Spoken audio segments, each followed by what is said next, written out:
Were you shocked just now?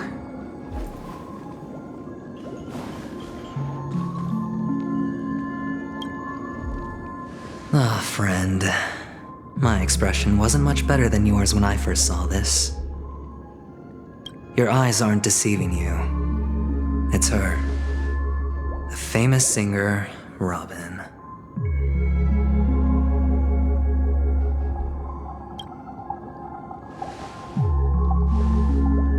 Well, first of all, can I just say that this had nothing to do with me?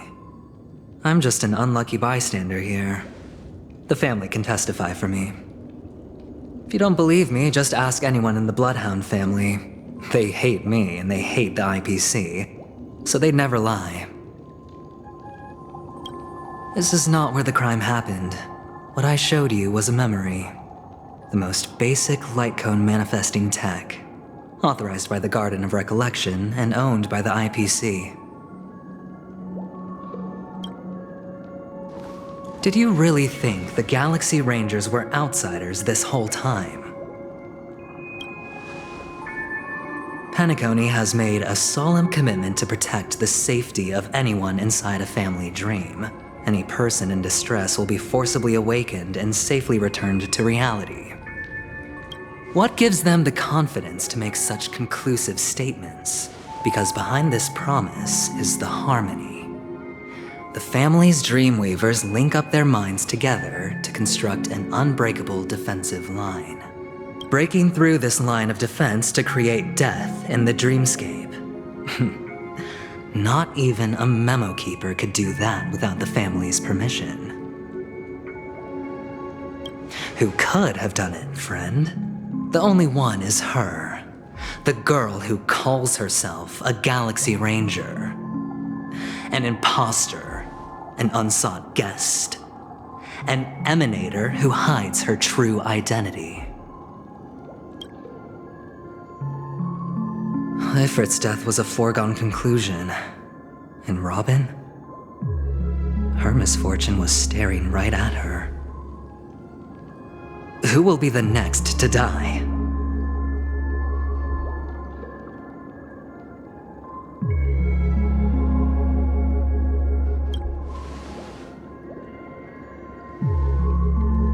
It's fine. Listen to your gut.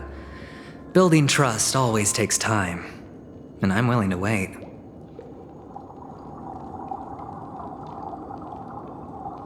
I just hope you realize that wherever that legacy is concerned, covert plans are already underway throughout Peniconii. Everyone's got their own agenda. Careful you don't get stuck on the wrong side. If I were you, I'd keep my distance from Acheron. After all, any schemes out in the open are always going to be better than a monster in the shadows, right? Who's to say there isn't an even deeper conspiracy lurking beneath the surface? Memo Keeper, I think our little deal is finished. Aventurine's is telling the truth. This memory is a real one, and there's no sign of any distortion grafting on. The IPC is not the Garden, and there are real limits to what they can actually do, but you know all this. Friend, let's not beat around the bush here. The thing is, I want to reach out personally to team up with the Astral Express. I told you I'm just not interested in scrambling for the legacy. I just came to Peniconii for work. I'm here to retrieve some lost property for the IPC, if you catch my drift. I'm talking ownership of this frontier prison. This has all become a bad debt thanks to the cancer of all worlds. The IPC has tried sitting down for negotiations time and again, but the family wouldn't even take our calls. You have no idea how difficult these people are to deal with.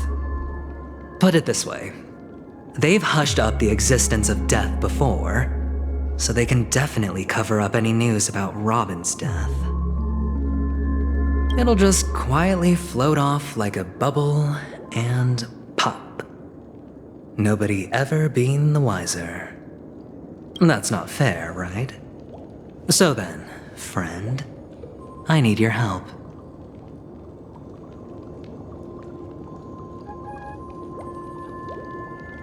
I have but only one goal.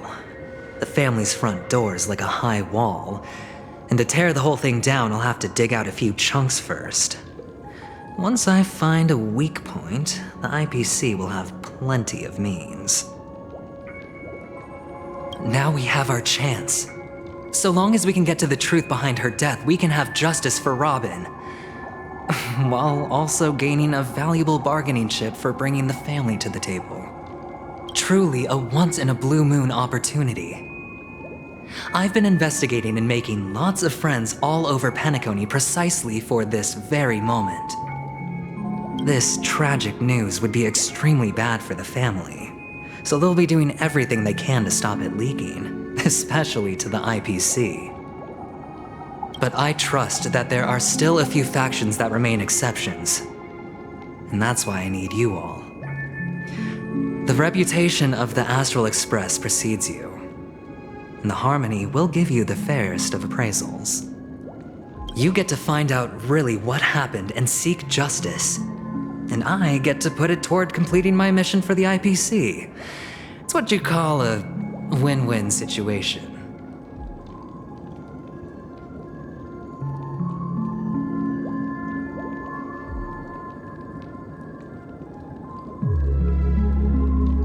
Don't worry, just head back and talk things over with your companions. That navigator is really smart. She must understand the value of this deal. Look, here's my contact details. If you come to any conclusions, call me. Oh, and take this. A thorough investigation can always use a little more funding. Don't mention it. So long, friend. I really am looking forward to uncovering the truth about death with everyone. Aventюrin just sauntered off. He really doesn't mean to force it, but something still seems off. What now? What are your plans? Black Swan. What is she thinking?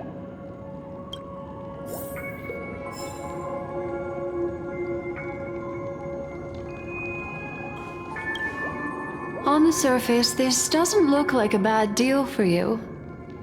But Aventюrin is a shrewd merchant whose scheme won't just be as simple as it appears to be.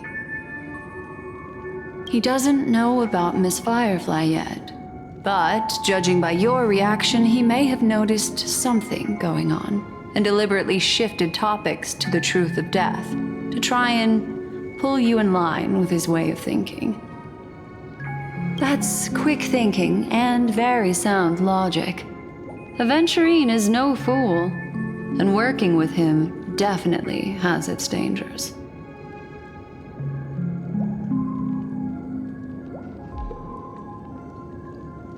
Leaving it up to fate.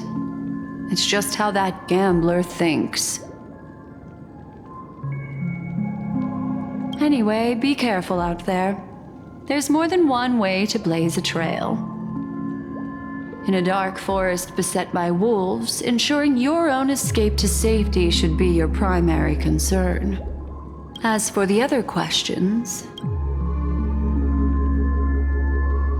I'm not sure the two cases were committed by the same culprit, but that massive wound looked like its winged blade. We've all witnessed it in action before. Plus, it seems unlikely that there would be two lethal entities loose in the dreamscape. Sorry, I can't answer that question. That ranger is shrouded in mystery. I'm afraid no one is capable of providing an answer. But without a doubt, she is the most special guest at this banquet. It's like Aventюrin said just then. It's best to keep your distance from her. Two victims appearing one after the other in a very short time span, in and of itself, that's very unusual. Two possibilities. The collapse of Penaconi's dreamscape has started speeding up, making death extremely agitated and weakening the family's protections. Or everything has been planned out and executed by someone. If someone has chosen these victims deliberately, first a smuggler, then a family celebrity, then this murderer's motives are worth thoroughly chewing over. It's all happened so quickly, I can only make conjecture. After leaving here, go have a chat with your companions. I hope.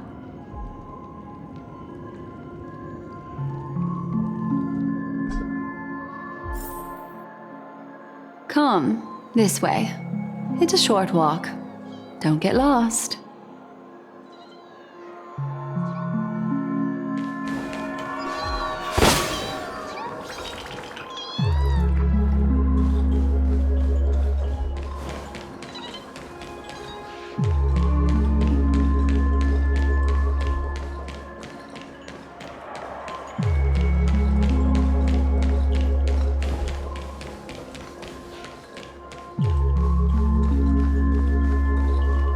This way. This is where we part ways. All of this is like a nightmare. Unfortunately, the remembrance doesn't lie. What we just saw is the reality that happened, and it won't fade from our minds just because we wake up.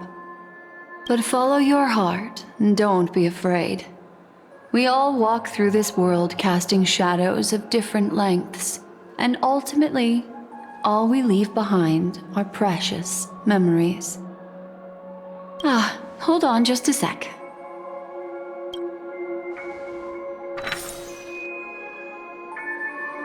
There you go, a small parting gift. If one day you unfortunately fall into the deep waters of the memory zone and there's no memo keeper to join you, hopefully it can guide you on my behalf. I also pay great attention to the ways of the world. Just think of this as an apology from me for hiding something from you. Then, I've something private to take care of regarding that Galaxy Ranger. Let's leave things there, shall we? What fascinating memories will you bring for me next time we meet? I sincerely look forward to them.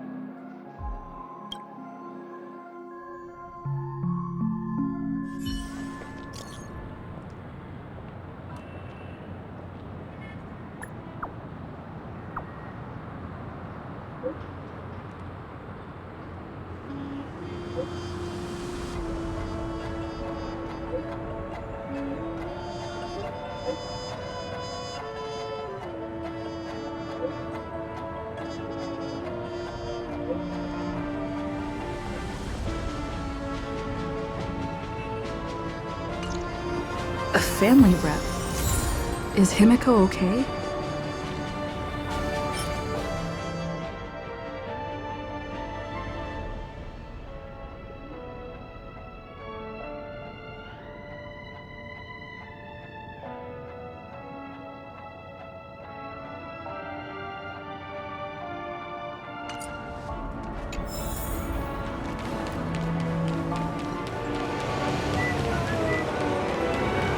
This is ridiculous!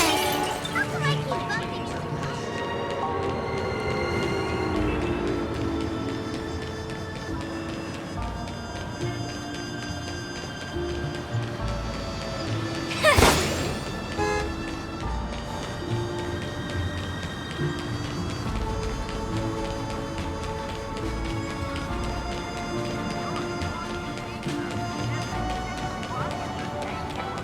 So much has happened. I should take a moment to gather my thoughts and wait for everyone to arrive.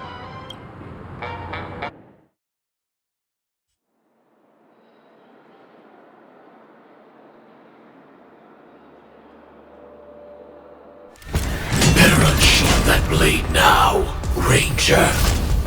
Do you still dream, Hunter? Of those slain by your hand?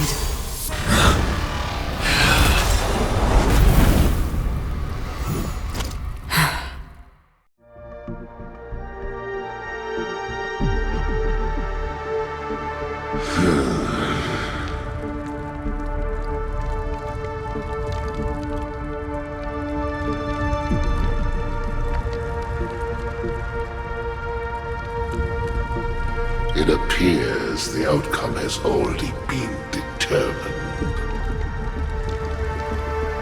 We're still alive. As are you. You still have room to make a choice. Leave the music box behind, and then go. Choice. The bloody trail of the destruction leaves no room for hesitation. Vitora's fire demon. Even if you sacrifice your life for that eon, you won't get special treatment.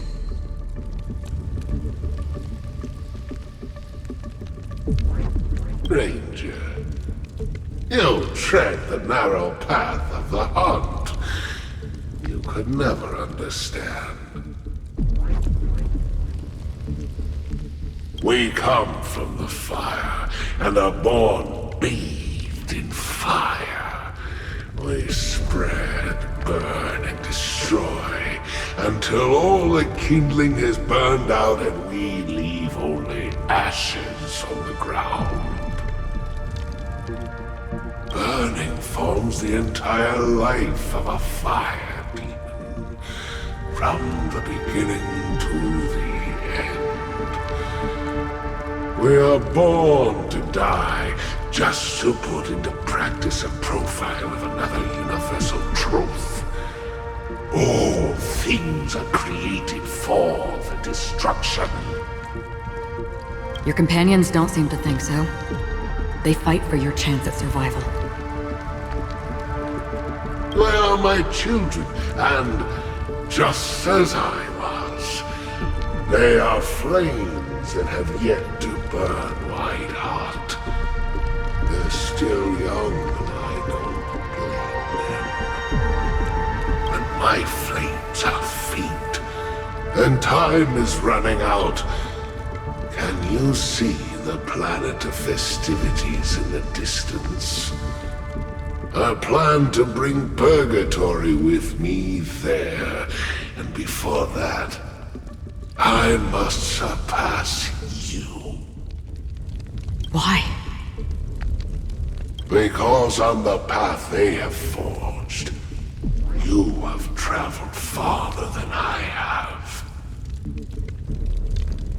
Emanator.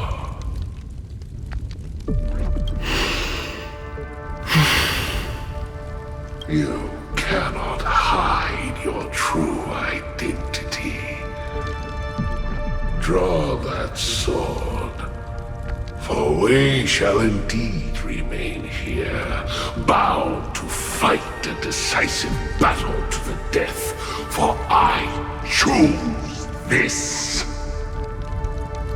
Destruction is intense, but brief.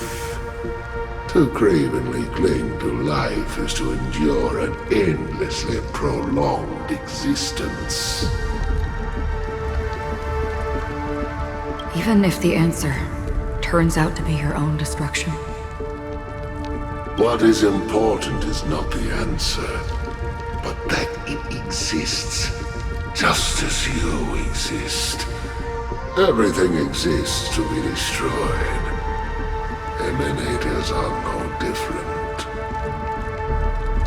Just as even sweet dreams may be born of the void, the so-called impossible is merely something that has yet to happen.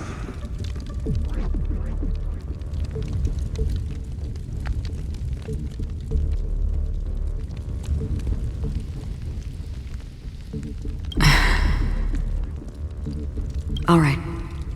I accept. You shall witness the most brilliant and intense fire in existence. May this flame illuminate the farthest reaches of your bottomless dream. A bottomless dream. Yes, that's right. But you've made one small mistake. This blade remains in its scabbard not out of pity or scorn. It's a personal secret that I don't want to disclose, but Perhaps out of reciprocity.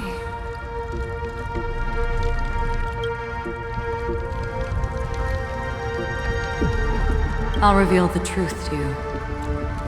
The hunt is not the path I truly follow.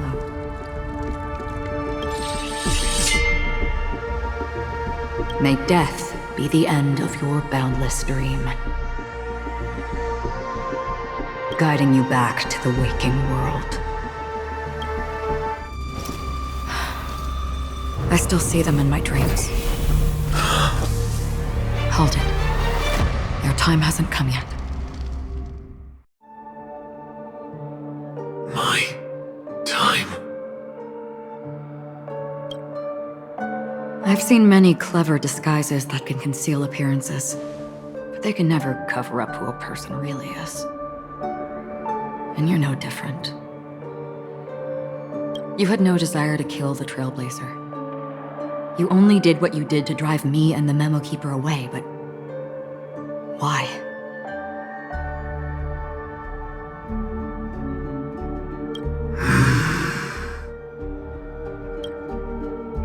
Did Destiny's slave make you do it? You know, Elio. I thought this is just the kind of thing that'd get written into your script. My script has always been brief. Other than that, anything beyond that is unnecessary. He knows my nature. There is but a single destiny from which no one can escape. And until then, I hold the privilege of choice.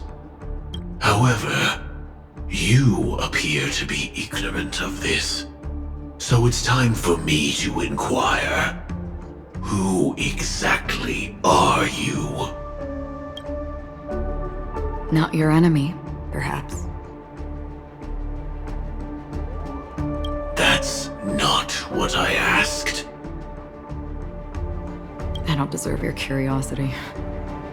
Loners wandering the cosmos always have their secrets. Take me. I'm wanted by the IPC, so it's little wonder that I know something about the Stellaron hunters. That's all. Maybe I can help. What reason would you have for doing that? I tend to forget things. Which is why, rather than memories, I'm accustomed to using my emotions to capture what I normally wouldn't otherwise. I know who is inside that cold armor.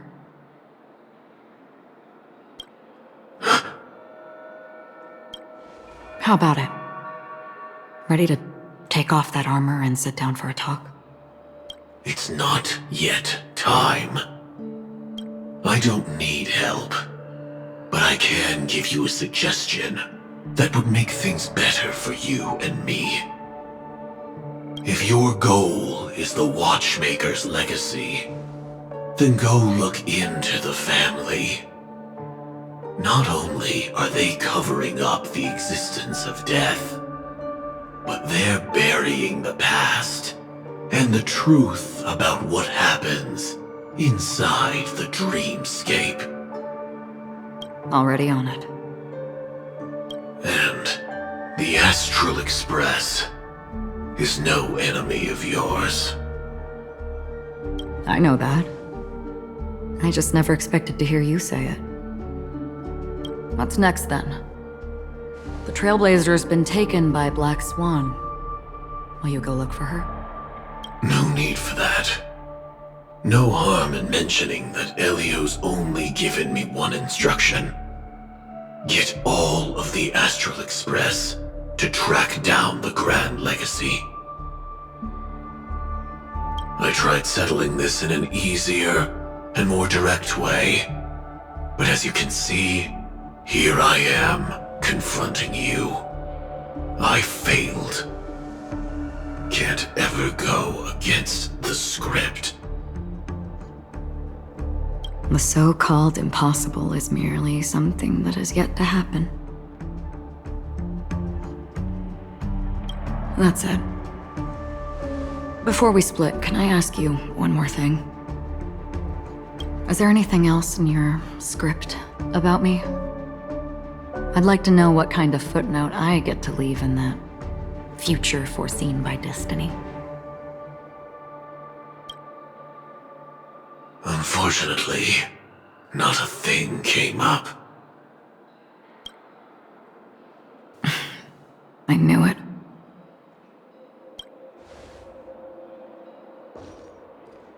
Hang on.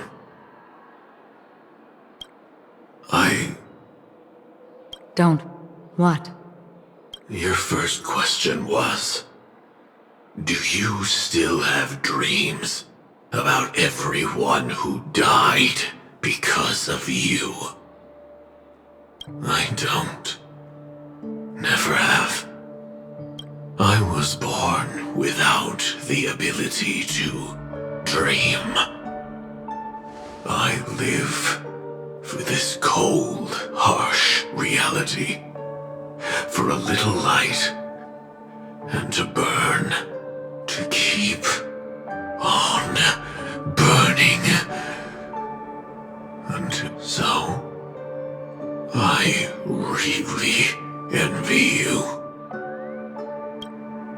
Is that so? Then you're already living in the waking world.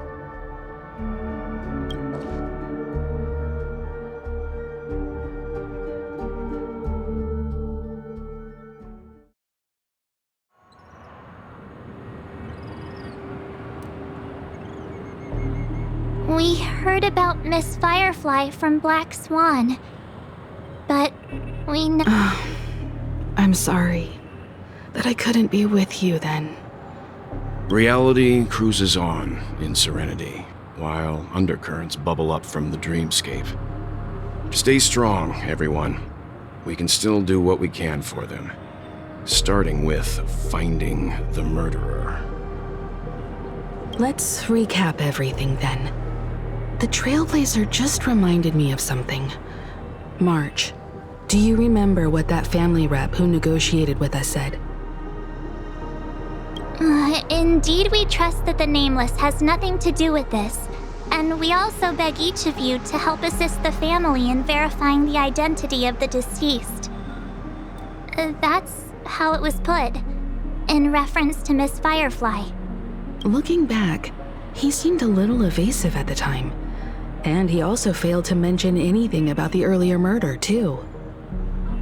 The family's planning on covering up all news about Miss Robin's death. If news gets out, Penacony's going to turn into a bloodbath. But the murder that followed closely after was obviously beyond their anticipation. The family had to try and turn things to their advantage by bringing in reinforcements from outside. The Charmony Festival is nearly here. They must be snowed under. It may also be that Miss Firefly's murder had so many witnesses that it couldn't be covered up. So they went with the flow and let more people on the scene to control the situation. After all, the nature of the two murders is fundamentally different. The family's first protective measure should be against malicious actors among the guests, such as that IPC envoy.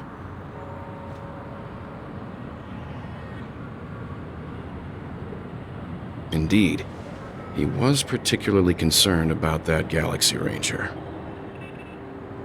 Are we missing the forest for the trees here? I always felt that Aventurin's reasons for accusing Miss Acheron were highly subtle. At this point, I'm afraid the only ones we can trust are ourselves.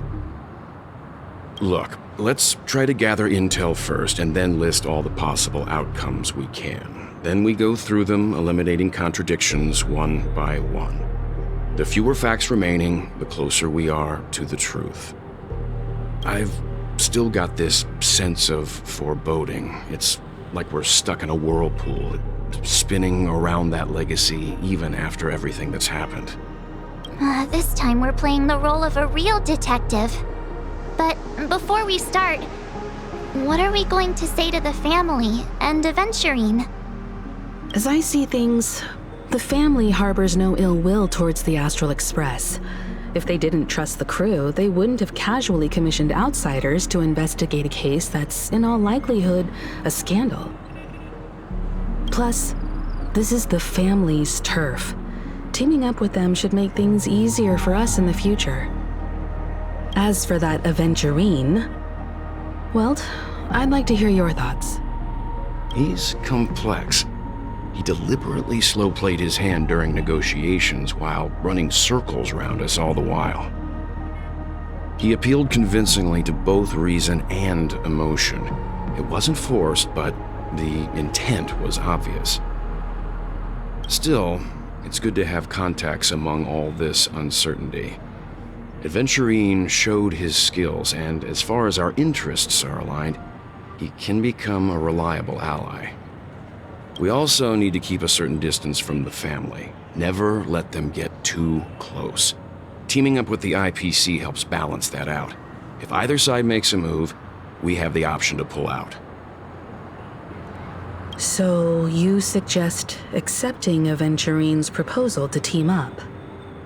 Yes. It's risky, but we can only wait until both sides have played their cards before making any further judgments. I get why, but there's a whole lot of bad guys and girls around here, and I'm worried about getting stabbed in the back. She's been bullied a few times now, and I can't stand it anymore.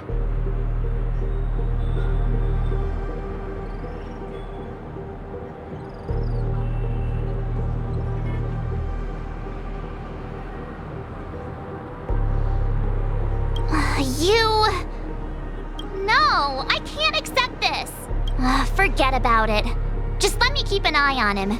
If that doesn't work, we can just turn the tables and use him instead. Then, could you please reply to Aventюрин? Everyone, take this time to put together your thoughts.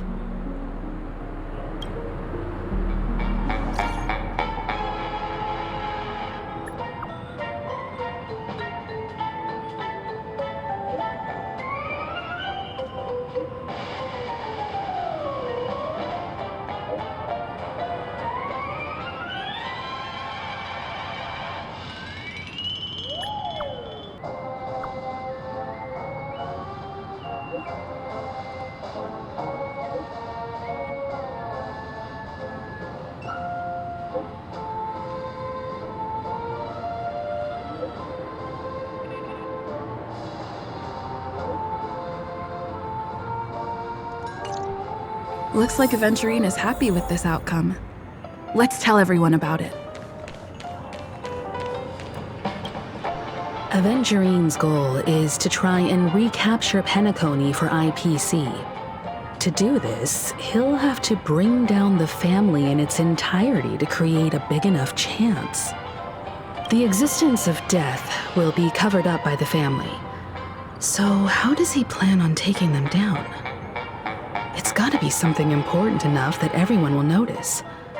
But it also can't be anything too out in the open. An attack on the hotel guests? Unlikely. Penaconi's guests include quite a few bigwigs known throughout the whole cosmos.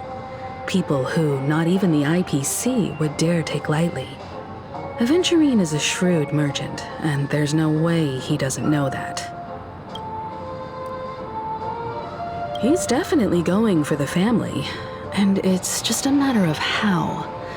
The harmony is strong in Peniconii, and almost impossible to take on head-to-head. The fact that the IPC dispatched Aventюрин shows that they do not intend to simply play by the book here. Aventюrин has devoted considerable attention to her. But this Galaxy Ranger, we know hardly anything about her. I can't... I was also considering this possibility. Especially because he respects you so much and has sought you out before a few times. Perhaps he's also unsure of your intentions and is probing you.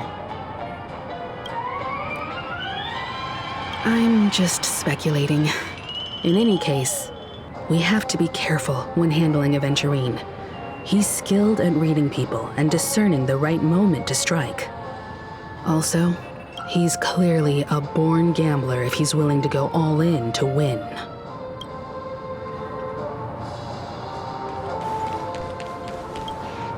Aventurian said something that concerns me. He accused that Galaxy Ranger of killing Robin without any evidence whatsoever, but said nothing about her connection to that memory zone meme or why he was stalking you. It was a groundless accusation, which only serves to make him seem more suspicious.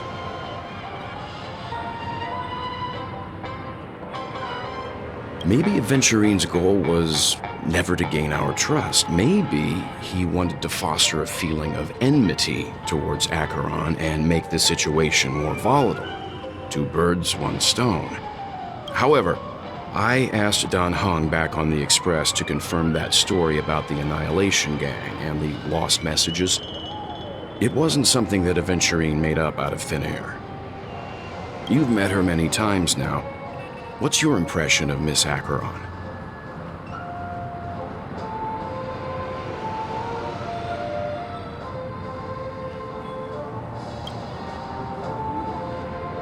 That fits the stereotype of a Galaxy Ranger to a T. They're eccentric, unpredictable, and fond of being alone. No wonder she's a suspect. I really love Black. Checked off the list.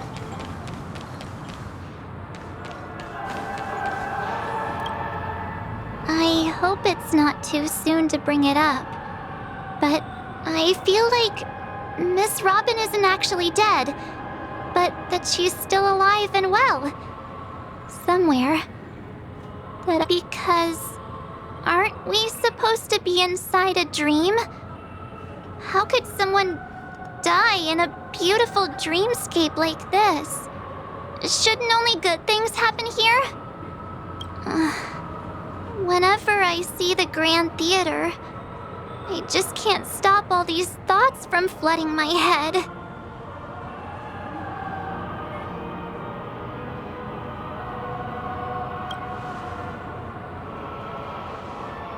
Yeah, of course.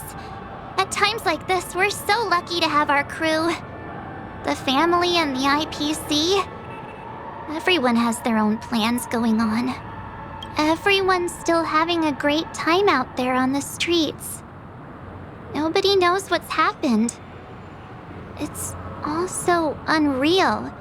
As if Firefly, Miss Robin, and us were all outsiders from another world. Aw, what a mess. I really want a nice cool drink of soda to help me calm down. But then I'd be just like everyone else out on the streets. Looks like Aventuriene doesn't need anything else. Let's turn our attention to the family's assignment for now. Himiko, what do you think? Among our current clues, the two murders that she witnessed are the most directly connected. I suggest starting here. One thing I'm curious about is, if a person dies in a dream, what happens to them in real life? Seeing as we're at the family's behest, why not pop back out to reality and verify Miss Firefly's situation back at the hotel? Perhaps... How about we split off into two groups? There are still some things worth focusing on inside the dreamscape. I'll investigate those, and we can link up again later. Worth focusing on? Oh. No problem. Huh? Aw, I thought I'd finally get to see Himiko and Mr. Yang go out on a mission together. Oh well. Take care then, Mr. Yang. I will. Keep in touch.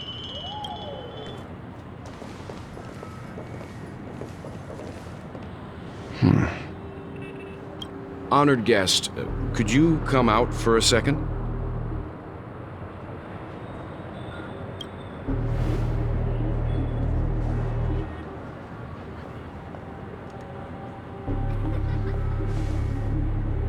I'd be embarrassed too, getting stared at like that. Forgive me. My name is Welt Yang. I'm one of the crew members on the Astral Express. I believe you've met my colleagues. Welt. Is there something about my name? First, don't you want to know my name? I already do, Miss Acheron. You're a prominent figure in Penaconii. What are they saying about me? Some claim that you're the real culprit behind these murders, that the Annihilation Gang's tragic fate at the banquet was a result of your blade, and that you're now attempting to unleash another bloodbath on Penaconii. The Annihilation Gang. Ifrit of Everflame Mansion. Tragic fate. That Duke turned his dying body to flames and sacrificed his life as a martyr. He was a determined and heroic pathstrider. Not even a villain should be disparaged like this. And what's more, there were plenty of suspects invited. Do they really think that a blade is more dangerous than that black hole you're wielding? Keen intuition. Not even the family managed to point out the truth behind this cane. So you must surely know, Miss Acheron, that peering into a black hole is not a wise move. As a potential threat, your knowledge of us has reached uncomfortable depths. Reveal your true identity and intentions. Otherwise, brace yourself for gravitational disintegration. That shouldn't be necessary. But if it makes the Nameless feel less defensive, I'll be happy to abide. Believe it or not, Galaxy Ranger, Acheron, those are the names I go by to this very day. My trip to Penaconii is solely to fulfill an old, final request. I'm here for the Watchmaker's legacy. And that's it. I think I've been honest enough. Still unwilling to reveal your true identity? It's not that I don't want to. It's just that I can't. I've come so far, and I can't sum up all of that in just a few words. Everyone has their own unspeakable past. Secrets that they don't want to be revealed. And I won't be asking any more questions, such as why the Astral Express is roaming around the cosmos with a Stellaron on board. Is she okay? That memo keeper didn't do anything, right? She's fine. Let's just stick with the topic. Gaining my trust depends on how much you're willing to reveal. I've run around many different Penaconii dreamscapes just to try and find that legacy. And during this period, I came into contact with quite a few guests. In the process, I gradually came to realize the secret of Penaconii may be closely related to the Trailblaze. That's why I've come to ask for your help. I don't have enough proof yet, but I'd like to speculate something. The source of all tragedy lies within the family. If you could trust me, we could find the proof to support this claim together. Mr. Yang, I think you've come to the same conclusion, haven't you? Let's leave it at that. For now, I'll choose to believe that you bear no hostility. Share your findings with me and me alone. I don't want vague conjecture to interfere with other people's judgments before we find solid proof. By the way, would you like something to drink? Before we go, how about 2 cups of Wake the Heck Up? No, 4 cups. Because the conversation coming up will last forever.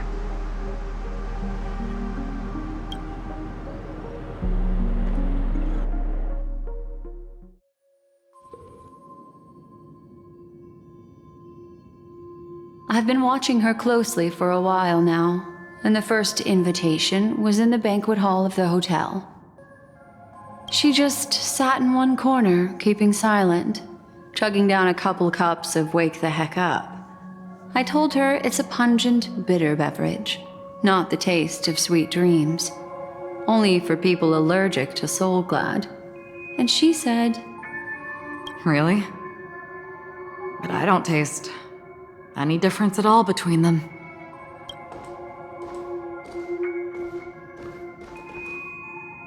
the guest rooms are charmingly minimalist. An aesthetic you share, Miss Acheron. It's a cinch, this music box. The invitation received by the Annihilation Gang. There are latent memories that linger on it yet. You see, memories of you are not yours alone. They travel in other people, other things. I know much, and I can predict even more. With some help, the dead can be made to speak. The Annihilation Gang, that band of desperados who all disappeared after meeting you. What exactly happened to them? Well... Gradation 12. Dreamscape 12. Father, I dedicate this to you. Well done, Dubra. Wherever they go, shall be met by annihilation. There it is. It's hazy, but it's Ifrit's voice. The other one is probably his progeny. This is the residual memory from when the invitation was first delivered. They were abruptly interrupted. Then, what happened next is... They sought refuge in a land of sleep, merely wishing for undisturbed rest, away from the storms. Children of the flame, this marks your rite of passage. She won't be necessary. I alone am enough. When have those on the path of destruction feared death? The Everflame Mansion has set out on a journey. Those poor people, they have no idea what lies in wait ahead of them. Memory recovery is going well, but slowly. She'll be here soon, and time is short. There's nobody else here, so there's no need to be delicate. In fact, I think I'd better go all out.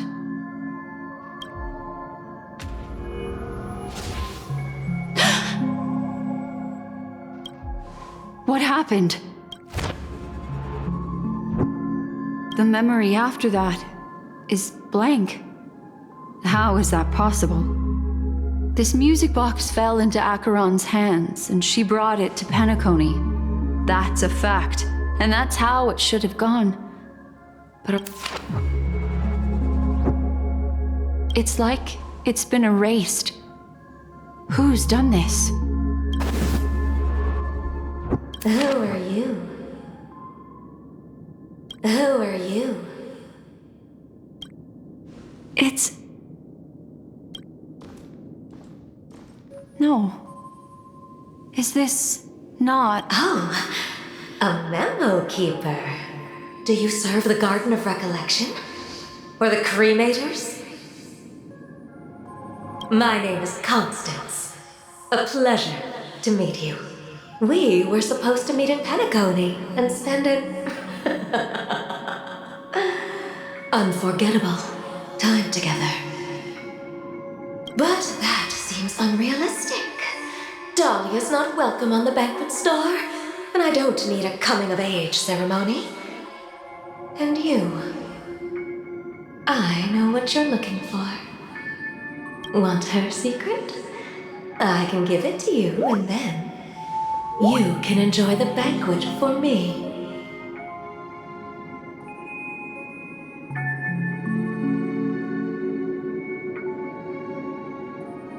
I wish you unforgettable memory. Oh.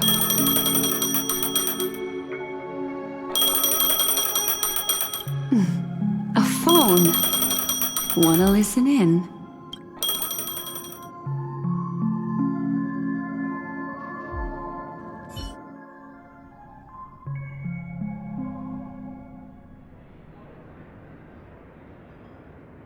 A few days ago, the IPC made an announcement. Under the watchful guidance of the Marketing Development Department, and in accordance with the Interstellar Peace Charter, the independent Sigonian sovereignty has hereby been established, and shall take a legislative seat at the Interstellar Congress. The formation of the Sigonian sovereignty is of great historical significance to the Sigonia system. This move puts an end to the planet's long and bloody history, turning the sensational Kataka-Abjin extinction event into a distant memory. Sigonia 4 is located in an unclaimed zone at the intersection of the Denise, Prothean, and Dorneau star clusters. The planet's surface environment is known for being extremely harsh, constantly faced with the threat of impact from small-scale celestial objects. This is why very few intelligent species have made this planet their home, dividing themselves into several tribes to eke out nomad lifestyles as they struggle to survive the arid desert wilderness. They have developed their own folk beliefs that are independent of the Eon belief system.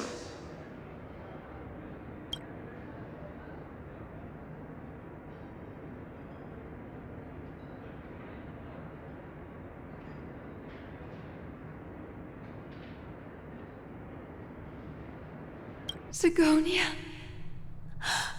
Sigonia. Ravenous eye of the storm, spurned by all the gods. Land of rock, but not water. Lightning, but not rain. Blood, but not tears. You beat us with your falling stars.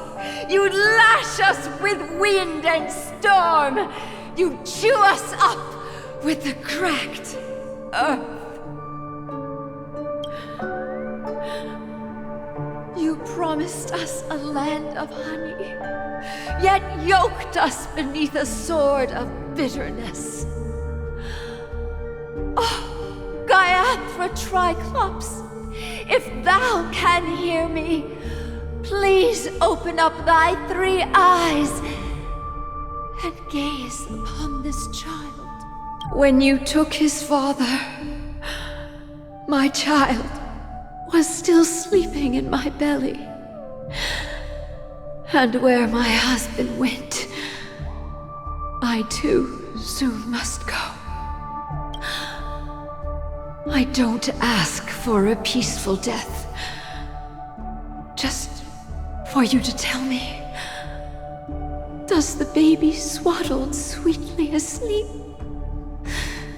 Does he dream of his mother's heartbeat and the sound of falling rain? Please tell me whether this life is all just a fleeting dream. Otherwise, why would this child be born to face impending death? Mommy! Mommy! Mommy! The rain! It's raining! Raining?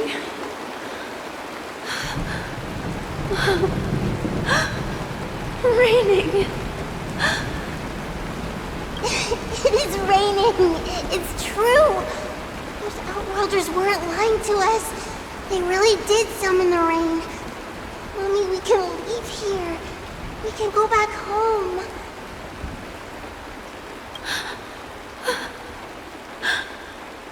Back home. Gaiathra Triclops. You came. Do you hear that? Thank you. Thank you. Darling, listen. This is the sound of rain. On the day you were born, the sky also sent down a gift like this from Gaiathra. Such a lucky child. Such a blessed child. Just like your name. A gift from them to Avgen. My boy. May the goddess Gaiathra close her eyes 3 times. Keep your blood eternally pulsing. Let your journey be forever peaceful. And your schemes forever concealed.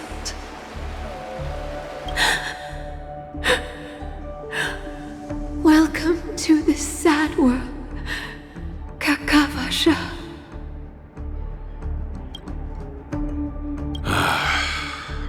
Time to wake up, gambler. Oh, heavens. I must have drunk too much Soul Glad. Didn't expect you to be back so soon. How is it? Just as you guessed. Nobody outside knows about Robin's death. There aren't even baseless conspiracy theories. They're still streaming the rehearsal for her ceremony. Using a stand-in, I guess. They must be dreaming. Of course. Who could imagine that death would actually descend upon the idyllic dream created by the family? Let alone that the victim would be the female lead of the Charmony Festival. To be honest with you, I didn't believe it. I even tested it a few times myself. Until I discovered that I couldn't actually die. Whenever there's any danger, I'm forced awake by the dream pool, and it's all as if everything were just a nightmare. That's why I'm convinced that there are a few big secrets lurking behind the scenes. Then you must have heard about the Memory Zone meme. When I graciously deigned to establish connections with the Oak family on your behalf, they were quite in a pitiful state of disarray. Besides Robin, there was another body. I don't know the exact details, just that it was a stowaway. 2 murder cases? I told you something seemed off about the Nameless. Oh, she must have come across the other one.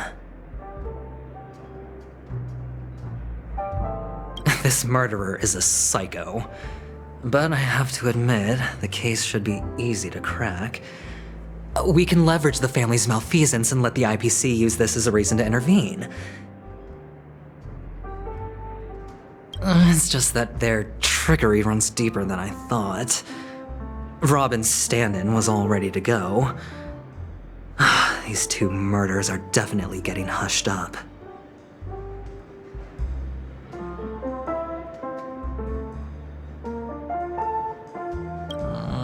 What should we do? Let me think. It's too rare an opportunity to miss out on, so I gotta be careful. Incredible, gambler. Have you already exhausted your limited repertoire of tricks so soon? There are plenty of chips, but it'd be best to choose carefully. The most straightforward has to be Robin. Remember? That masked fool once told me to find a mute as a friend. Robin is what she calls the mute. She has lost her voice, and while most people can't pick up on it, you and I cannot mistake that sound. Not produced by any voice box, but rather by the resonance of the harmony. If that girl hadn't gone hoarse from singing practice, there'd only be one possibility. Something was up with the family. Or Robin herself. To get to the bottom of this, I tried every way I could to meet her. But she died. Right before my very eyes. A complete and utter loss. Incidentally, it seems to have resulted in your rather undignified arrival on the interrogation stand. There were eyewitnesses at the scene, and the family, in their graciousness, has tentatively accepted your alibi. However, for the foreseeable future, you shall, regrettably, find yourself under the vigilant watch of the hounds. Well, things aren't looking too optimistic, Doctor. I'm starting to break out in a cold sweat. Do you reckon there's still any chance of a comeback, given how things are? A probability? Yes, it exists, but it verges on the infinitesimal. To phrase it in a manner more befitting the vernacular of Peniconii, you're dreaming. But if you simply can't control yourself and want to try your hand, then there just so happens to be a suitable candidate. That man wants to see you again. Who?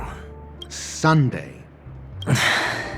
Is this a public hearing or a private trial? If it were the former, it would hardly befit my stature to stoop to the role of a mere messenger. Fine. Oh, that's great. It's all great. You see, the dead can't talk, but the living can. Ratio, I'm convinced now that there must be something wrong inside the family. Oh, just you wait and see. That man's sister has died. He can't sit on his hands. Well, without any further ado, let's set off. Lead the way. The show is about to begin. We're here. The Dewlight Pavilion is the Oak family's fortress and a place where heads of the families meet to discuss great plans for Peniconii. Fortress? I like this metaphor. I dealt with the warlords of the Amanicus star system not long ago, and their synchronized orbital manor wasn't this heavily guarded. This mansion nominally belongs to Sunday, and is very befitting of its owner. Without his express invitation, the likes of ordinary guests would never grace these grounds in their lifetimes. Look around while you still have this moment of freedom.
Hey, Doc, whose side are you on anyway? Who's to say I won't sell you out? We'll see. When we meet the authoritarian master of the Oak family, I'll pry an answer out of him. Follow me and I'll bring you to his parlor. Hold your tongue and let me deal with the members of the family.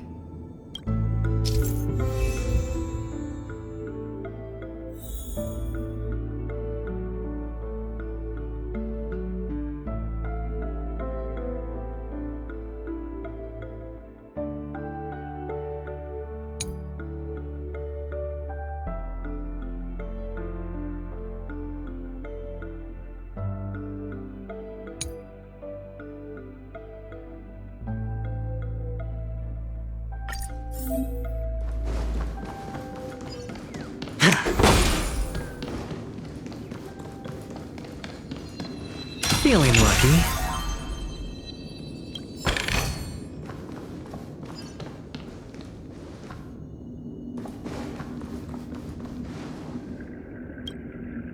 Hey, you two! That's a place of business. No entry.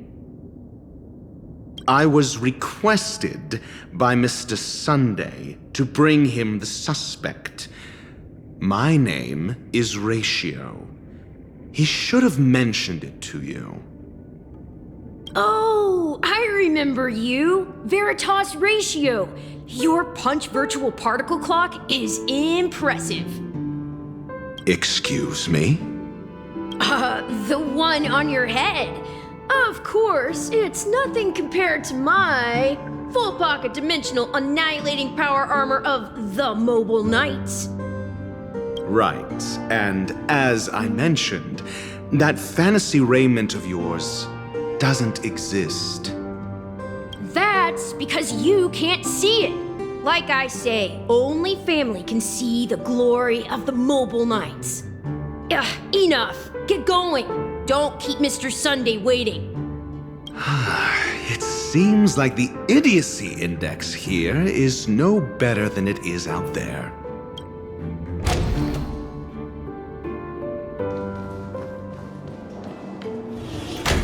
A dead end? The door is shut tight. I mean, there isn't a door. How did you get in before? For security reasons, the family built the administrative site deep in the dreamscape, with the mechanisms hidden in these nightingale statues. On the previous occasion, an attendant named Kona had gone to the side room to verify something before setting the statues in the correct positions. Well, maybe we should do the same. Let's go and take a look. Of course, we can also use brute force.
Cleansing dragon.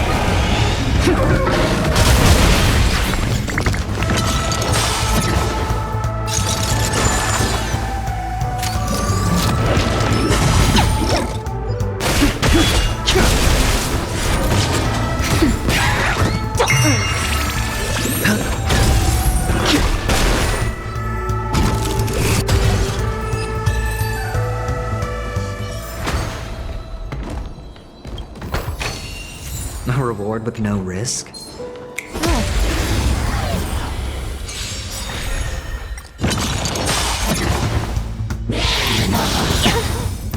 Can you find the answer? Break!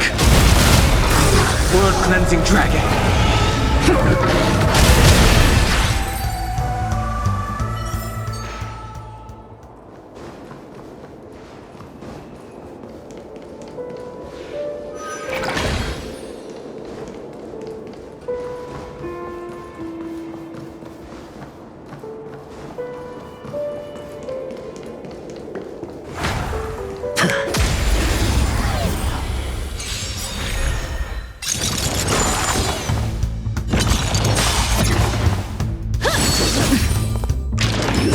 No dirty tricks. Rise!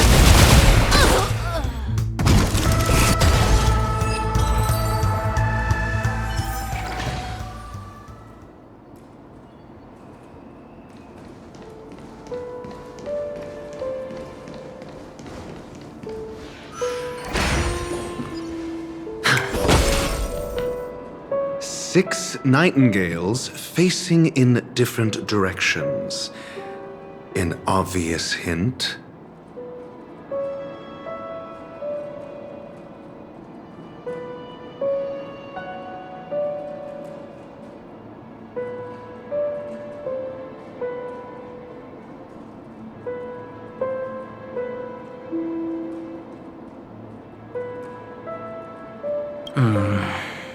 But are these nightingales? They are. What's wrong? How can nightingales be so huge? They look more like torment eagles to me. There are no eagles in the 5 families, only nightingales. Why am I wasting time with you on this?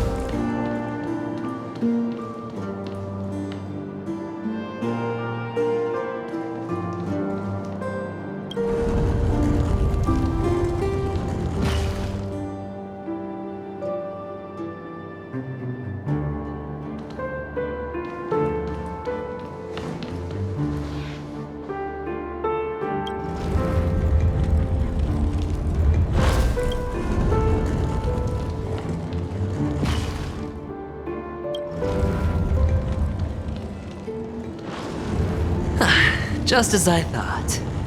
Here's the correct answer. A truly miraculous discovery. Perhaps I should offer you the chance to join the Genius Society. Really? Well, I thought you'd given up on that. I was being sarcastic. Can't you tell?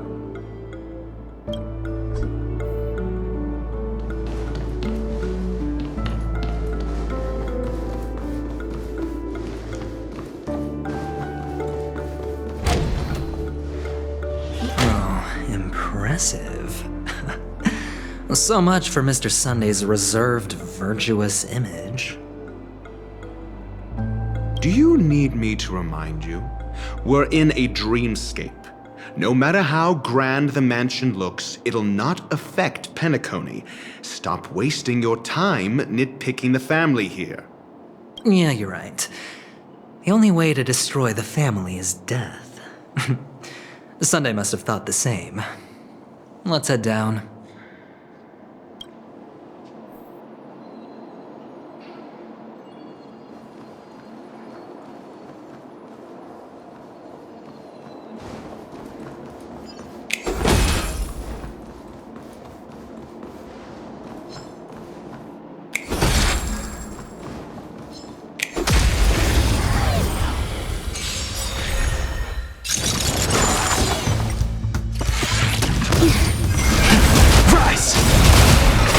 World-cleansing dragon!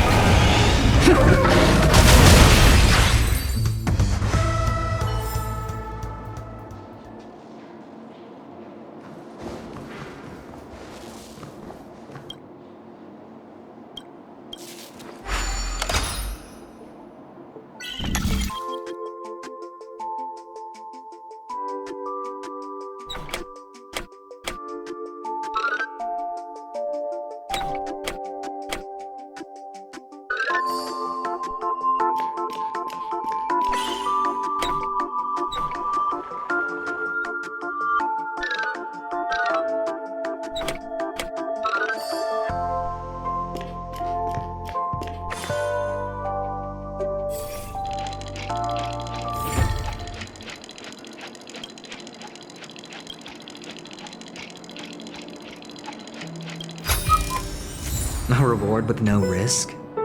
I'll take it.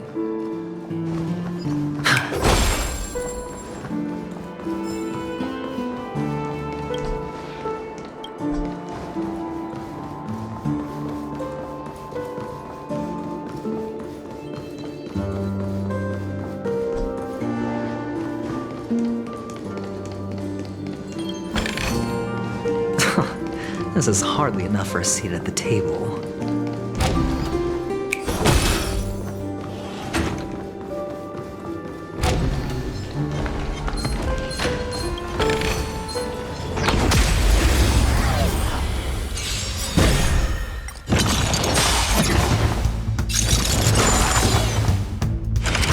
No dirty tricks.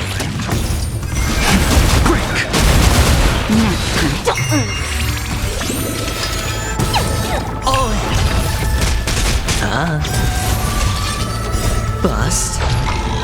Or maybe I'll take it all! World Cleansing Dragon!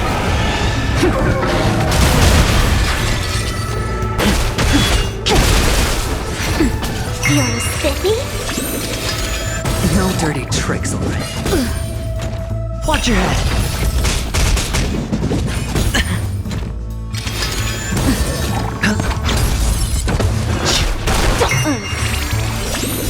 Can you find the answer? Rise!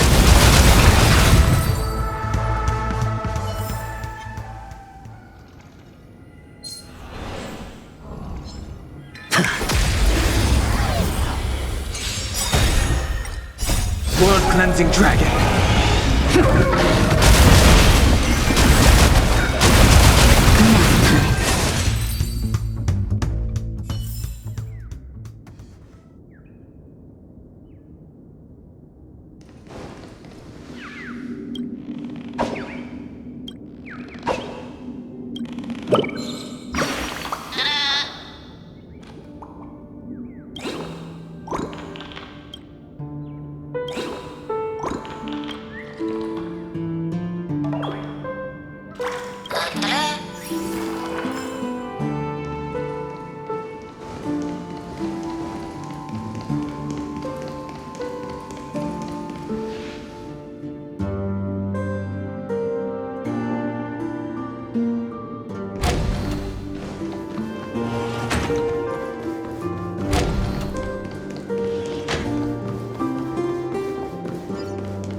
World Cleansing Dragon!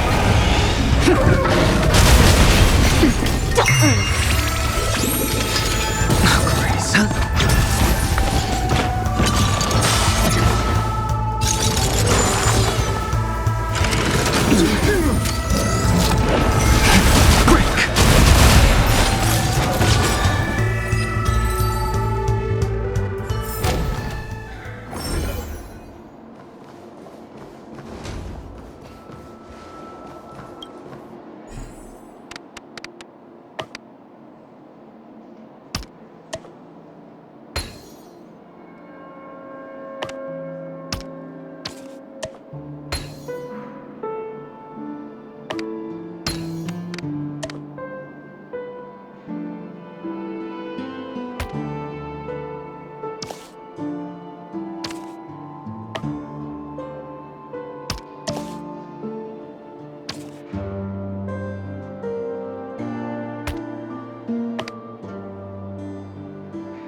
Hold on. Huh?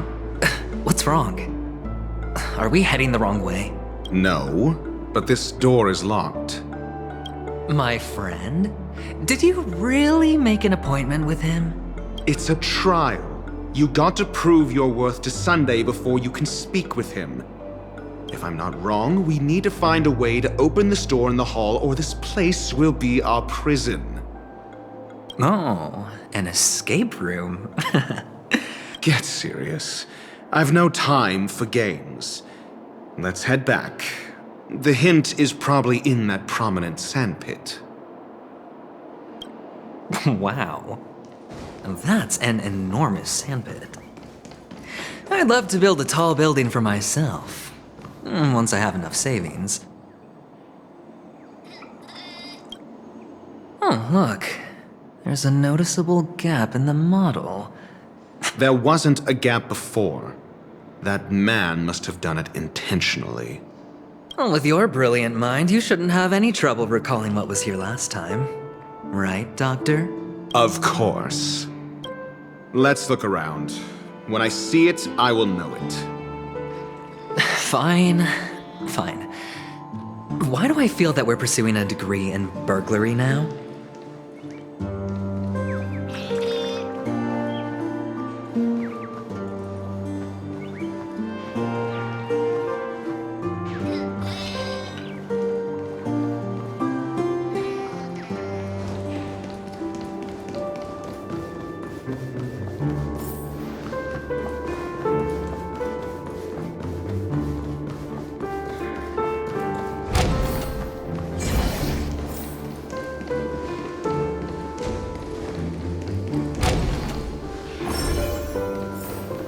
Found it. This is it.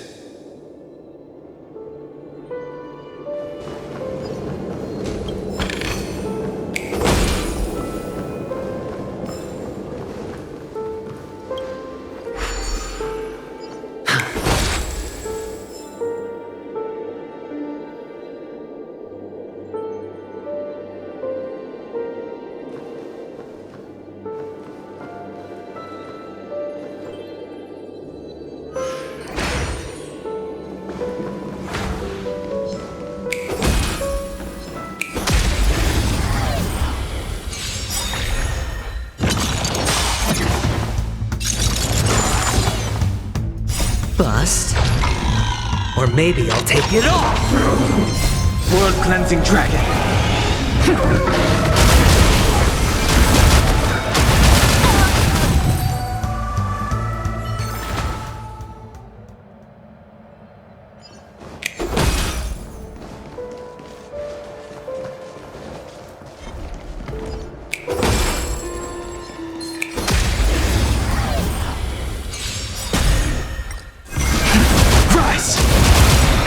World Cleansing Dragon!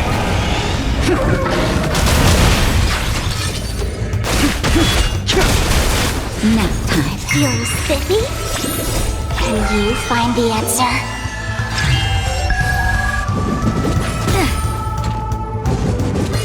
Inevitable. Spend freely. Break.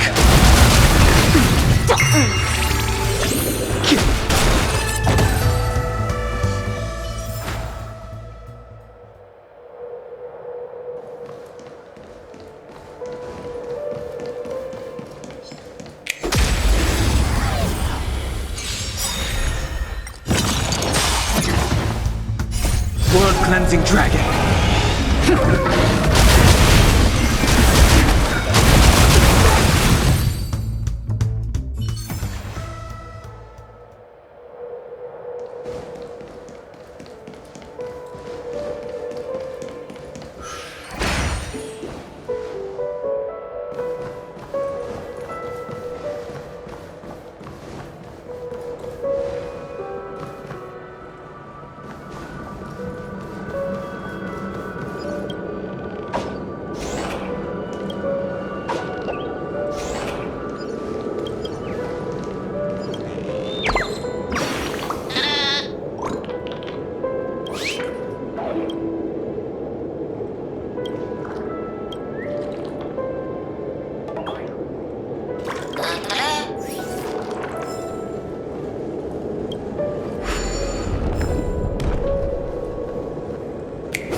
A reward with no risk? I'll take it.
Feeling spiffy?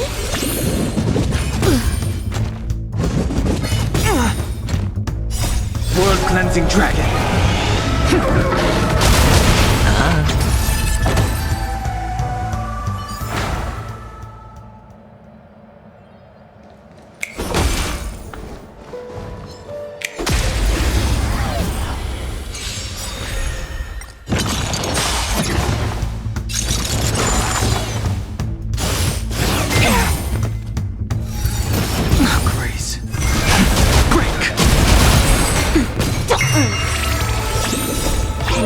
Find the answer.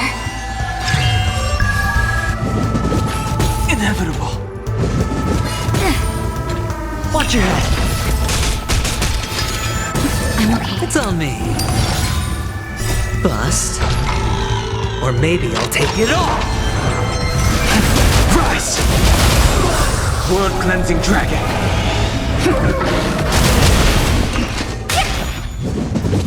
No dirty tricks, all right? Like that, huh? Oh. Nap time. Break! That hurt. Feeling spiffy? Nap time.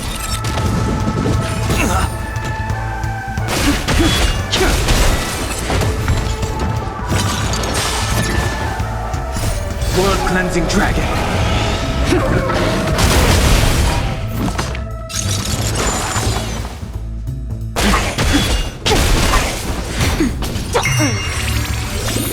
Can you find the answer?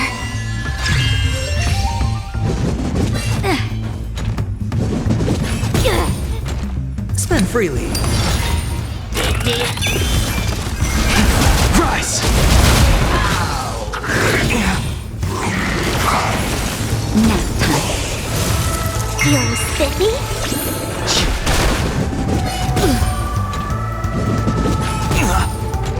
Watch your head. Bust. Or maybe I'll take it all.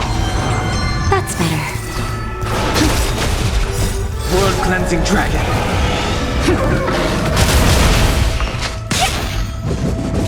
Like that, huh? All in. Can you find the answer? It's on me. Break! Inevitable. Rise!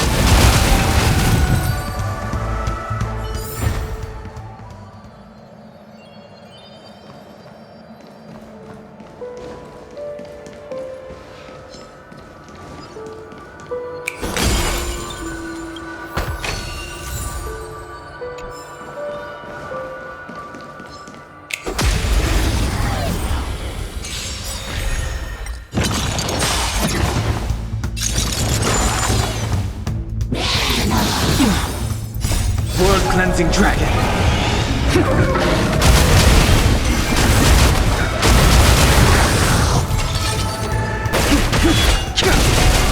Nap time. Feeling spiffy?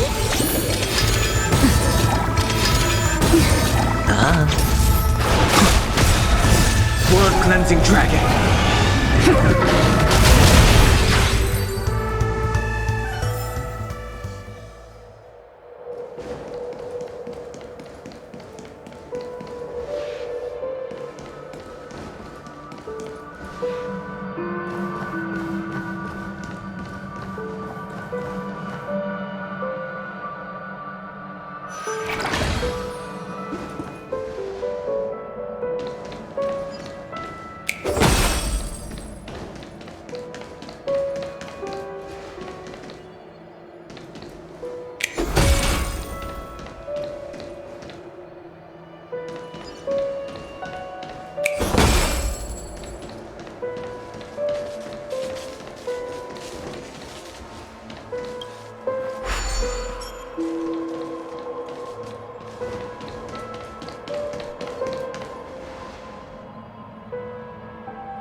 nameplate reads Gulliver's Arch.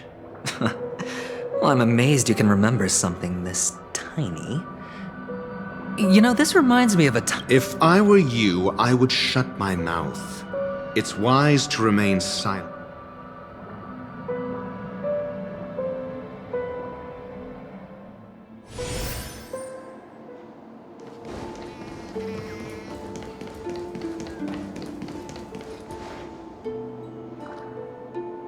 Oh, this reminds me of one of those building toys. You know, with the blocks. I've never played with them before. I wonder if it's more interesting than stacking chips. Oh, look. The gap is closed. And if...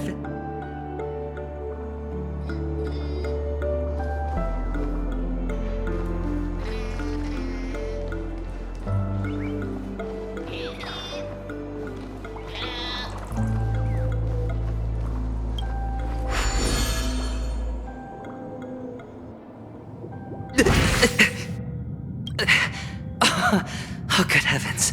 Indeed. Oh, Doctor, you're... Actually, I think we could make this work for us. Just find a way to slip me into Sunday's collar, and I'll infiltrate the family just like that. Oh, fine. Let's find a way to open the door.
Cleansing dragon.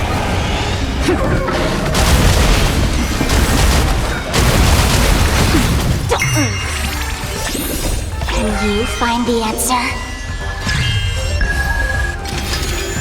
I'm okay. Spend freely. Rise! Nap time. Feeling spiffy? World cleansing dragon.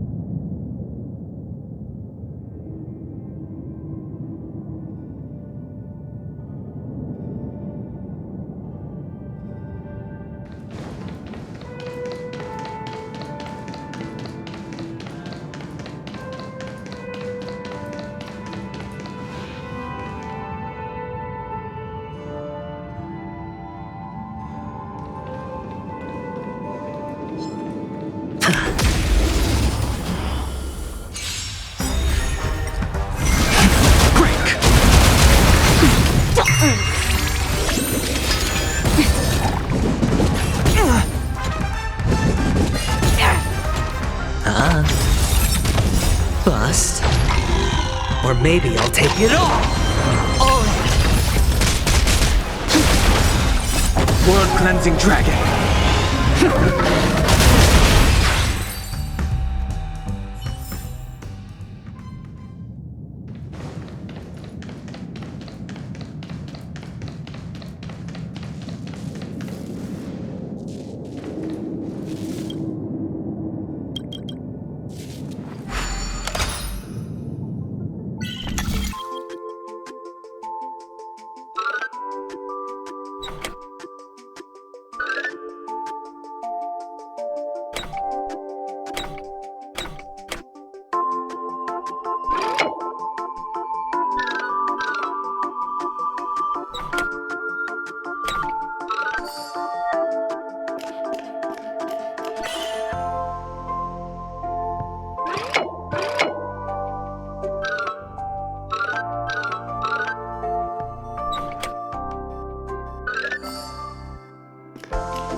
A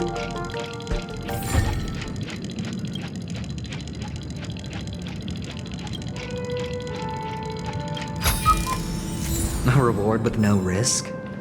I'll take it.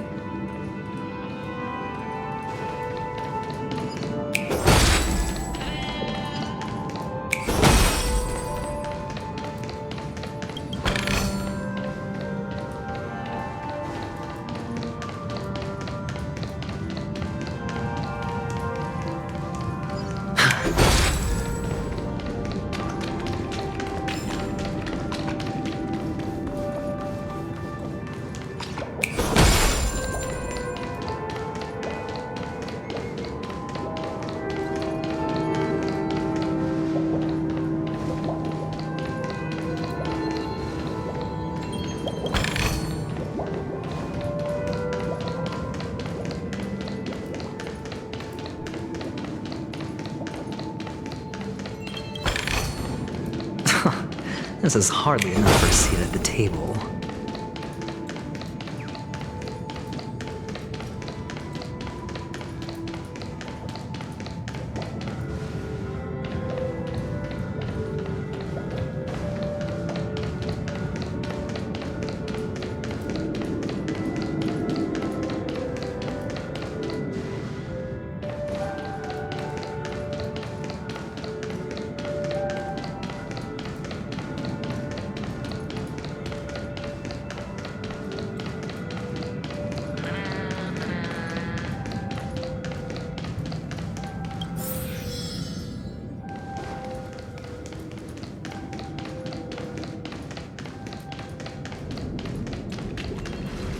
Hello!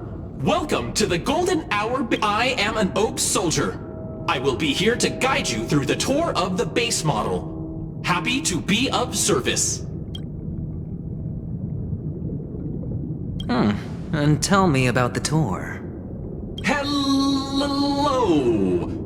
Welcome to the Golden Hour base model. I am an Oak Soldier.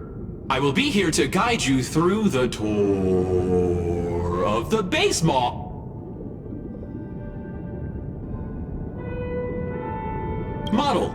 Happy to be of service. Generating guide.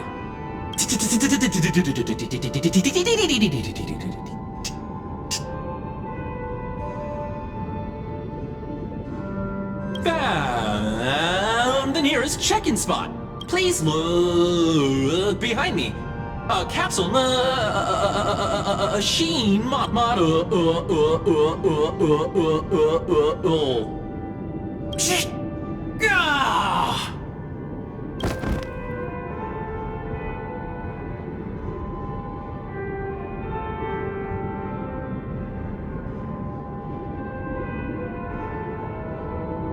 What's up with that? Now the family's toys are trying to frame me? I didn't do a thing to it, Doc. You've got to be my witness. I saw nothing.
Oh, capsule machine. There's no mechanism on the floor. Could there be one at the top?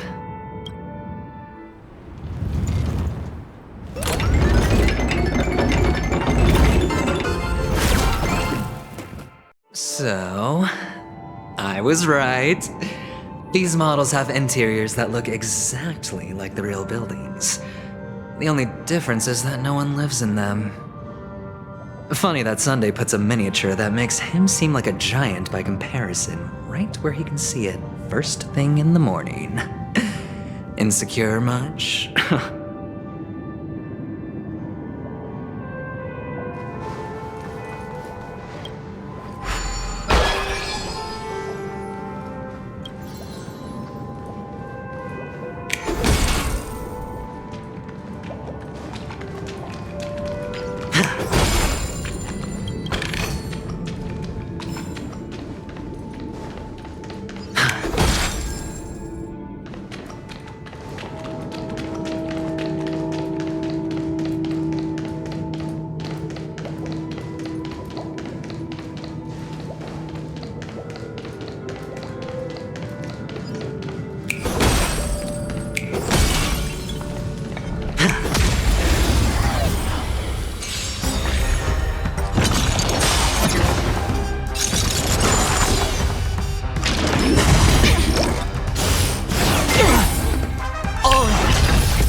Nap time.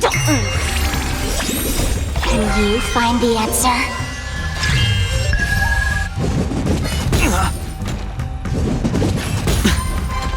Spend freely. Quick! World cleansing dragon.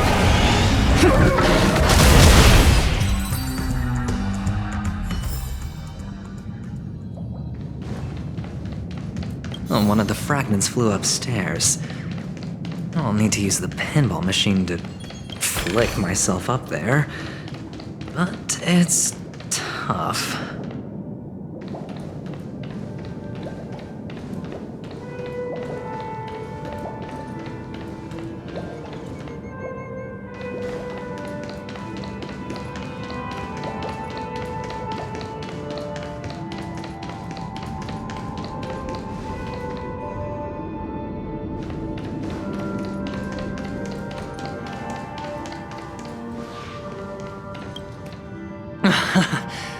Oh, great.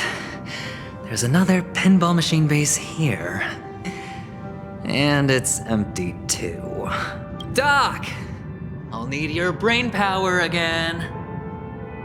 There's no need to yell, I can hear you. The pinball machine must be hidden somewhere in the hall, like the arch. Wait here, and I'll be back in a minute.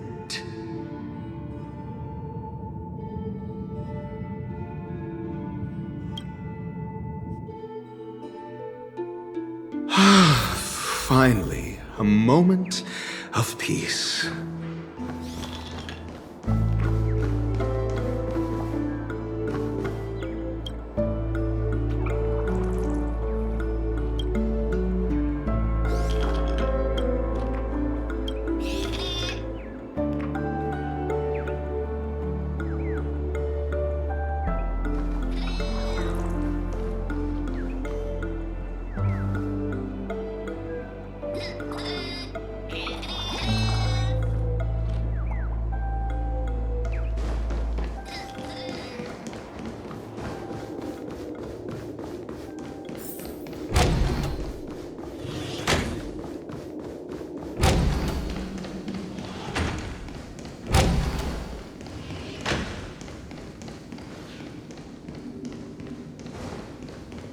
That's it.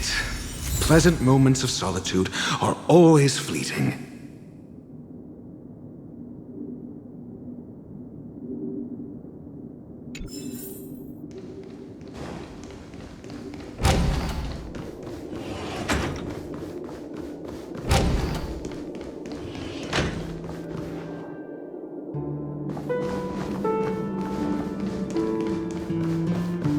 Oh, you're back. Just place it here.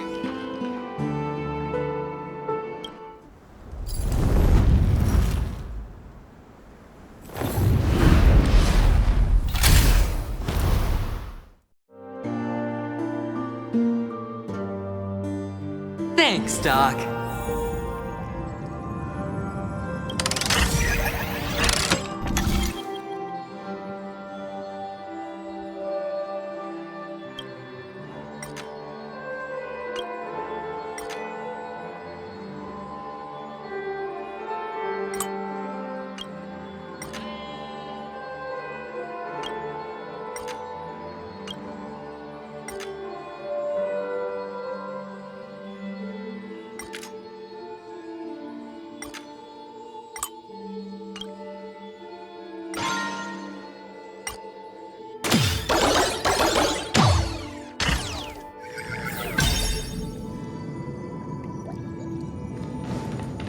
Oh, Ratio, you should come in here and take a look. The view here is breathtaking. Honestly, you could easily squash me with just a pinch. If that is your wish, I will do so without a moment's hesitation.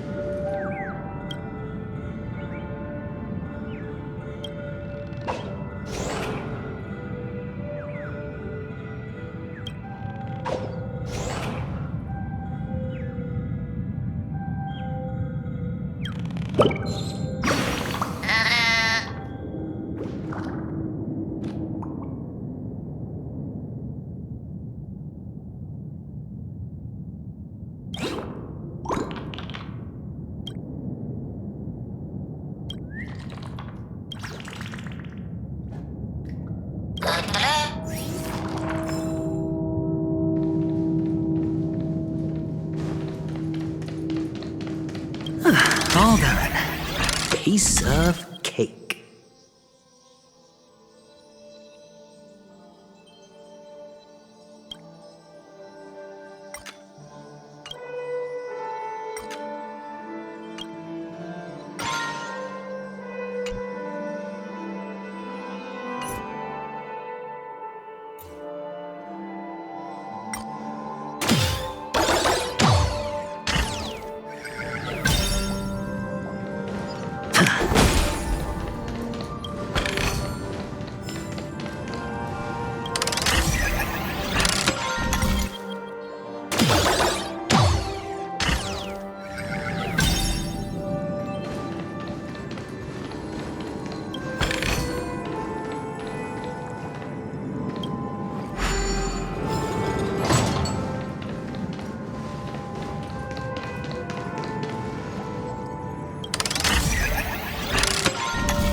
Feeling spiffy?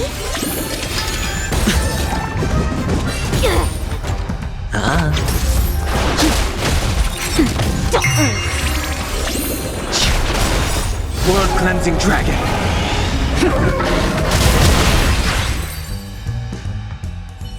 All done. Piece of cake.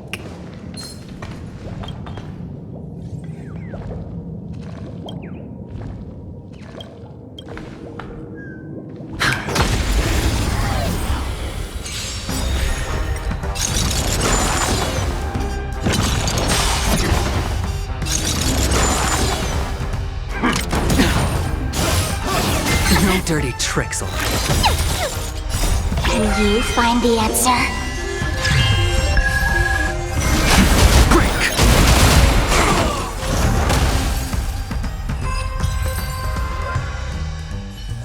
All done. Piece of cake.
And the joyous tour of Toy City has come to an end. Makes me feel sad. Peniconii isn't all bad, right? I'll use this interesting experience as a talking point at the poker table.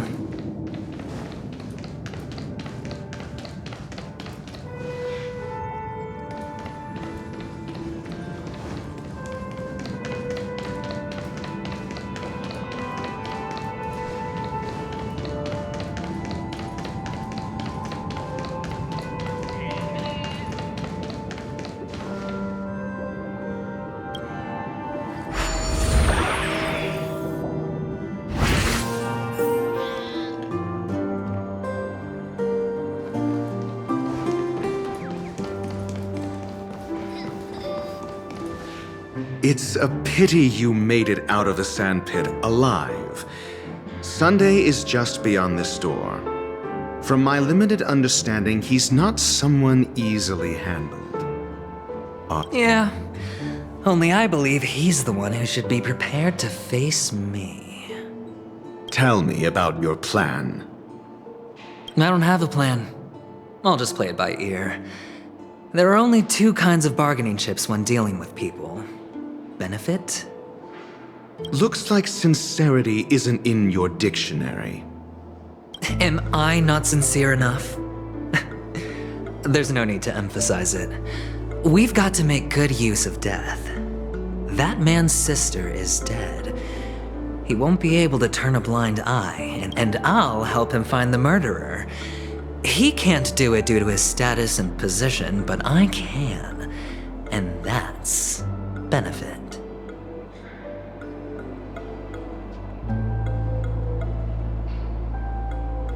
On what basis do you believe he's incapable, necessitating the delegation to someone? Simple. Because that murderer could very well be a traitor hiding inside the family. Do you mean the Galaxy Ranger whom you accused previously? That was just an excuse, good doctor. There's something wrong with that woman, and we need someone who can keep her in check. It's better to minimize the variables outside our control while we execute our plans. Moreover, I need to know her identity. If I'm lucky. She could be an important pawn. And it's good to have more helpful friends when dealing with this matter. But honestly, the murder case is likely unrelated to her. I believe my standpoint. There's a rat in the family. Otherwise, why would Mr. Sunday arrange a private meeting with us? This isn't an interrogation, but a secret negotiation. We'll see. Using Robin's death as a bargaining chip, I'll win back my freedom and power. In the end, I'll ruin this beautiful dream and create the grandest death. If the chance of winning is just beyond this door, even if that chance is close to zero, well, you can't win if you don't play, right? Ah, the charming audacity. To think that you, of all people, might emerge victorious, dear gambler. 3 chips are enough. All or nothing.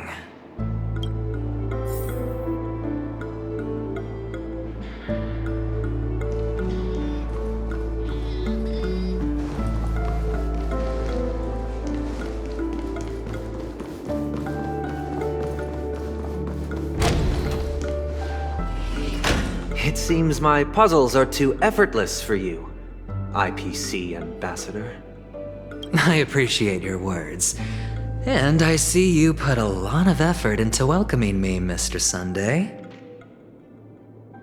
Well, this isn't an invitation, but a summoning. Before we speak, I need to test your character. I imagine this knowledgeable doctor friend of yours has been of great help, yes?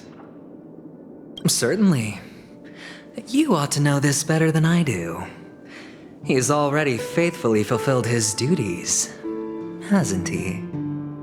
Yes, the doctor has assured me of your noble character. He considers you, like himself, a virtuous person who can be trusted by the family. I have come to know you very well as a person, Mr. Aventюрин. You're diligent, generous, and willing to cooperate. The fact that you succeeded in overcoming many obstacles just to meet me gave me the reason to believe in your wisdom and courage. But there's one thing I must ask you. That is, you've used your wisdom at the wrong place to meet the wrong person and put yourself in a situation where you shouldn't be, witnessing a tragedy that shouldn't have happened. You don't look too well. Am I making you anxious? If not, then it means I'm on your side. If I wasn't mistaken, you'd just made a serious accusation against the family. No, you weren't mistaken. For depravity is creeping in around you. There's no need for us to be evasive. Let's talk about your sister. Your sister's talent is unrivaled in the world of show business. As you know, her voice has been out of tune since she returned to Penaconii. What's more disheartening, she can't sing anymore. Who could be responsible for this? Many suspect the culprit is among the outsiders, but I know you hold a different opinion. Now your noble status has become a shackle, preventing you from apprehending the murderer and avenging your sister's death. You're feeling anxious because you're out on a limb. But don't worry, I'm on your side. I'm immensely honored by your concern for me, Mr. Aventюрин. Since you're so selfless and generous, I believe you wouldn't ask for anything in return. Well, naturally, you wouldn't incur any loss from this. I just want to reclaim what is mine. My liberty and the personal items under the family's custody, the bag of gift money, and... the box in which the cornerstone is stored. That's right. Cornerstone. I've heard it's a treasured asset of the Strategic Investment Department. A sacred stone that seals the Preservation Emanator, granting significant power, and every liquidation specialist holds one. For an object so precious, it probably comes at an even higher price than other forms of recompense. Well, I'm sure you're aware of the high level of risk I'll be undertaking to bring the truth to light. Mr. Aventюрин, when you're out and about, do you always make adjustments to your appearance? Your tie should be on the center line. Your shirt must not protrude from your vest. Your trouser creases should be perfectly straight, and always aligned with the tips of your shoes. Of course. But I don't, because it's not appropriate to do so in public. You should make sure everything is presentable and in order before leaving the house. I'm not the kind that takes risks. The cornerstone must be in the custody of the family. No room for negotiation? Please, don't let me turn you down twice. Sure. The gift money is good enough. I suppose you wouldn't mind that. After all, a merchant can't function without a bargaining chip. You compromised quicker than I thought. Unfortunately, it's a gambler that needs a bargaining chip, not a merchant. I can give you your gift money, but before that, I want you to tell me. The fact that you can decisively forsake the box you asked for, what exactly is stored in it?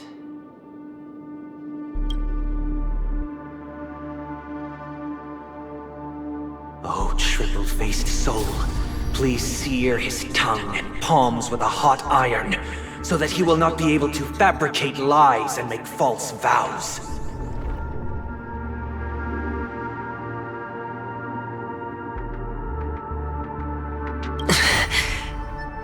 What have you done? Under the light of the harmony, all wickedness is revealed. I implore them to shed their light, and I'll ask you questions on their behalf. Next, you have 113 seconds to prove your innocence and gain my trust. And if I refuse to answer? You can try, and we'll see if the Harmony rejects you.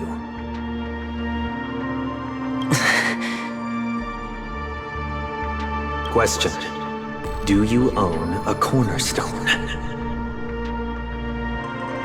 Yes. What a simple answer. You, too, understand that idle chatter leads only to poverty. Did you hand over the cornerstone to the family when you entered Peniconie? Yes. Does the cornerstone you handed over to the family belong to you? Yes. Is your cornerstone in this room right now? Yes.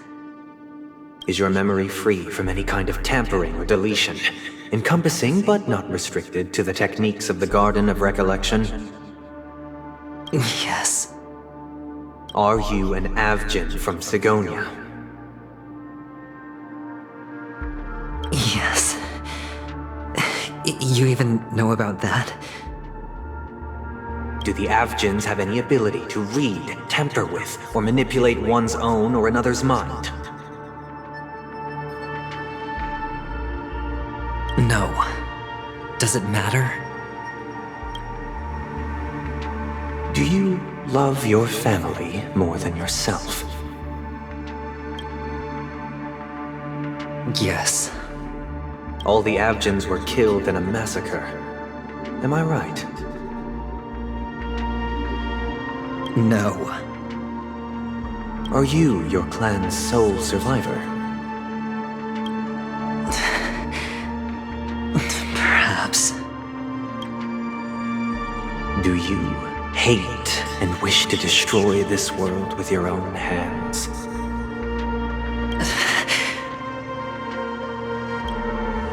I don't know. Interesting. Now, the final question. Can you swear that at this very moment, the Aventyrine stone is safe and sound in this box?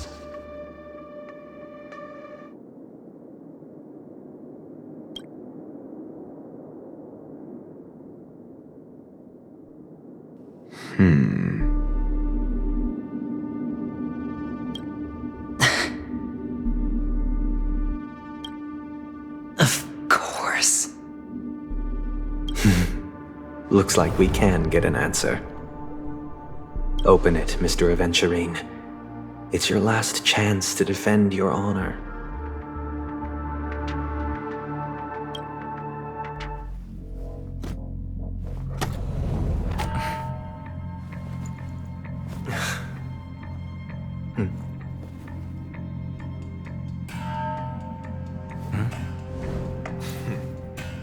Please.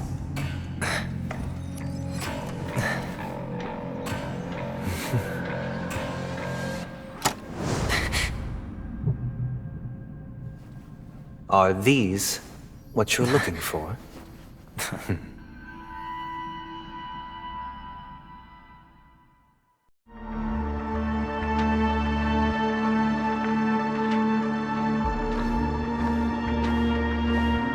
Since you came as promised, learned doctor, does this mean that you are willing to take the side of the family in this farce?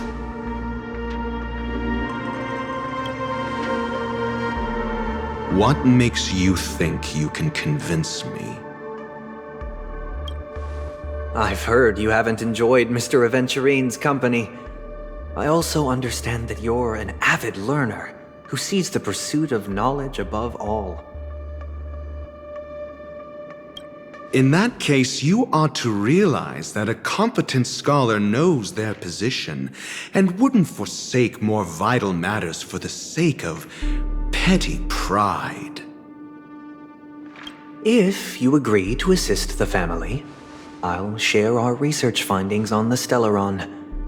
You must be quite aware that, besides the family, no other faction is willing to share such information.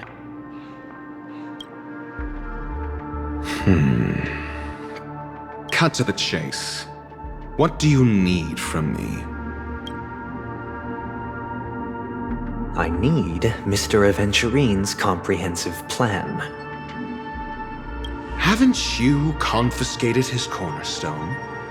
You can't expect a featherless bird to take flight. But I've also heard the 10 elites in the Strategic Investment Department have united, progressing together in the interests of the IPC. You'll have to speak more clearly than that. The cornerstone, which Mr. Aventurin surrendered. Was it really his?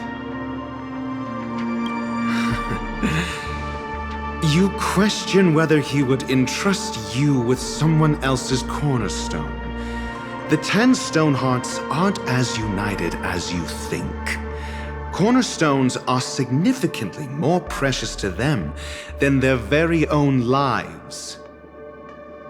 But you know that he's a crazed gambler. The more vocal he is about it, the more cautious I must be. I never imagined someone would share his way of thinking. Honestly, you should see a shrink. Bring it. The box containing the cornerstone is unique, and only IPC senior staff and related members can access it. But I happen to be among them.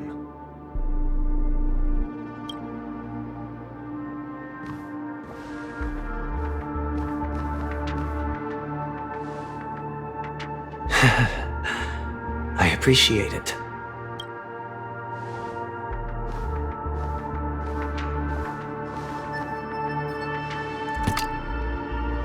Unfortunately, your guess is correct.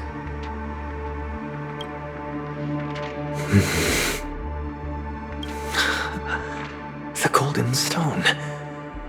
Its color and glow are similar to that of Klepoth's body.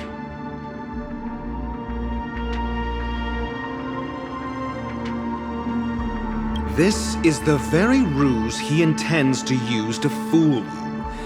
He won't reveal to you that the 10 Stonehearts chisel their own will into the cornerstones, granting them an unparalleled radiance.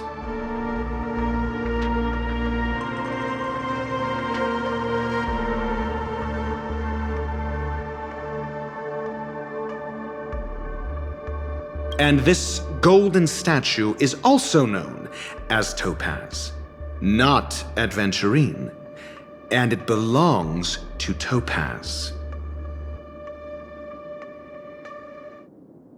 So, do you wish to confront him? Not at the moment. I'm more interested to know the location of his cornerstone. The safest place somewhere you'd never think of. Because he never intended to hide it. In fact, that cornerstone has been in your hands from the very beginning.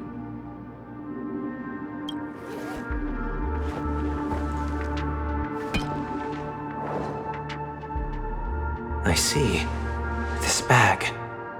Mixing a cornerstone, more precious than life itself, with a bunch of worthless jewels, disguised as a gift of money waiting to be confiscated, is indeed in line with Mr. Aventurin's style. Then he makes up some trivial excuse, downplaying the matter, and requests the gift money. This is a gamble, one he's all too familiar with, betting on your single misstep, leading to a total loss. Learned doctor, I am grateful for your help. The family will surely reward a righteous person like you. As for the villain, I hope he retreats in humiliation. It was all thanks to your friend with a keen eye that I could add a blot of utter failure to your storied career. Ratio, you wretch.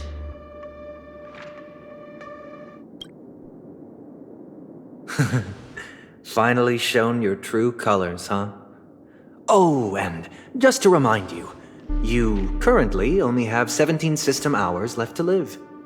Treasure your remaining time, and savor the delectable aftertaste of defeat. You might as well explain yourself a little more clearly.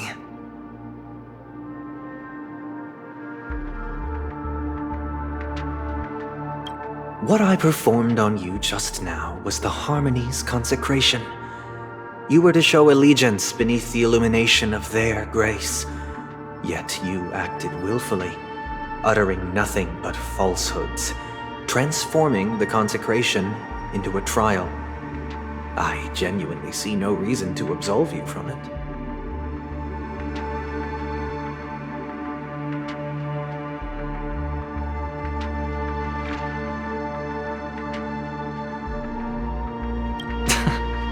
Is this what the Harmony represents? But is it built upon constraint and coercion? You misunderstand, Mr. Aventurian. Punishment is meant for the irreverent, but I have seen your resilient spirit, and thus I offer you the possibility of a new beginning. Throughout these 17 system hours, you will be unable to escape the dreamscape, or contact any of your companions. You only have 2 paths before you, and it all depends on whether you can complete my test within the time limit. Should you succeed, you will be able to coalesce into the Harmony and be with your family. If you fail, you will suffer the wrath of the eternal Centurion and fall into an abyss of doom.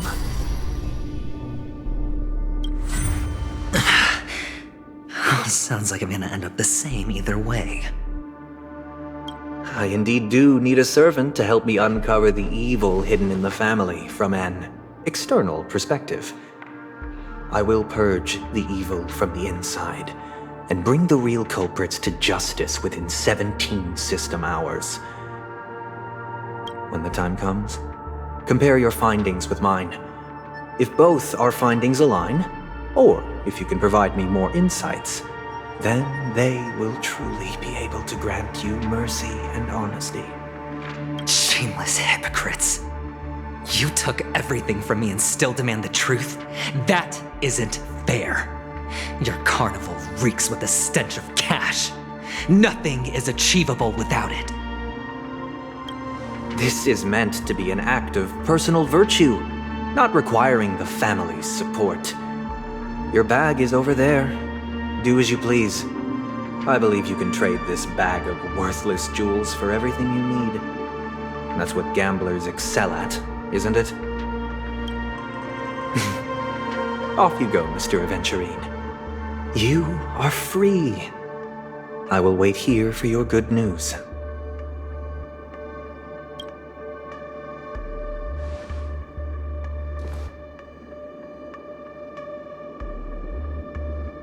This meeting isn't an interrogation or a negotiation. It's an outright execution. Why would I do that, Mr. Aventurian? I'm just wondering what a passerby who stumbled upon a scene of a murder could have found out. That's all.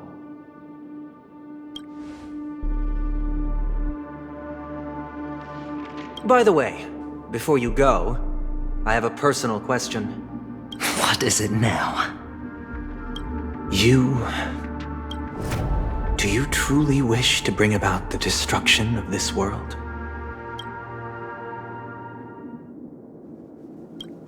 Kakavasha! Where did you go? Oh, are you injured? I got it back, sister. You went to look for them? That's too dangerous. It's just a necklace. It's neither food nor water. We can survive without it. But I can't live without you, little brother. Promise me not to look for those catechins again, okay? Sister, don't be afraid. The catechins are fools, but I'm smart. I played a game with them, and I won. Won? What happened exactly? Tell me. I made a bet with them. The two birds in the desert and me. Who will die first? I won. They suspected me of cheating, but I didn't. I won fair and square. Of course you'd win. You've always been a lucky child. Gaiathra Triclops must be watching over you. But that's no reason to push your luck by going up against those bloodthirsty, cruel catechins. Have you forgotten how Mom and Dad... Look, this is just a necklace. But Kakavasha, you are my only family. I'm sorry, sister. I thought you'd be happy. Because Mom left you this necklace. There'll be no next time. It is important. But not as important as you, my dearest brother. I don't blame you, but you must remember what Mom said. Pain and poverty are the trials of Gaiathra Triclops. She has also granted us a chance. And that's your good luck, Kakavasha. Your good luck is the most precious wealth we, all Avgin, have. You're a child blessed by Gaiathra Triclops and can lead the clan to happiness. So always remember to protect yourself and never resent the pain and poverty you're going through, all right? Listen to me and swear to Gaiathra Triclops. Okay. We'll swear to Gaiathra Triclops to protect this wealth. But sister, if Gaiathra Triclops was really watching over us, then why did she not protect Dad when he was swept away by the quicksand? After all, Dad went to the Catechins' land only to prepare for Gaiathra Triclops' offerings. And where was Gaiathra Triclops when Mom was shivering in our arms? Mom was still pleading for Gaiathra Triclops' forgiveness under her breath, till the moment she closed her eyes. Sister, everyone praises me for being smart, but I don't get it. If every rainpour was Gaiathra Triclops' forgiveness and grace, then how bad were our sins? So much so that we were born in this world of death?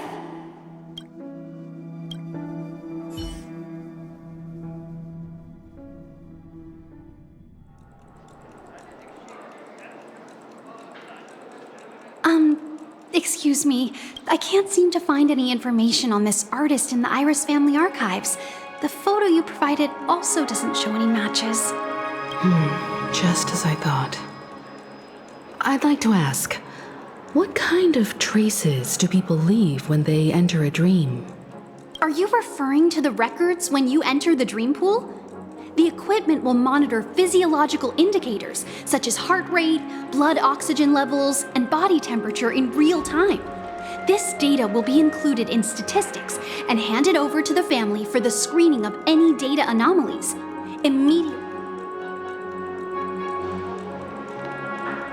Please rest assured, your vitals are monitored in case of emergencies, allowing us to wake you if necessary. This is all for the safety of our guests. Can I trouble you to access the records? I apologize. The hotel does not have access. This information is managed by the Bloodhound family. We can... Looks like nothing can be found here. At least we know who to look for next. We can ask the Bloodhound family for information. Thank you for your assistance, Miss Allie. By the way, is Miss Robin doing fine? We are... Fine? What does that mean? Is there something wrong with Miss Robin? The preparations for the Charmony Festival have been proceeding smoothly, so I guess things are pretty good. I believe she will be able to put on a spectacular show for all of you. I'm sure.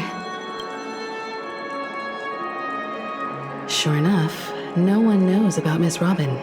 I'm not surprised. But that Miss Firefly is truly mysterious. There's no information on her in the hotel system. Even if she's a stowaway, she should have a disguised identity after entering the planet. She's also in the running for the legacy. How is she going to sneak into the dreamscape unnoticed? Is there any other way to enter a dream? Besides the hotel room's dream pool?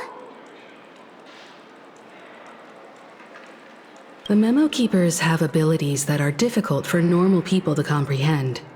In the memory zone of Peniconii, they thrive effortlessly, a fact proven to us by Black Swan. The hacker girl from the Stellaron Hunters used extraordinary means to unlock the Dreamscape Hotel's seal. According to the scene witnessed by her, it is likely that they are behind Miss Firefly's case. The Garden of Recollection and the Stellaron Hunters.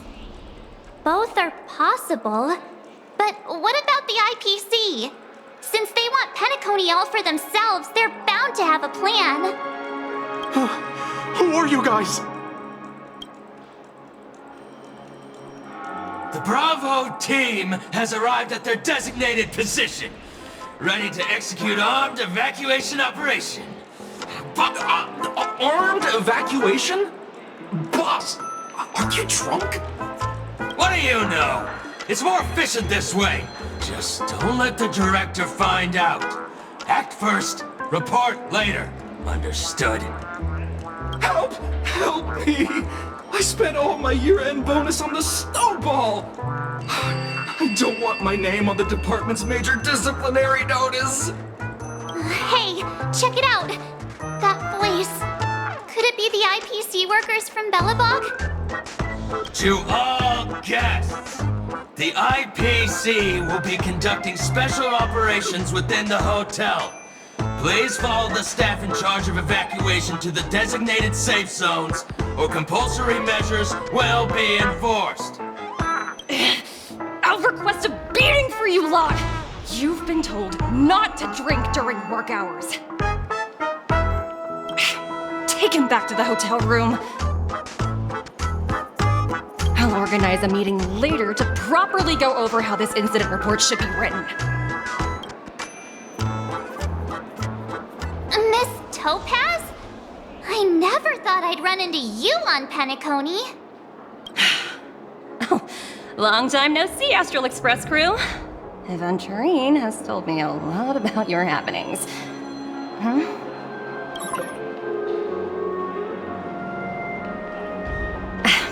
It's fine. Do as they ask and try to avoid any conflicts with the family. Report to me before taking any action. Yes, all right. As you see, the IPC isn't very popular here on Peniconii. Cordiality from the family is a mere facade. The former frontier prison has turned around and cuffed its shackles on the IPC staff now. Only Avantюрин, who carries an invitation, is allowed to attend the banquet. An entourage like us, we can only sit around in the reality hotel, unauthorized to even enter dreams. No wonder Avantюrin's scrambling to partner up with someone. The IPC can't back him up in the dreamscape. His situation isn't optimistic, I hear. You're all helping to investigate some dirt on the family, are you not? Let me know if you need anything outside the dreamscape. The IP... Thank you, Miss Topaz. We're on our way to the Hounds to verify some intel. Perhaps you've had dealings with them? Yep. They're tailing us right now. Why not go and talk to them? It'll take the spotlight off me. Being constantly stared at is really uncomfortable.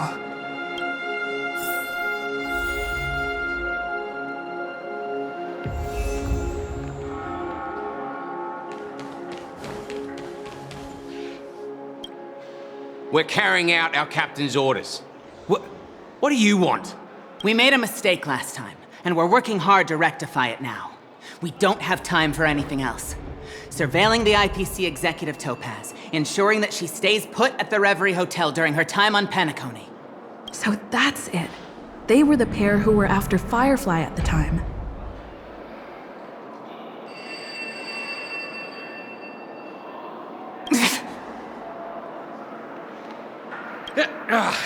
It's you again. Back for more trouble? We're not afraid of you this time. Well, spit it out. Stop bothering us if you've nothing important. So you know each other. Why do you keep running into people you've beaten up before?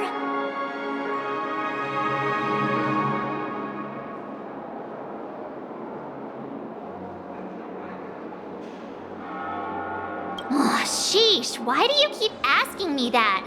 We're in the middle of investigating a murder case for the family. May we speak to your captain about it? Hey! The security officer instructed everyone to shut their traps before he returned from Dream's Edge. What murder? You'd better stop spouting nonsense. Yeah, that's right. We have nothing to report. Please leave. Looks like they're not going to cooperate, but they did at least tell us that the captain is at Dream's Edge. Why don't we just look for the security officer then? It's probably Gallagher, the one she mentioned, right?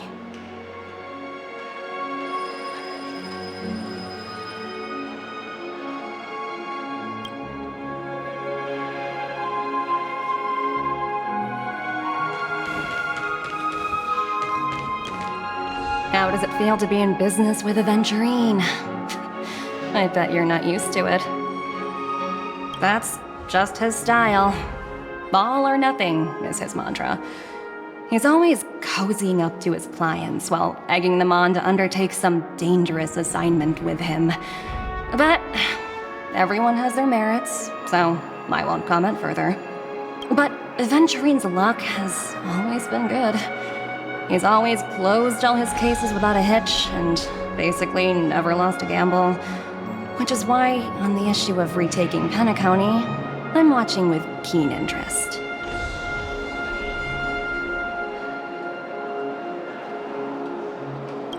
Of course. It's business after all. What's important is where you're seated at the table. As for the two cases, apologies, but I don't have much info on them either. All I can do is ask you to keep digging for more details.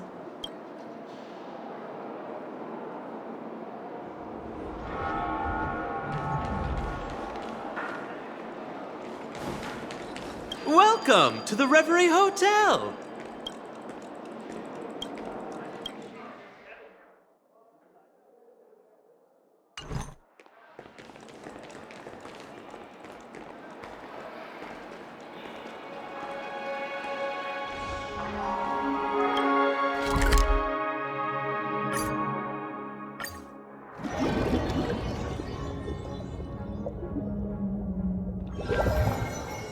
Such tight security.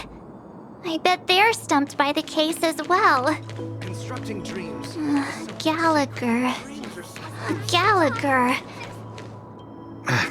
Apologies. The Bloodhound family is running an investigation up ahead.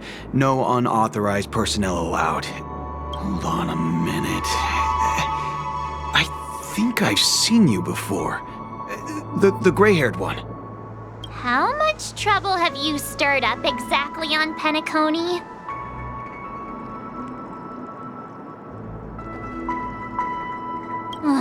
You think you look alike?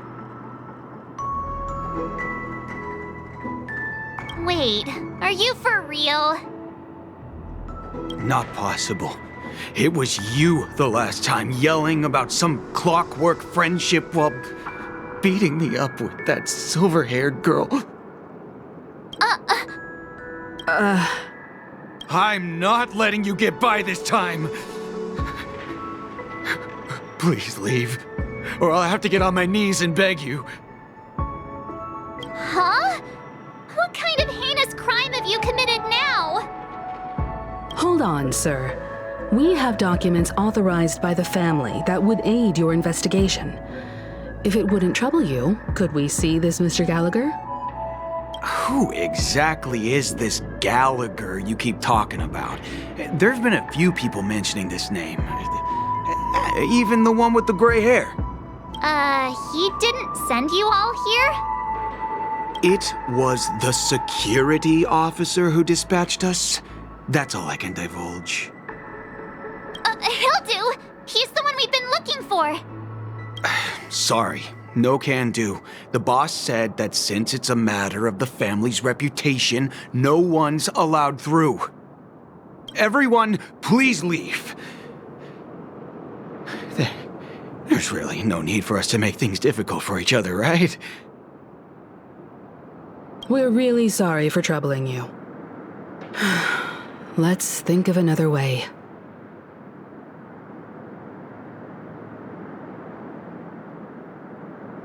Another way. That's it! Didn't they say something about that? What was it? Clockwork? Can you perform it again?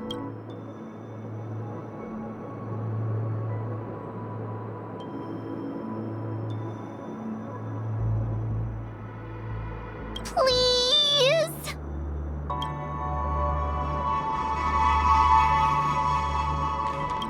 Sorry, no can do. The boss said that's everyone, please leave.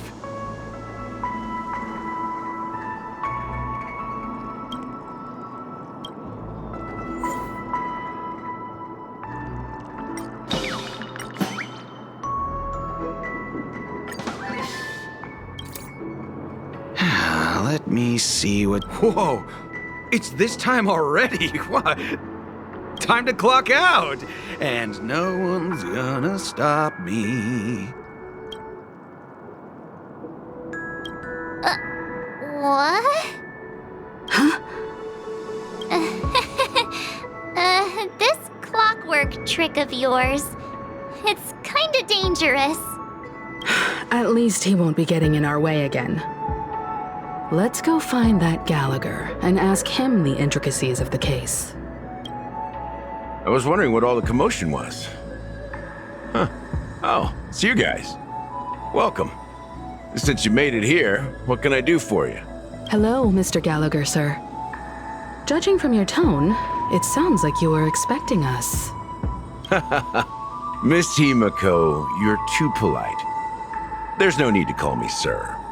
Mr. Gallagher, you even know my name. Of course I do. You folks are from the legendary Astral Express and honorable guests of the Watchmaker. I had an encounter with this lady in the golden hour. I remember that little silver-haired girl was there too. I'm sorry for what happened to that kid. This is also the reason why we've come to visit you, Mr. Gallagher. The Express can't just overlook the death of that child. So we've decided to help the family get to the bottom of it, in the hopes of getting justice for her. The Nameless involved with the family. What an unpredictable twist of fate. Why? What's wrong with the family? It's nothing. On Penaconii, everyone loves the family. No matter how much one resists the beautiful dream, when the time comes, they too will find it hard to let go. Who wants to leave a warm nest? Just idiots, little kids, and inebriated fools. Mr. Gallagher seems to be getting at something. Well, you got it wrong. I'm not. You want to discuss the case? Sure, come with me. This is not a good place to talk. Let's go elsewhere.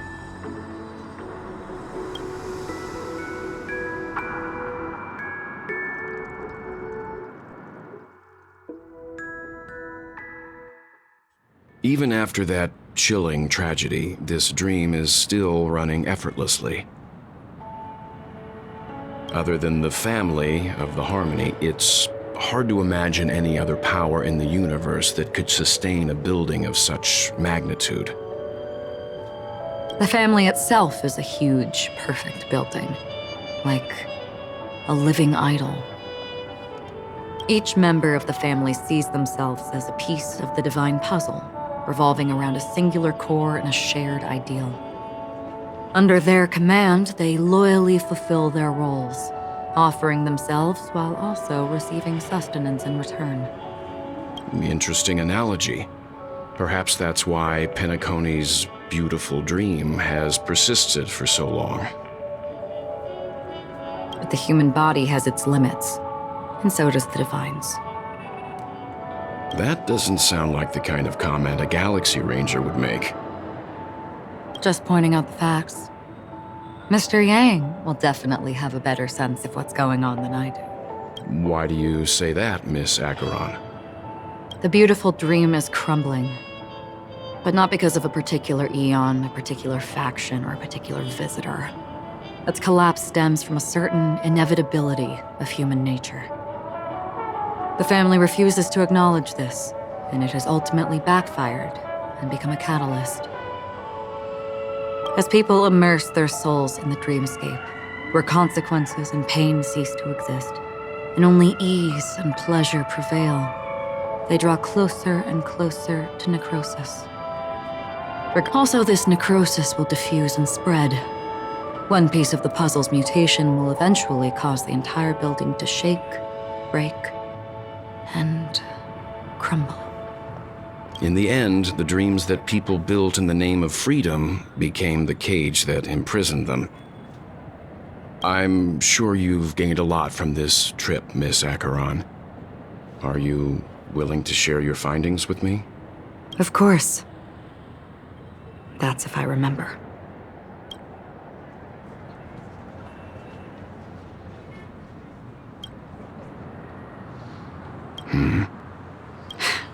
Don't mind me, it's just a habit. Owing to events in the past, I've become easily forgetful. It's only when this sword is unsheathed that those hazy memories start to become clearer. Take your time. That should do it. I vividly remember everything that occurred on Peniconii.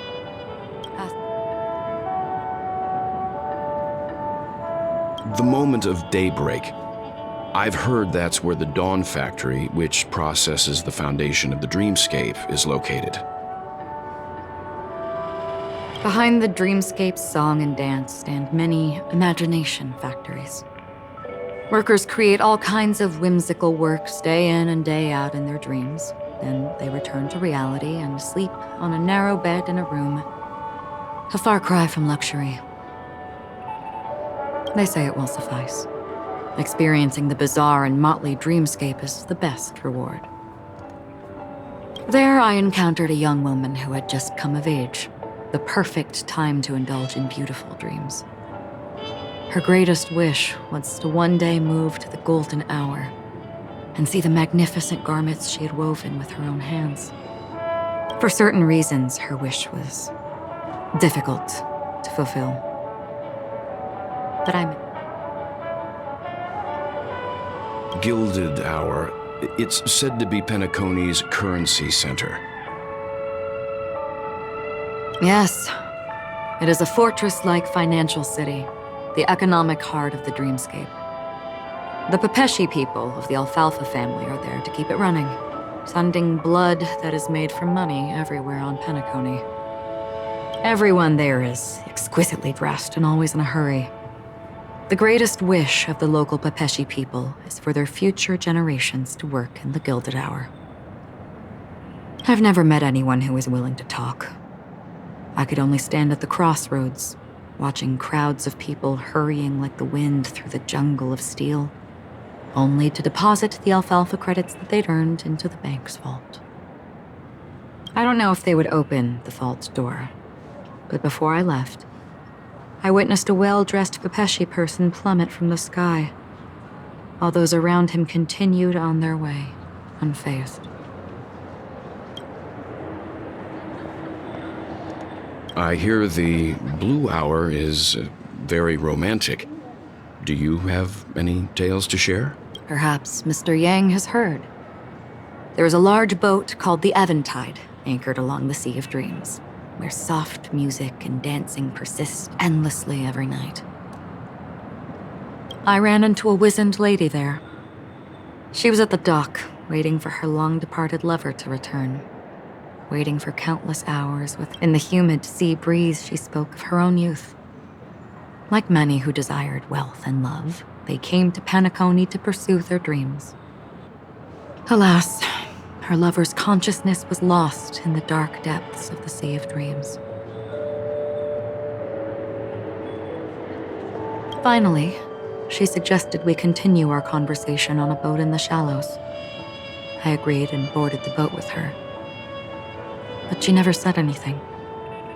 Her eyes absent-mindedly gazing at the horizon for what seemed like forever.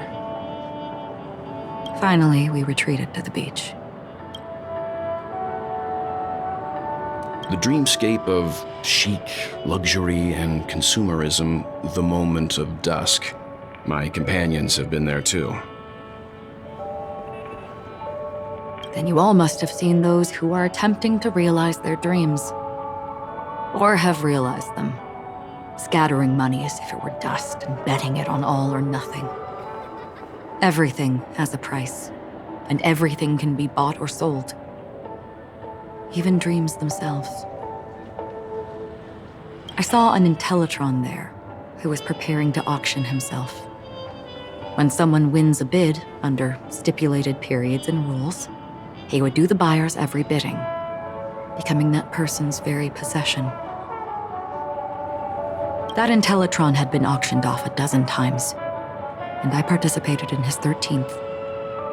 That was the grandest banquet I had ever attended. But never again did anyone cast another glance at him.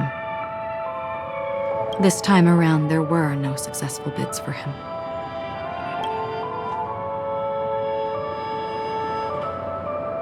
This is what I've seen and heard along the way. Someone once said to me, Peniconii wasn't like this a long time ago, nor should it be. I've traveled through the reality and dreamscape of the planet of festivities, watched the tides of night rise and fall when time stopped for people, where the spirits of the rich and impoverished remain forever fixed on their own scales. This is why I think the collapse of the beautiful dream. There might be a way to change everything. Perhaps. But if this is indeed the world that people desire, if this is precisely why life chooses to slumber, should we still seek to change it?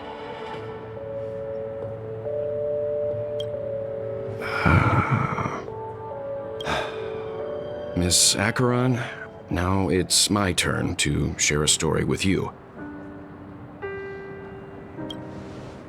There was a man from my homeland who, at a time when the world was grappling with deep, unhealable pain, made a choice. He wove together the dreams of everyone in the world, linking people's dreamscapes, and shouldered this burden himself. From this, he created a giant. And since that moment, the giant stood between heaven and earth, becoming the pillar of the world's existence. As a price, those who found it hard to move forward, who could not advance, forever lost their future. They slumbered in a dream, devoid of disaster and pain, living out their days peacefully in the man's created utopia. And it is because of the wishes of those people who wished not to awaken that this spiritual Adam became... And yet, you stand here right now, which also means that man failed. Because people must always move towards the future. Even if human weaknesses make them pause when they truly cannot move forward, humanity will eventually seek a way to save itself. And that man, he was never a failure. Like everyone in that world, he etched the possibilities of human nature into his heart. He was The sun chaser of legend soaring towards the sky and embracing his final victory with his fall. He ascended to heights uncharted, only to come face to face with the sun, a place not visited by anyone before. His wings would melt because of it, only for him to fall into the sea. And after that, countless others would surpass him, soaring to even greater heights. A fitting metaphor for the Nameless's trailblazing spirit. Thank you, Mr. Yang. I know what you wish to confirm.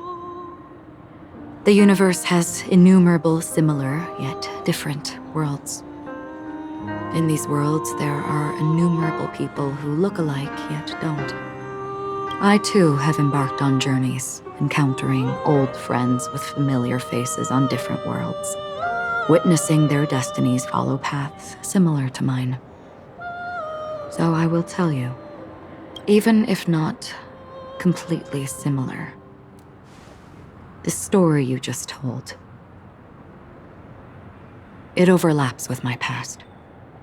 And I ended that man's life. Alone. I am not who you think I am, nor will my home be as fortunate as your world. I am sorry. It's fine. I don't mind, so long as I can alleviate your suspicions. There's something I still wish to know, Miss Acheron.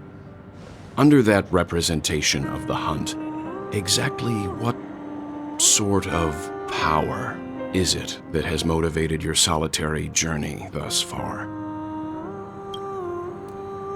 Mr. Yang, before answering that question, I wish to continue the previous topic. I like your analogy very much. Indeed, birds are born to fly. But in a distant past, their ancestors could only gaze at the sky in envy. They saw that faraway ray of light from above the heavens, piercing through the clouds and blanketing the earth. And so, time and time again, generation after generation, the birds spread their wings and took to the sky, attempting to touch its ceiling, all because the sun was there. Then, what if the last bird finally soars into the sky, only to realize that the end of the light is not the sun, but darkness?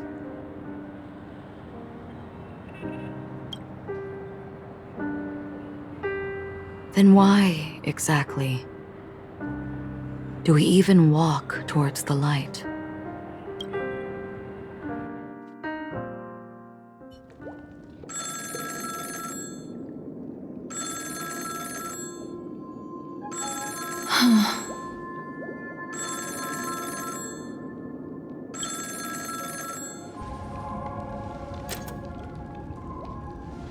Long time no see. Having fun on Peniconii? Acheron? This voice, it's not Constance. Could it be her companion? Though I don't know exactly what you are, or what you're up to, my bullets will find you. Until then, you best find a casket store on Peniconii and ask the owner to reserve a good quality casket for you, imposter. Imposter? I see. She gave my whereabouts to someone who's tracking Acheron too. Who are you? Huh? Did I make a mistake? Who the heck are you? I'm the Garden of Recollection's memo keeper.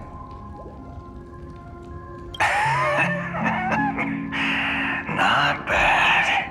This is the kind of tough challenge I like. You that imposter's bodyguard? Never mind. It's fine. I'll leave a round for you. So get that forehead clean, and and wait for me. I don't know what you're talking about, but you know Acheron, the Galaxy Ranger, yes? I have something to ask you. Are you asking me to write your will? Sure. Go ahead. Not quite. I only want to ask, how exactly did she become a Galaxy Ranger? She's clearly not a path strider of the Hunt, but you are, aren't you? Tell me, what's Acheron's deal? Sure. Heck, never thought I'd come across an ally. What a stroke of luck. Well, I'll be on Peniconie soon. Memo Keeper, go buy a bottle of Asdana's White Oak and warm it up, and I'll raise a glass to you. That lady's passed. Well, nobody knows. But if all you want is a simple answer, sure, you best get a chair and take a seat. That woman, named Acheron, is an emanator who should not exist.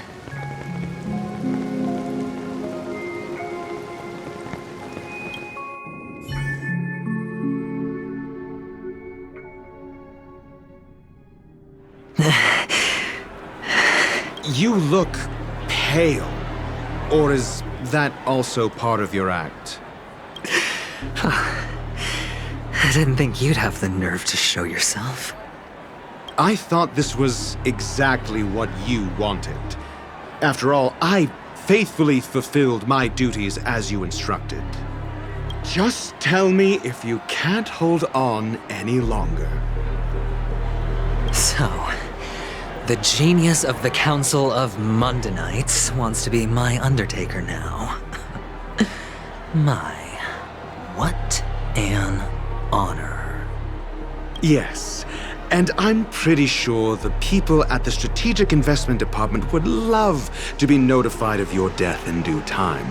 But let's not forget, you won't be seeing them, because I'm the manager of this task. Great. Then tell your people that Aventюрин is ready to go in 17 system hours. Oh, you've got a lot of nerve. How exactly do you plan on completing your task while your hands are tied by the Harmony? My conversation with Sunday convinced me that there's a traitor in the family, and that they hold the secrets of Peniconie. I even managed to recover the gift money. Things haven't gone this smoothly since I walked through the doors of the Reverie. Now I'm only one step away from victory. Sounds like a very elaborate way of saying that you failed. That's all I can say. Have you forgotten, Doctor? You betrayed me. Go. Do what you must. I look forward to the sight of the IPC fleet surrounding Peniconie. You've achieved what you desired, haven't you? That's true, but what's your plan? Did you conceal an orbital support beacon in that gift money bag? Well, who knows? Maybe that's why I'm handing out cash even when I'm about to bite the dust. You are indeed a gambler. An insane one at that. Maybe I am. Fine. Here, take this. Open it when you're on your last legs. You'll thank me. What's this? Medical advice?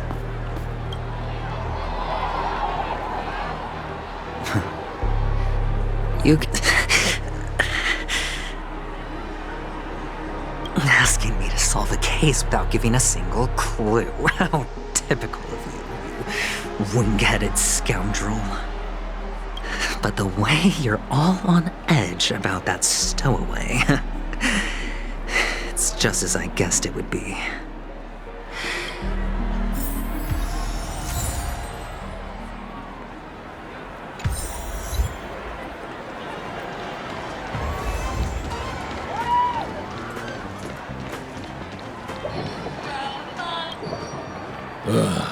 The world has truly lost its way.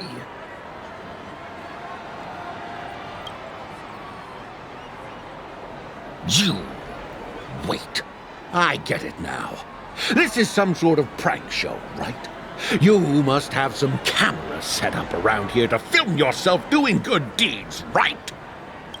You youngsters are always looking for a quick way to get an audience. But you know what? A truly great show never comes easy. A great show will start soon, old man. But before that, I need to ask you something. Do you know where I can find death in this dream? Ah, I see. Another fearless youngster looking for death, huh? Well, let me give you a piece of advice. Don't think you're the first one who's ever thought of that idea. Death? Not even remotely innovative. I bought it from Dr. Edward. He claimed it was some exclusive fancy schmancy stuff. Oh, what a disappointment. The effects were awful. First, some monster covered in eyes stabs you in the gut, and then all you see are blurry glimpses of buildings and lights.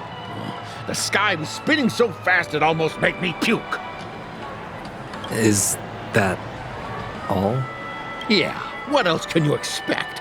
Don't put too much stock in the Peniconii movie industry. They even call this junk groundbreaking art. What a joke. Well, I'll leave you be then. I hope you have a wonderful day. A monster covered in eyes. That sounds like the Memory Zone meme. But buildings and lights... I don't... I can feel something inside my head. Is the harmony starting to kick in?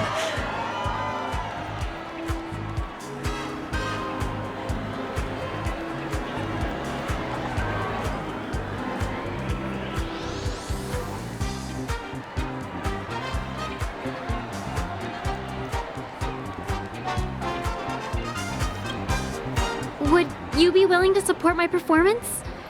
And keep the Song of Beauty alive in the cosmos? Wow, how fabulous! But why would you give such a wonderful gift to a random stranger like me? Well, you see, I can't bear to see anyone in this sweet dream suffering from poverty. That's incredibly kind of you. Thank you so much, sir. If you ever get the chance, please, feel free to come by and indulge in my singing. Sure thing. Oh, by the way, do you happen to know anything interesting about death? Death? That's a pretty scary topic, and it doesn't really match the mood of this sweet dream. Oh, you see, I'm a tabloid reporter collecting ghost stories in Peniconii. As you know, the more chilling the stories, the more attention they get. Maybe you could help me out. Well, if you're up for some gossip, it's not about death, but there have been some rumors about a guest at the reality hotel who fell into a deep sleep and didn't wake up. It was like they were in some sort of coma. Nobody knows what caused it, but luckily the customer eventually regained consciousness. Well, all customers are under the protection of the family, after all. Thank you. This will make for a very juicy headline. May Shibe protect us. Unexplained coma. That's actually what happens to your body if your brain dies in a dream. But unfortunately, the customer ended up waking up in the end.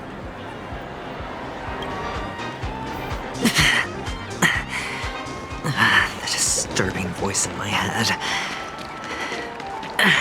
It's getting close.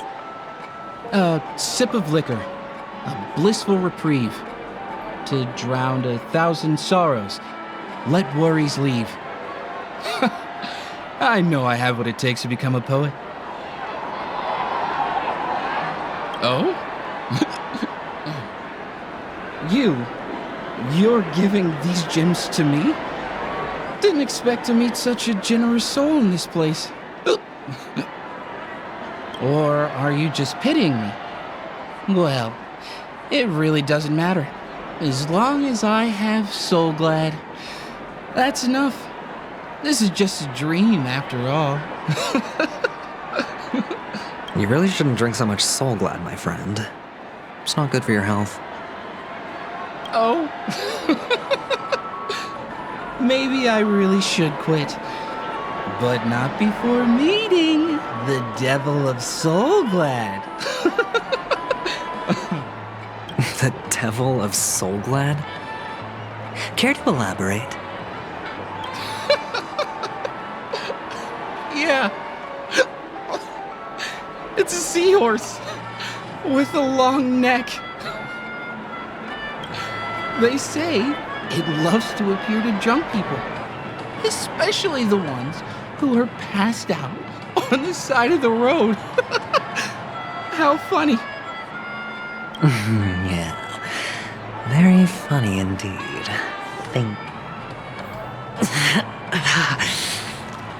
Does everyone have to go through so much torment before joining the family? Darn it. Now I just want to dig out my brain and use it as evidence. Take care, my friend. If you ever find yourself in danger, remember that the hounds are always ready to help.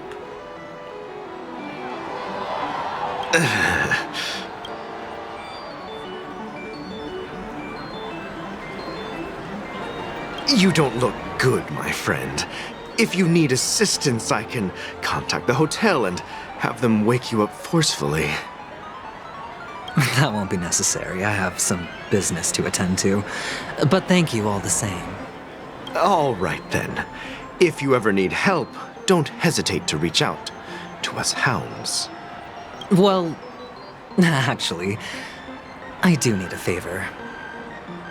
As the most outstanding hound in Peniconii, have you come across any stowaways recently?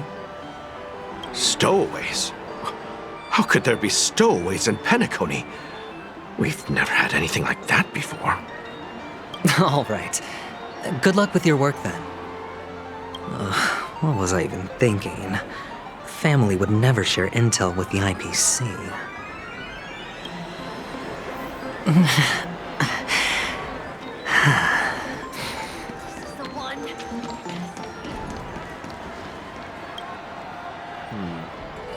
Were you wanting to talk to me? Sorry, I thought you were checking out something behind me. Is this a gift? For me? Are you sure this isn't some kind of mistake? Yes, it's for you. Just take it. Is this for real? Someone is actually giving me a gift. Not for my parents, but for me. Thank you. Thank you so much. No, it's not much. I just want to ask you something. I knew it. What's on your mind?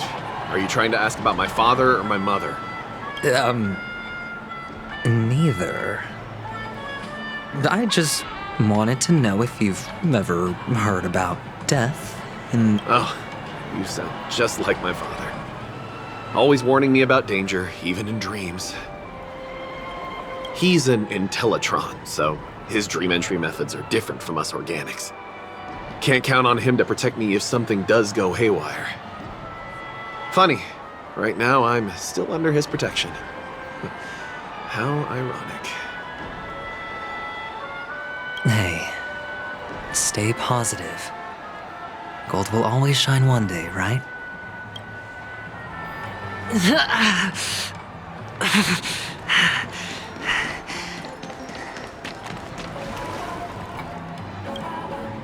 You want to talk to me?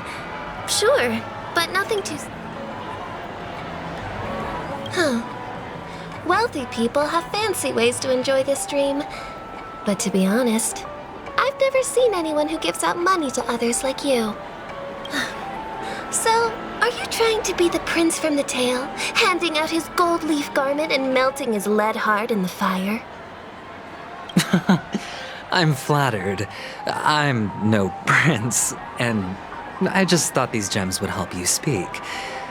So, as an investigative reporter, maybe you've heard something about death? Ah, another curious soul. I see.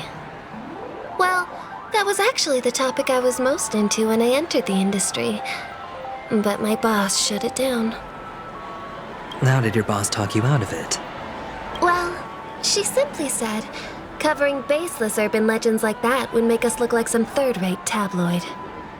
I thought about it, and she had a point. Reporting on stuff like blowing out birthday candles and getting spooked by nightmare ghosts isn't exactly professional material. Guess she's got a point. Thank you for sharing. The Devil of Soulglad, Dangers in the Dream, and Night.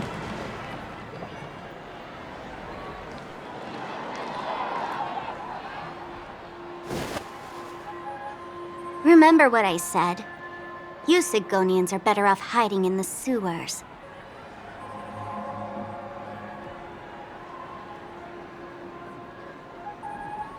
Look at you, snooping around and sticking your nose everywhere.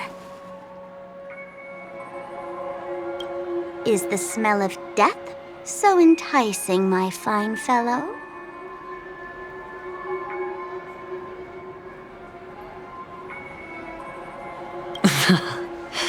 Oh, it's you, masked fool. I should have guessed it. You're the imposter who appeared on TV after Robin's death, right?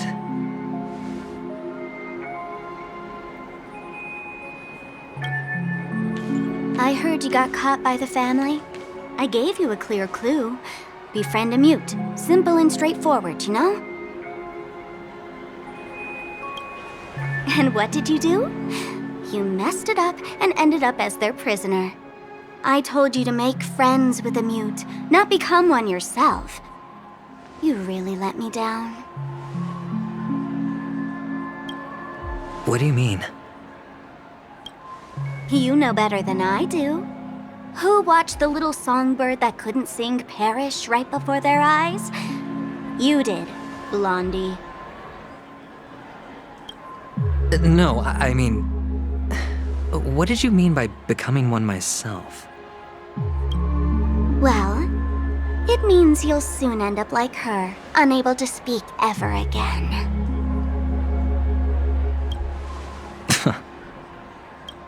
But it's a good thing if you ask me, because... Because I'm getting closer to the truth, right? Oh? Why else do you think I'm handing out cheap trinkets all over the streets, fool? All part of the act. Fool's bait. The more pathetic I seem, the more likely you'll come sniffing around. So, now that I've drawn you out, will you reward me with an answer for my efforts? Why should I help you? Don't you want to see Peniconii descend into... chaos? Well, I can make that happen. I just need an answer to one question. Back then, did you really mean Robin?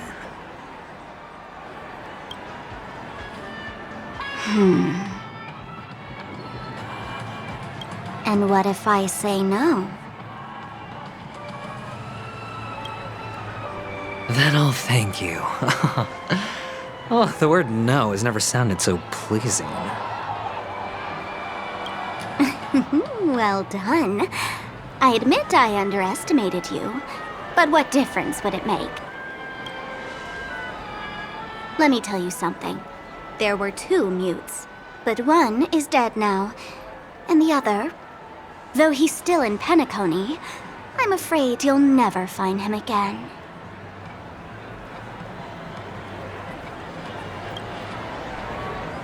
Now I'm completely sure that I was on the right track from the beginning and never strayed, fool. Right now, there are only two things missing from my grasp: the meaning behind the truth and the means to expose it. How impressive. That's quite a fancy way of saying I haven't learned anything so far. Not exactly.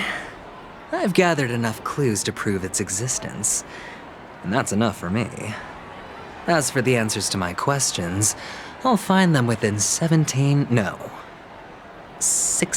system hours. Oh, really? Only 16 system hours? Well, let me lend you a hand. Here you go. This is my precious, mutually assured destruction button, and I have one just like it. When either of us presses it, the other and the whole of Peniconii will go up in smoke. If you're really so desperate for the IPC to take over Peniconii, blowing up the chessboard isn't a bad idea. Start from scratch. That's where the IPC excels, right?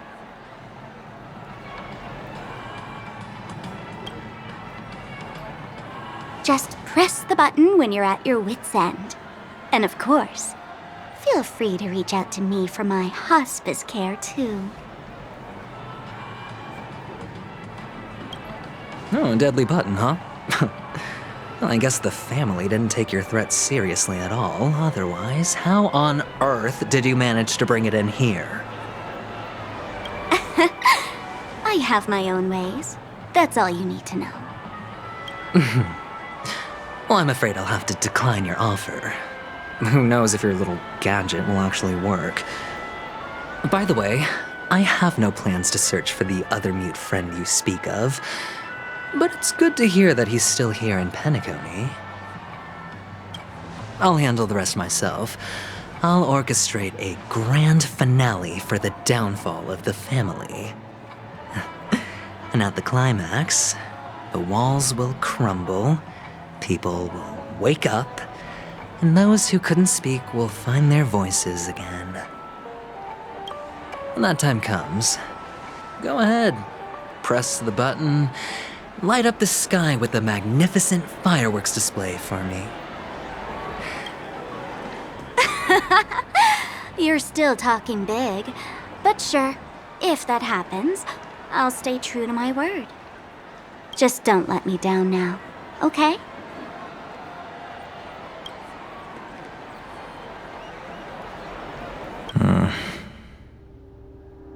So, number 35. You're back. Like your new lucky charm? Can a commodity code really be considered a lucky charm? Silence! I didn't give you permission to speak, you Sigonian hound. The guys in black didn't say much, so I've no idea what you did to save your skin in that massacre back in the day. But I figured you must have had good luck, so I bought you. From now on, you and your good luck are my assets. Are we clear? Your first task is simple. In addition to you, I've purchased 34 other slaves. Go and play a game with them. You came out alive after 2 days. It proves that you are the real deal. You're insane. Testing out if you're a good product. Aren't you worried that the money you spent on me will go to waste? I've got stacks on stacks, Blondie. The slave market is never short of self-righteous brats like you. But you look good, and that's why many customers are betting their fortunes on a scrawny brat like you. So go along now, and don't let your master down. How much did... What? My price. Huh. You really want to know? Well, it was 60 tanba. No more, no less. I'll take my chances. 30 tanba. If I come back alive, you'll give me 30 tanba. Deal? Are you trying to strike a bet with me? Oh, you've got some guts. Yeah, sorry, but that won't do. Don't forget your place, slave. You're not qualified to be at the table. You're just a chip. A life thrown away in someone else's hands. Either you come back with more chips for your master, or you never come back. It's all or nothing. Don't embarrass me, my lucky hound.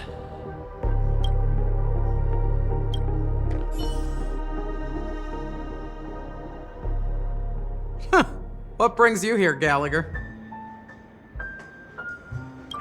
Some friends from the old days. Do you have a moment to spare, Siobhan? Oh, I have the whole day to spare. Ladies and gentlemen, welcome to Dream Jolt Hostelry. This bar offers a wide variety of drinks, but we draw the line at Soul Glad. Why settle for ordinary when you can experience extraordinary? We're dedicated to serving up nothing but pure joy and laughter. What would you like to drink? I'll whip it up for you. Oh, look! A lady as cool as Serval!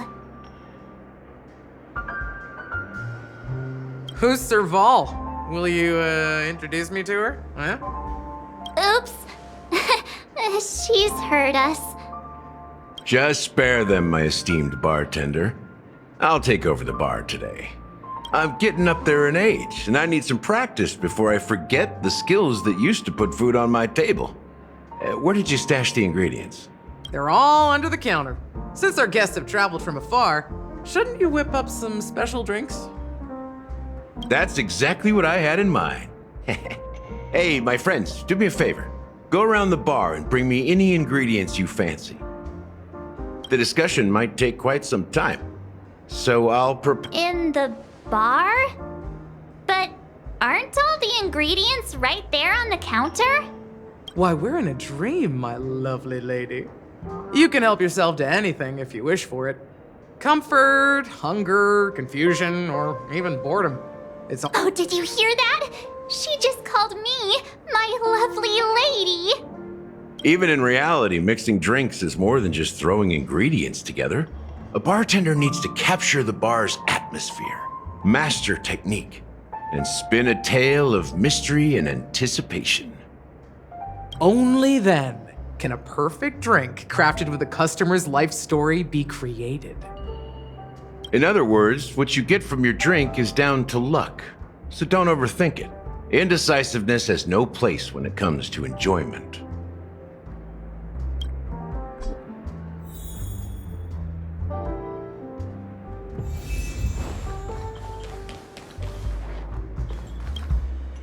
Hey, look at all these chips scattered everywhere. A few days ago, an actor from the Iris family came. Caused a ruckus with Siobhan. Those chips...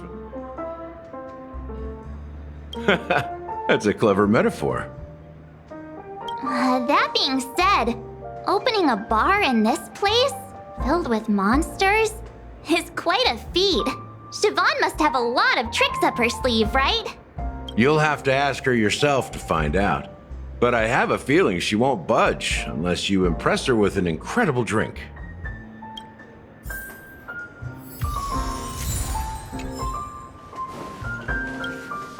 It's Soul Glad! But I thought they didn't sell Soul Glad at the bar. Let's give it a shake. Nice, it's still fizzy and has a long shelf life.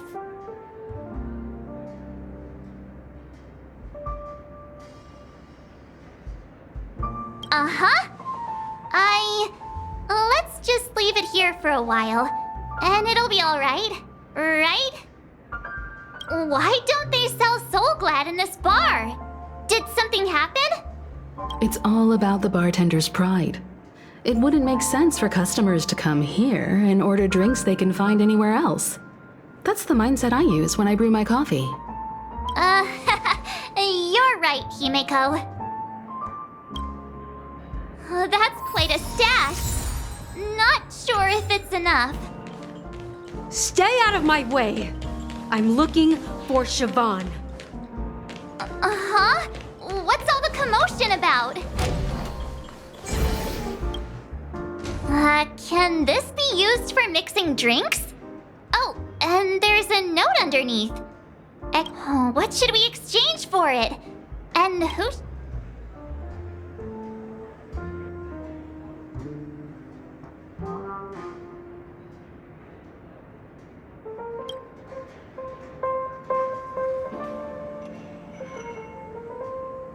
Hey, what are you doing? You can't just throw trash. Happiness is the dream of the humble. Does this mean we can take it?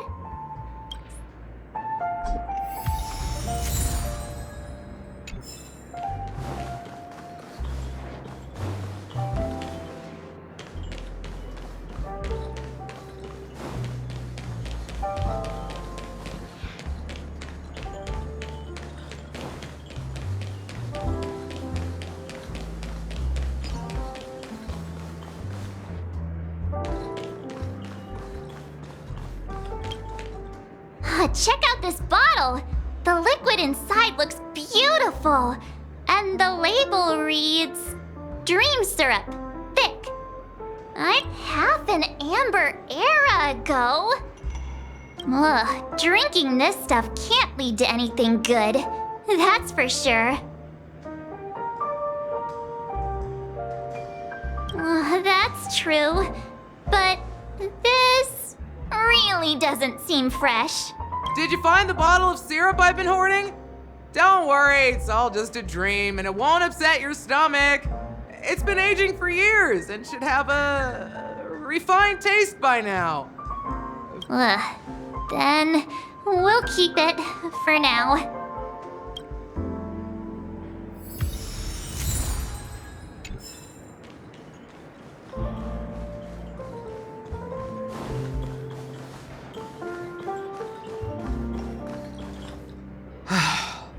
Haven't I made myself clear enough, Miss Amiki? The Dream Jolt Hostelry only welcomes guests who want to enjoy a drink to their heart's content. But you have the talent. You'll attract a huge audience. You're destined for the Iris' stage, not for this rundown shack. Come with me. We'll become the talk of Peniconie, shining light into every corner of the dreamscape. Please, Siobhan, I really need you. As you see, I'm entertaining my guests. Don't make me repeat myself. Fine. If you don't come along, I'll just sit here and not go anywhere else. Give me a sparkling drink. Sweet. With extra ice. What's her deal? We can't discuss the case with other people hanging around the bar. Hey, can you do that clockwork trick of yours again? Yeah, I'm counting on you.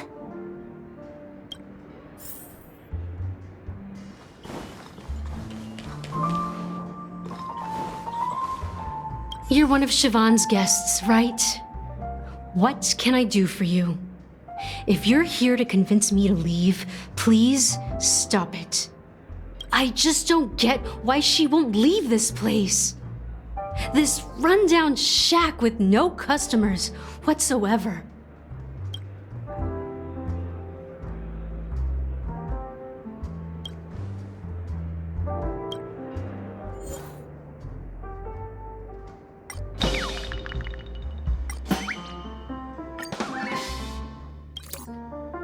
I've seen it. The moment when Siobhan and I share the stage, the crowd is going wild. Applause crashing like waves, the aroma of irises fills the air. A beautiful melody playing, ribbons dancing around us, and the taste. I've seen that scene countless times in my dreams, and every time it mesmerizes me. That's why I have to bring her back to that world, no matter what it takes. Want to raise a glass, my attentive listener?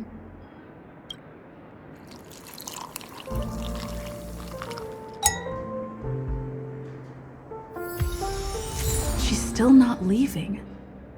Maybe I'll have to try again. I just don't get why she won't leave this.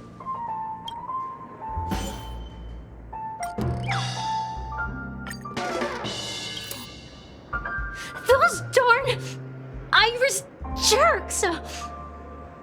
They're the ones who forced Siobhan into hiding here, running this pesky bar. It's all their dirty scheming.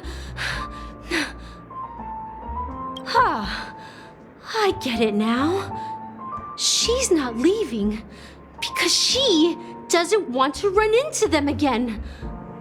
I can help clear the way for her. I can do her a favor. I'll go back and write a letter to the Dream Master exposing the crimes committed by the Iris family. Siobhan will definitely appreciate it. I just don't get why she won't leave this.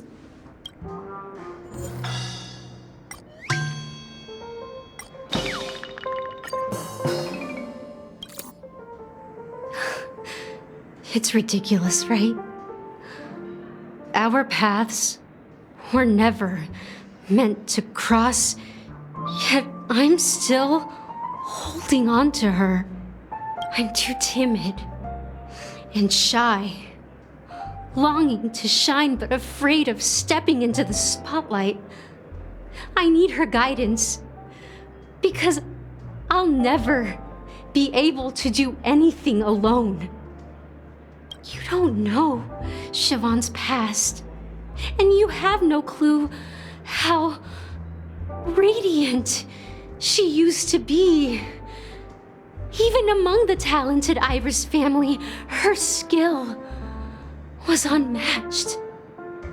I know she probably thinks I'm just trying to ride her fame to get ahead.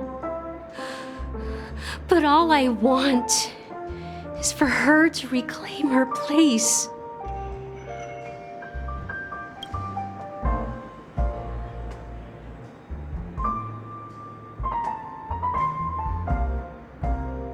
Well, talking to you has got me feeling a bit down. My thoughts are swirling, making my mind clear, and bringing tears to my eyes. Maybe I should find a place to reflect on what Siobhan truly means to me. Here's the payment for the drinks. Please, pass it on to her. I'm leaving now. Amaki has left? That's good for her. Radiant dreams may be enticing, but they're nothing more than dreams. Her drink is on the house. Please keep the money. When you're ready, go to Gallagher. I can tell he's itching to show off his skills.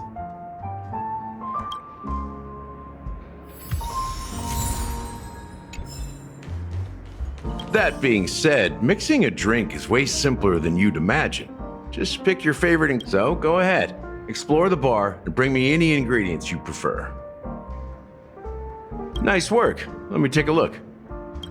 You found some interesting ingredients there. Now, each drink has its own unique flavor, and the base ingredient sets the tone for the initial.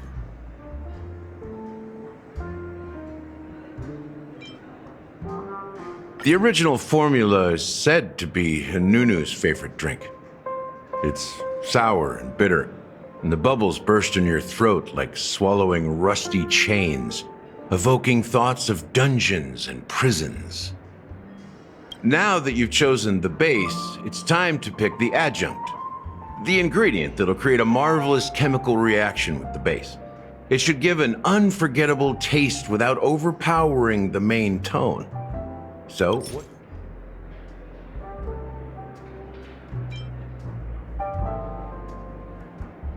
Bright future. A taste that's been a long time coming. I'll never forget the flavor that danced on my tongue as Mikhail whisked me through the dreamscape wilderness. Those were haunting times. Too beautiful to be real. Mikhail. Almost there. Let's pick a decoration. Which style do you prefer? Anything you need, I've got it.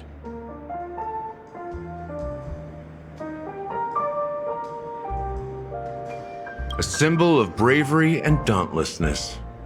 May you break free from your shackles just like he did. Well, it's done.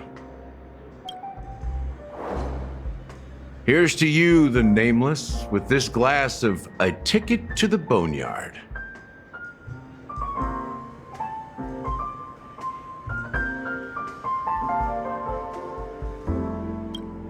To the dead and the dying.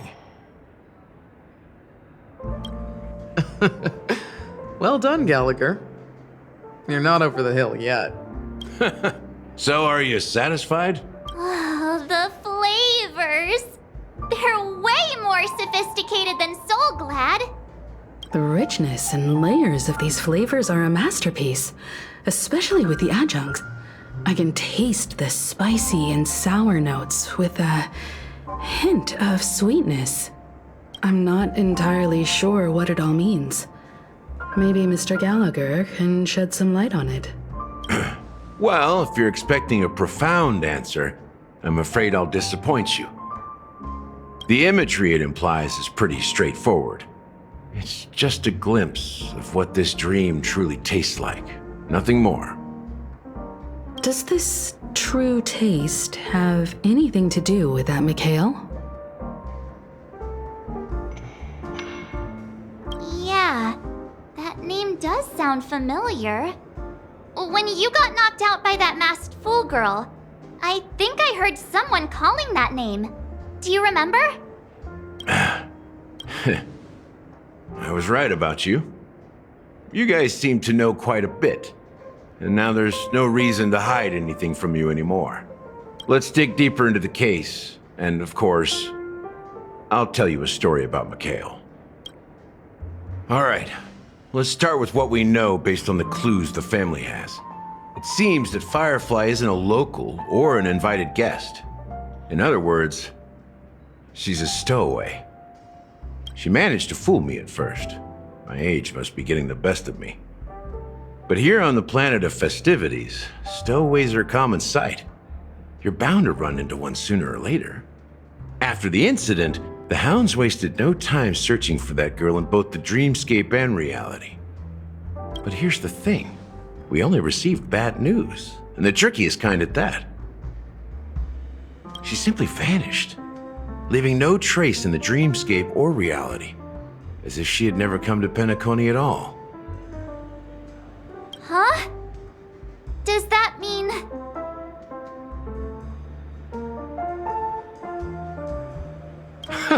A clever metaphor. You were making a metaphor, right? Let me be frank. This case, actually, is unlike anything the Bloodhound family has dealt with before. Dealt with before? So, death does happen in Penaconii. You've witnessed it, so there's no need to hide. Even the shiniest city has its dark side.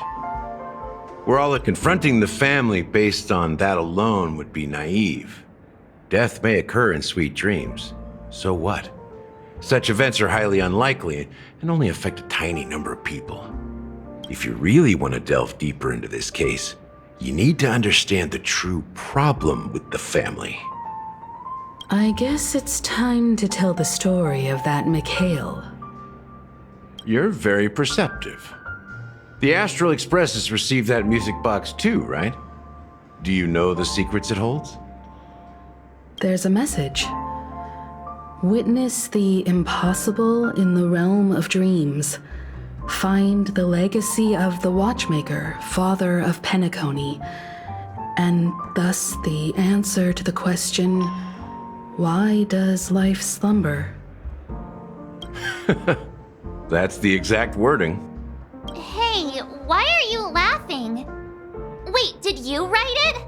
It's quite poetic. No, but I'm the officer in charge of this case. So how could I not know? I'm sure you must have noticed that this message didn't come from the family. You might have even guessed that the relationship between the family and the Watchmaker isn't as close as it seems. That's just our speculation. Actually, it's hard to believe that the father of Peniconii and its actual managers are at odds. Now I can assure you that your speculation is absolutely correct. The family has considered the Watchmaker an enemy for a long time, but the hounds haven't been able to track him down, as he seems to be living only in the characters and stories he created. Let me ask you a question. Have you ever wondered why the family allowed the Watchmaker to send out such a ridiculous message to the outside world, inviting you here and causing chaos? So, you want to seize this opportunity to expose the Watchmaker?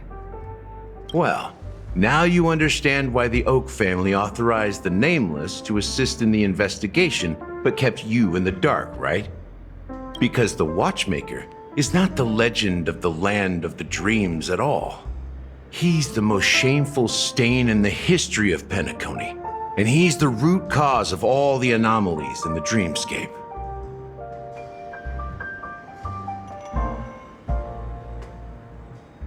You don't get it? Well, I mean, Mikhail, the betrayer of the family, he's the Watchmaker.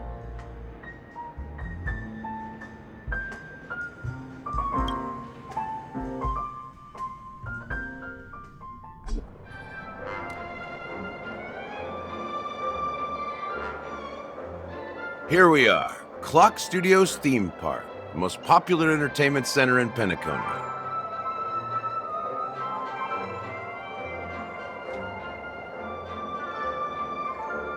Wait, aren't we supposed to be discussing the Watchmaker? I would have expected you to take us to maybe a library or an archive room of sorts, but an amusement park? The culture of a city reflects its history in the most authentic way. To you, it's a fun place. But to me, it's a prison for the planet's past. You know that Peniconii used to be the IPC's prison planet, right? All the prisoners were brought here, helping the Garden of Recollection salvage the leaking memoria from the macrovoid. The prolonged exposure to high concentrations of memoria caused a unique phenomenon. The dreams of countless prisoners intersected and overlapped, and people started meeting each other in their dreams, living lives that were almost identical to reality. But everything has a price, and sweet dreams are no exception. In the end, the dream world was unable to alleviate the suffering of prisoners in reality. One of the prisoners broke free from the IPC shackles and fought for freedom. He is Hanu, the great leader of Dreamville, the great peacemaker, and the faithful companion of the underdogs.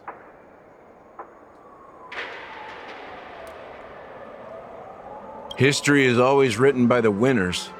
However, it's undeniable that Clocky is an animation that draws from Peniconi's actual history. These characters not only exist in Dreamville, but also in the distant past. Once you realize this, you'll understand why we're here. There are so many members of the Bloodhound family around here. They just received a lockdown order, supposedly from Sunday himself. Who knows what it's for? My friend, have we met before?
So many of them.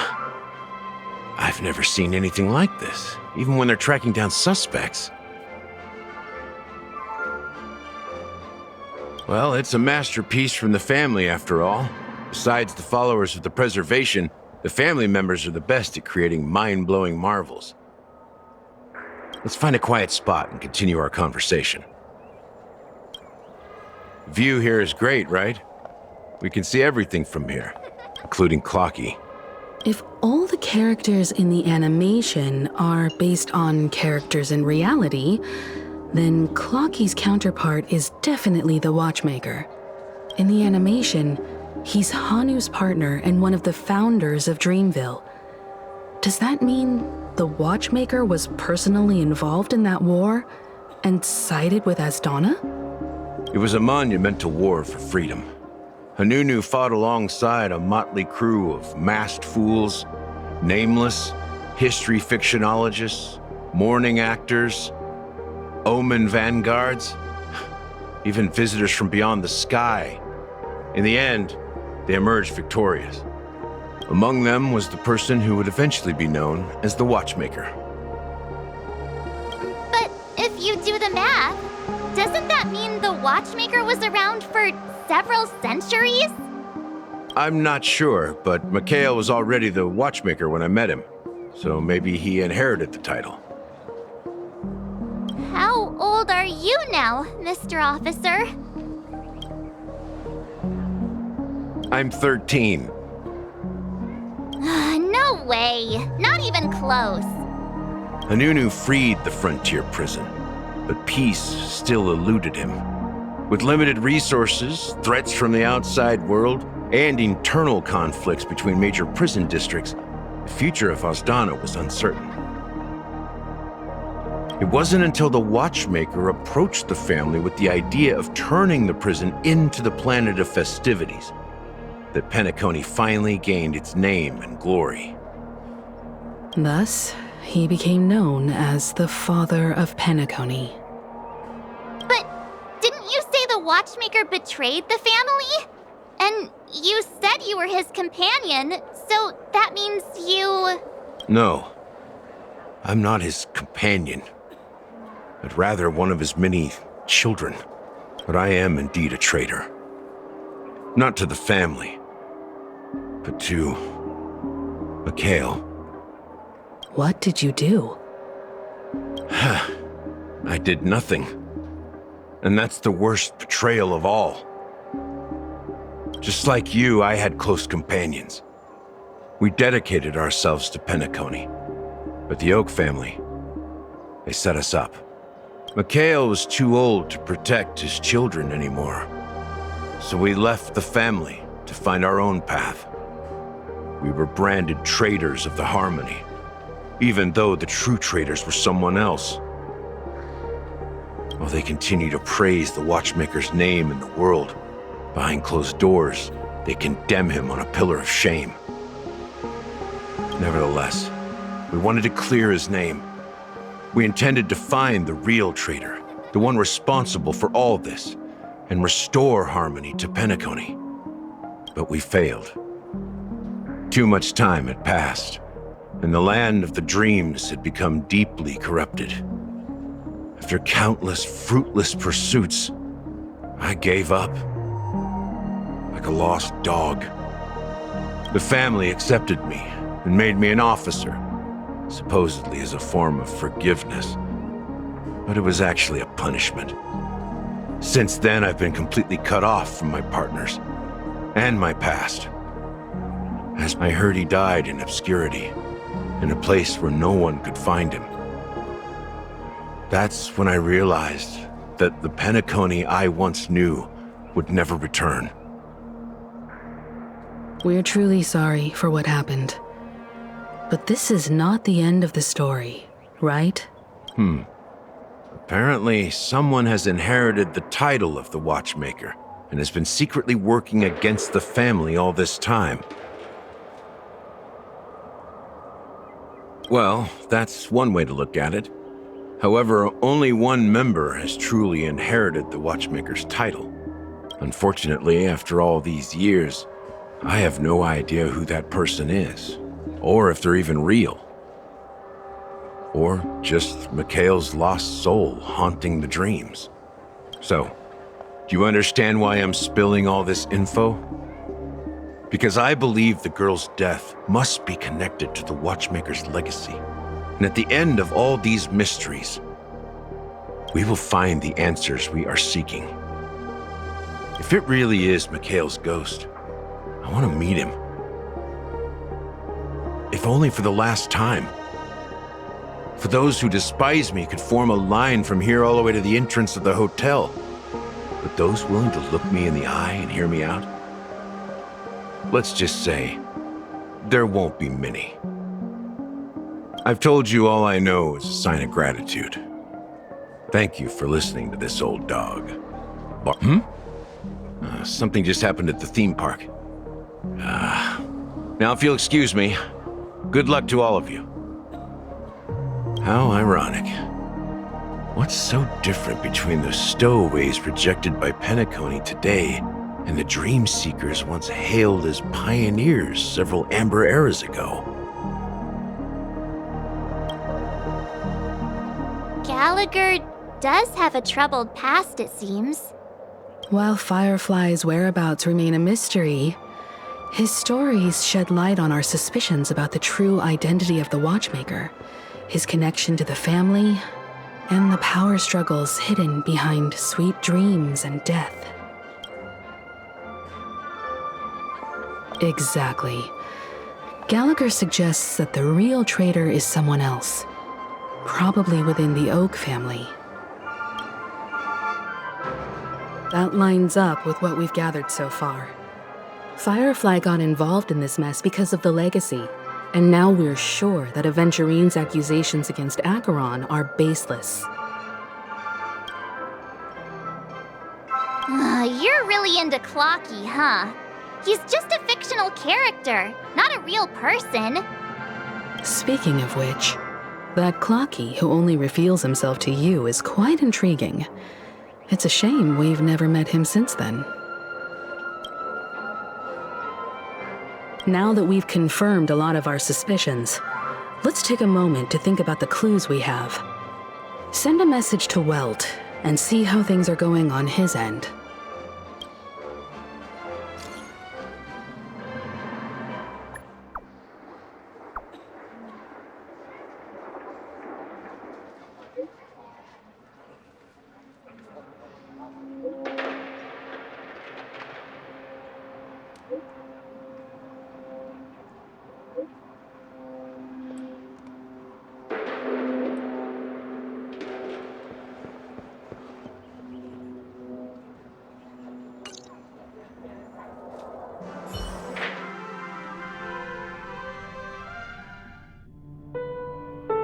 Are your companions worried about you? They're just checking up on me. Let's get in and get out. Seems they've made some progress. Looks like we're about to enter the depths of Dewlight Pavilion. It's been a smooth ride. Almost too smooth for a heavily guarded mansion. Let's see if there's anyone waiting to greet us.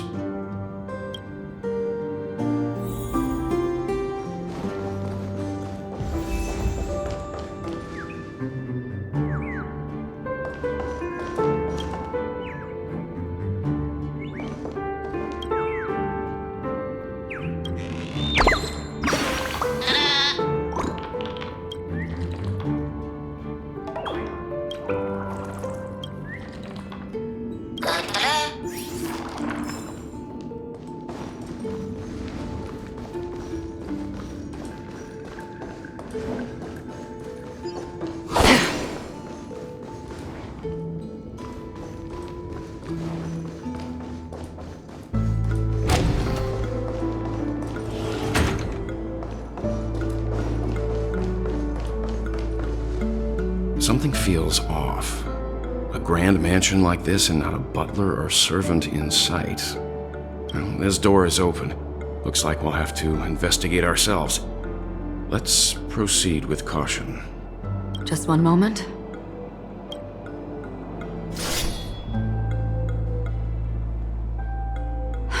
Light. I've made myself less noticeable. The crew can explain their presence as authorized by the family, but I can't come up with any excuses for being here.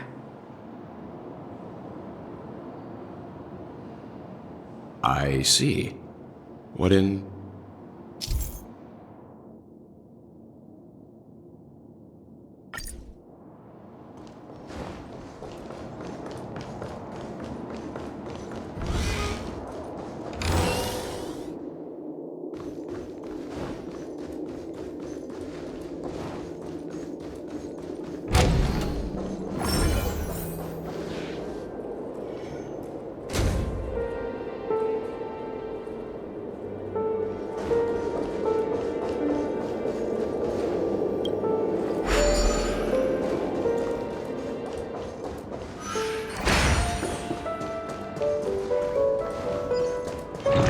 Stream forth, gleam of old blades.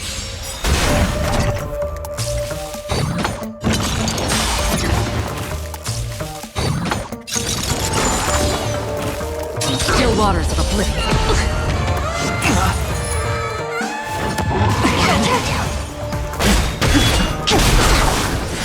World-cleansing dragon. I weep for the departed. It too shall fall.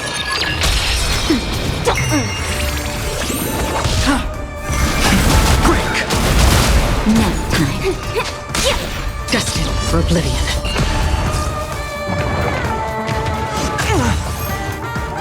Just a little something, and nothing else.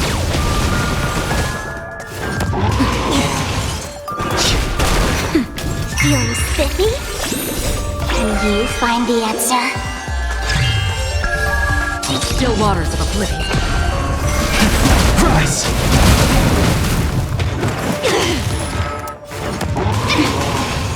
That's better.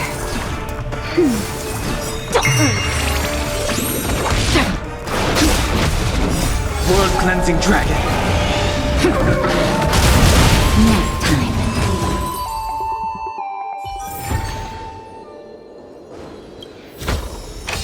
This is what exploring the cosmos is all about.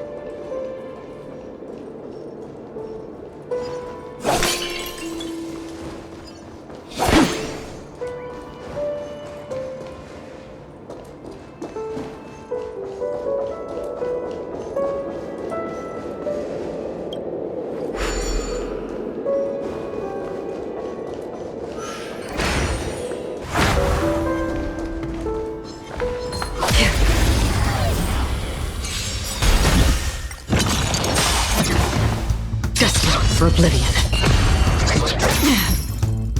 Just a little something, and nothing else.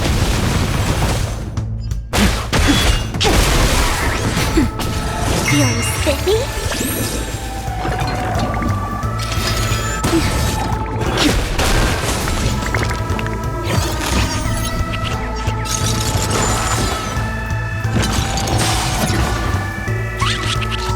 Still waters of oblivion.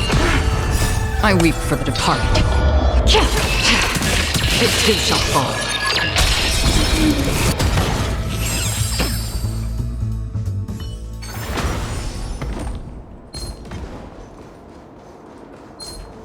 Stream forth the gleam of old blades.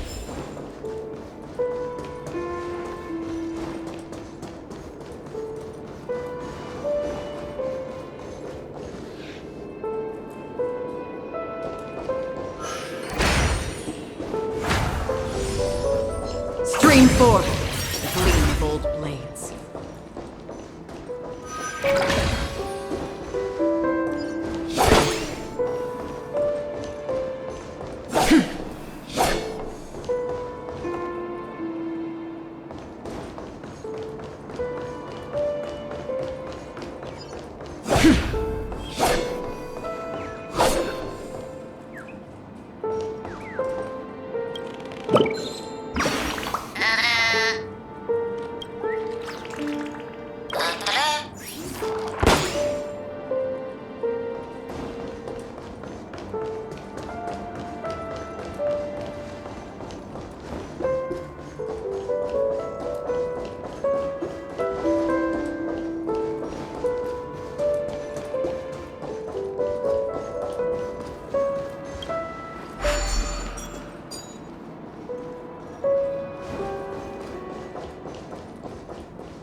Stream forth the gleam of old blades.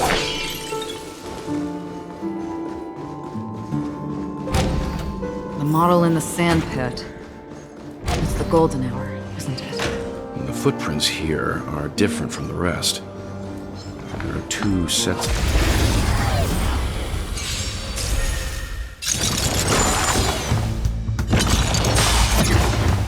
Destined for oblivion.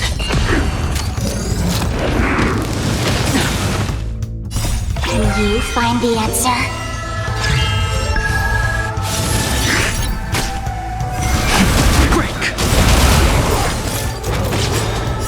World-cleansing dragon.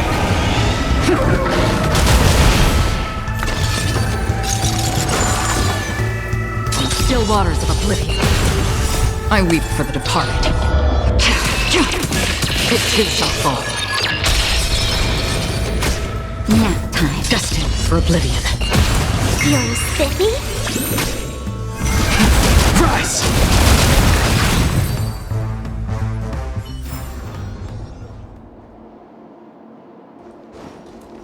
Stream forth the gleam of old blades.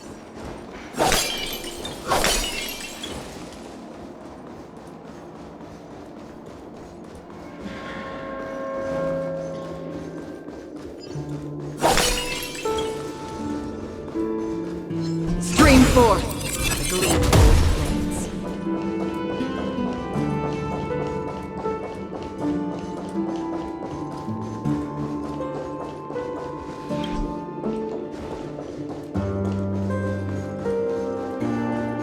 While there aren't any people in this mansion, they've set up quite a few. Still waters of oblivion. I weep for the departed. It too shall fall.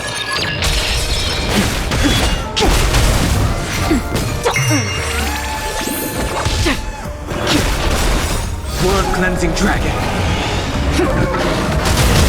Nap time. Feeling spiffy? Can you find the answer? Destined for oblivion. Look, it dropped something. A note. Looks like instructions from the butler for the other servants.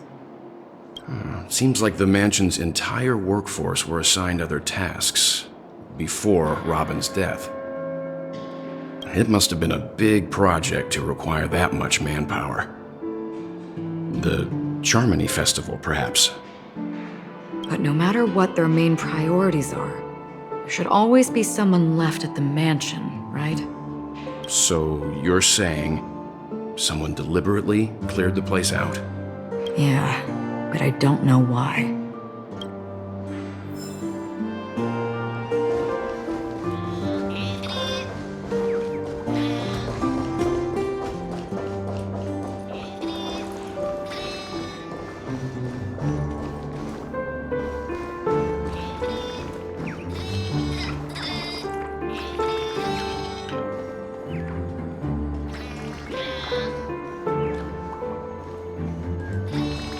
Stream forth the gleam of old blades.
For oblivion.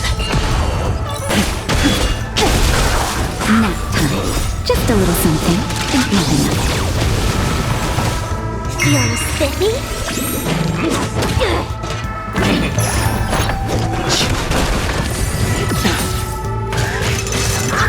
Earlier. That's better.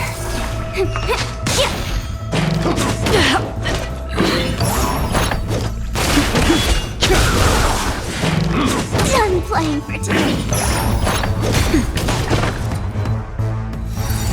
Oh, Grace. That hurt.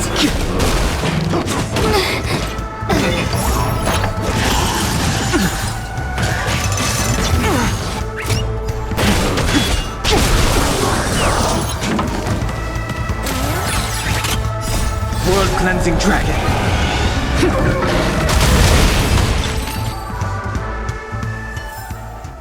The consequences are mine to bear.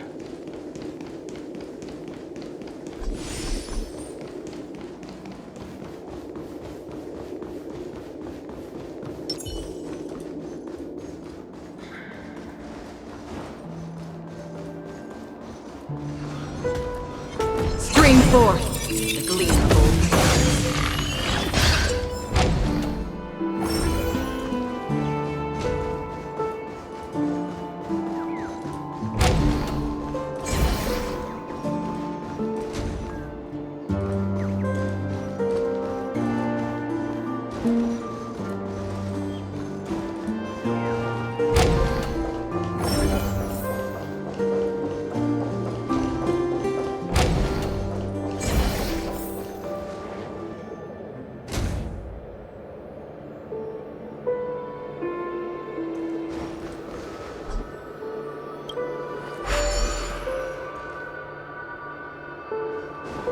Stream forth the gleam of old blades.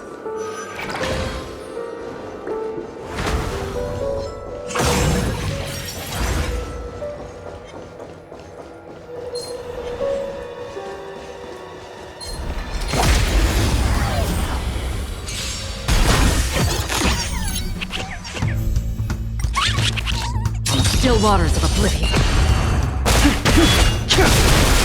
Nap time.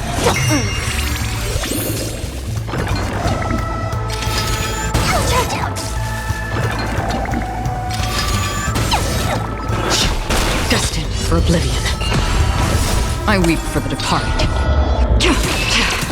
It too shall fall.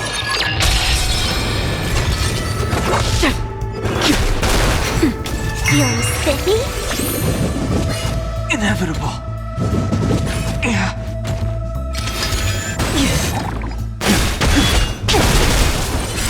World-cleansing dragon.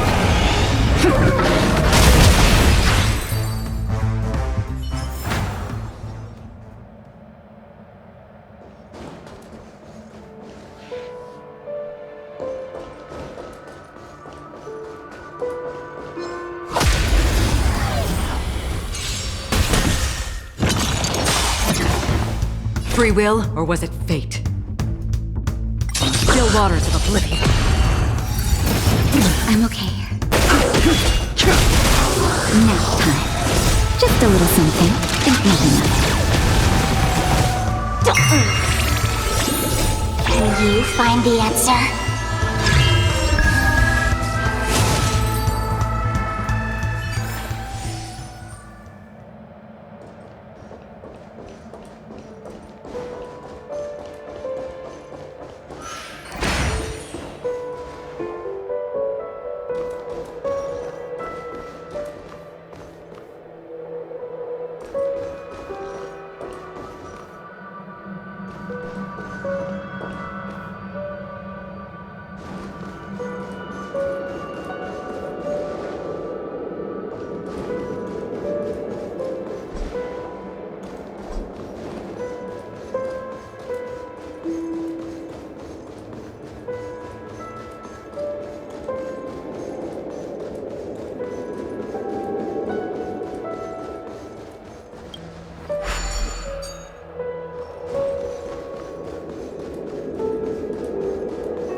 For oblivion.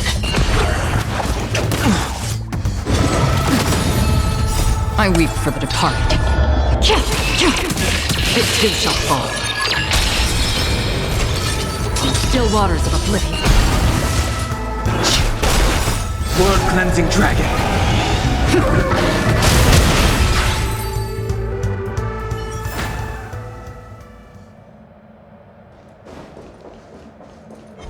Stream forth the gleam of old blades.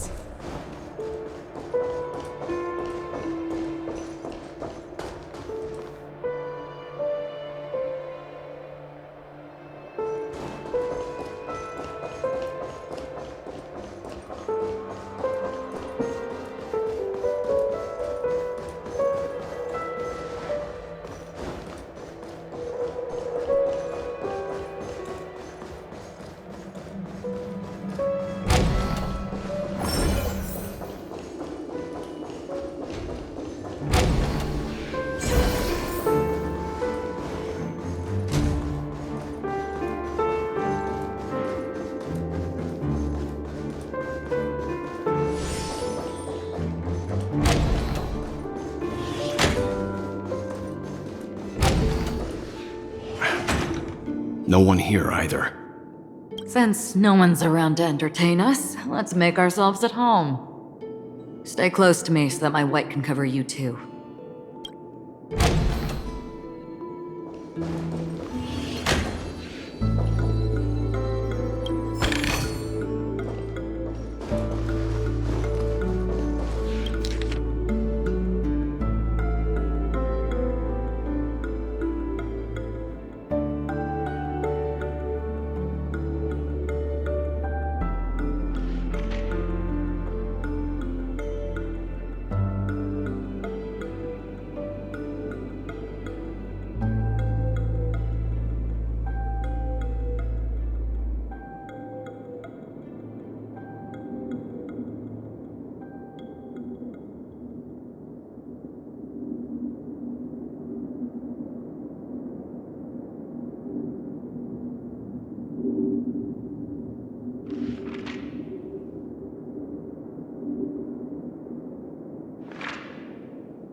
As soon as I and the rest of the crew arrived in Peniconii, Mr. Sunday and Robin showed up to greet us. I remember hearing something unusual in her voice, and now it seems I was right. Robin believed it was because the harmony had been tampered with somehow. But as far as I know, there aren't many entities capable of interfering with the power of paths. Meaning? If there really is a traitor within the family, that person must hold a high position or possess unimaginable strength. That would explain why Mr. Sunday has been having such difficulty in catching the traitor.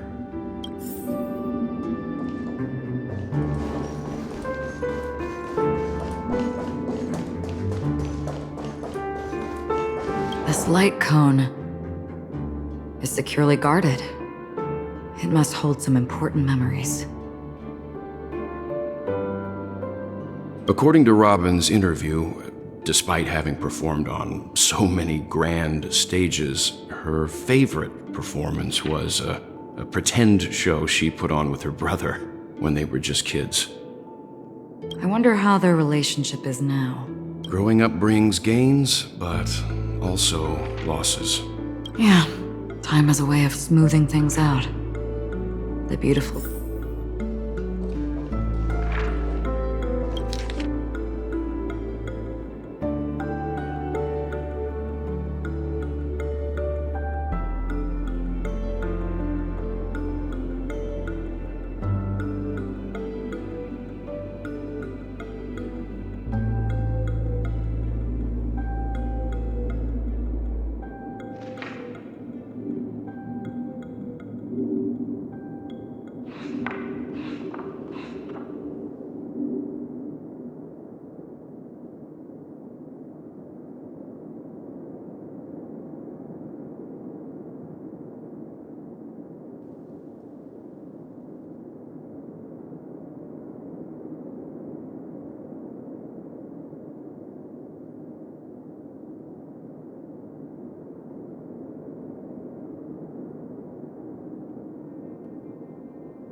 The information about Robin, Firefly, and the other victims. I don't think... Looks like the rumors were right. Death does seem to be targeting random victims. And based on Sunday's notes, he's no stranger to death. He's just surprised that it has resurfaced.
It seems neither the Dream Master of Peniconie nor this old Oti is happy with Sunday's recent performance.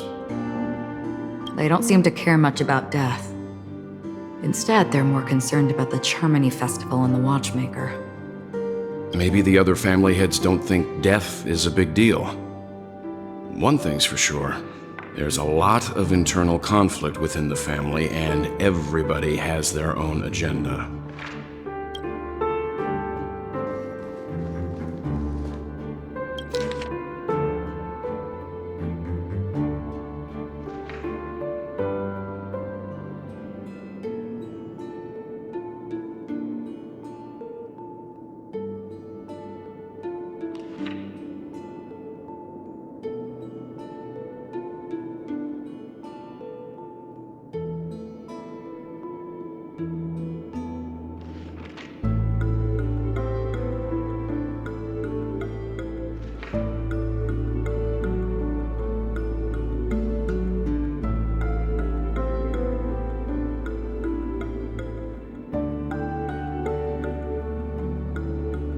Mr. Sunday has done some serious research on his suspects. This traitor must have been causing trouble for the family for a long time. They all seem to be insiders, but I haven't met any of them. Huh? Wait, these characteristics. What is it? No, nothing. Maybe I'm just overthinking things. However, if this traitor really exists, could they be responsible for Firefly and Robin's deaths? Perhaps that's why Sunday is taking this matter so seriously. That's all for now. Nothing more noteworthy. Before coming here, I had all sorts of scenarios in my head about dealing with the family. I did not expect an empty mansion. Watch out. Someone's approaching. I don't think trespassing on forbidden areas is the way to be a guest, Mr. Yang. And... Acheron? The Galaxy Ranger? Our apologies, Mr. Sunday. Nobody came to greet us, so we entered without permission. I hope you can forgive us. But even if there's no one to greet you, you should wait for the host. Don't you agree? Even without the famous Galaxy Ranger. As far as I know, the crew has officially accepted the family's commission, so coming here will be unnecessary for you.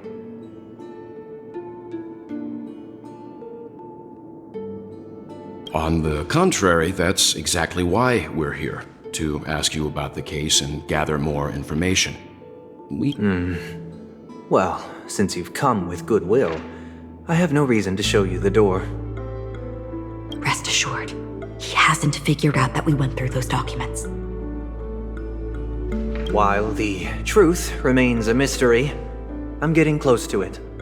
I assure you that the traitor will soon pay the price. Let's hope justice will prevail soon. I have a question for you, if you don't mind. How did the family come to the conclusion that the murderer was within the family? With all due respect, it's in the IPC's interest to wreak havoc before the Charmony Festival, and the family has every reason to suspect the IPC's involvement. Well, other family heads share the same suspicions as you, but in my opinion, the true murderer would never have drawn as much attention as that ambassador did. Not to mention, I personally shackled him a while ago. However, I'll give you a suggestion regarding your suspicions, Mr. Yang. You should be more cautious of Aventюрин. While the wicked can't break through high walls, they can plunge their evil dagger into the heart of the righteous. He's a businessman, not some philanthropist. But right now, he's out there handing out his wealth on the streets. And he went to the Clock Studios theme park all by himself. Who knows what kind of scheme he's cooking up? While the family is dedicated to keeping our guests safe, it might be wise for you to stay alert. You never know what unexpected troubles could arise.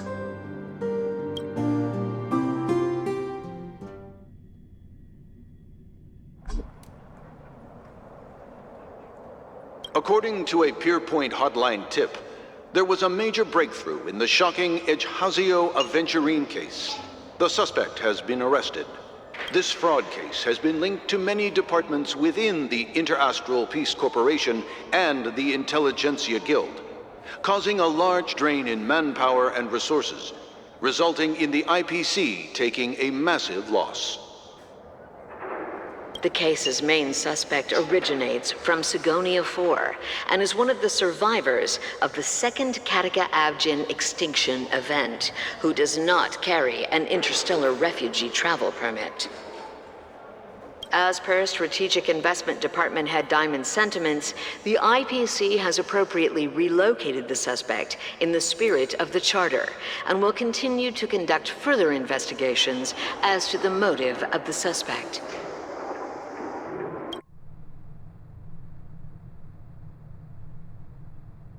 What pretty eyes.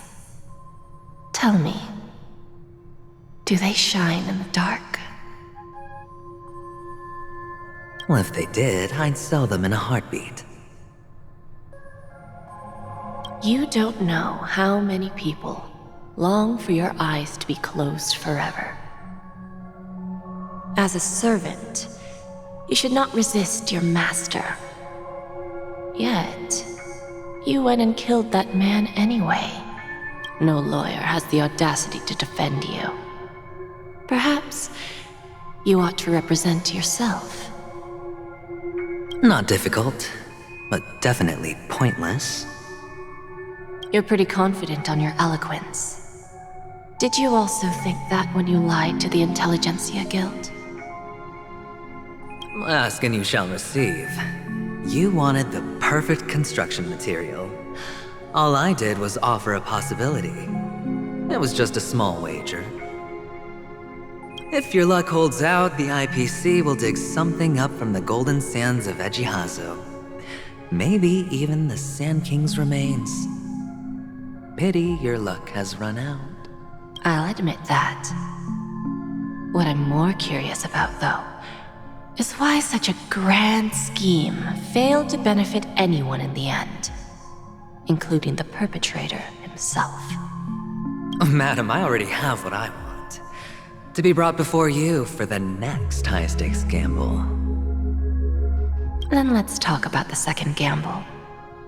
Tell me, what are you prepared to wager this time? My life. I bet you won't send me to the gallows. What do you want, then? I want your Lenore to meet with me. I have something to say. And then what? I want cash. It can't be that simple, can it? It is that simple. 30 tanbas. The remainder of my market value. With this money, I'll climb to even greater heights than you. Grasp even more riches than you. I wager you won't give me this chance. Which is why you should call him here. Interesting. A pity Diamond won't see you. No one gets to see him. From here on out, I am Diamond's representative, and I will decide on his behalf. You're wrong. 30 tanbas. I'll give you that. And much more than that. Wealth, status, power. The IPC will give you whatever you want, even what you don't want. Kakavasha. A good name, but unfortunately destined to be buried in the dirt. You, though, you deserve to live, to create even more wealth for us. Go, pick the clothes you like, then choose your desired identity. And then,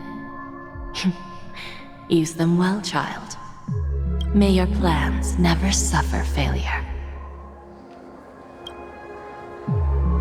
Life is like a long-term investment. Those who choose correctly, do the correct things, reach the correct outcomes, and show the world their value. People can't always make the right choices in their lives. But luck has always been on my side. I've never lost. Is it because Gayathra blesses me? Well, if that's the case, she must also be looking upon me right now. My success is inevitable. But even if I overcome this difficult trial, what would come next? What awaits me after this glorious gamble? An even more glorious one? Will I return triumphant with unending riches after countless successes, or never to return? I'm pretty sure you already have some ideas, lowly gambler.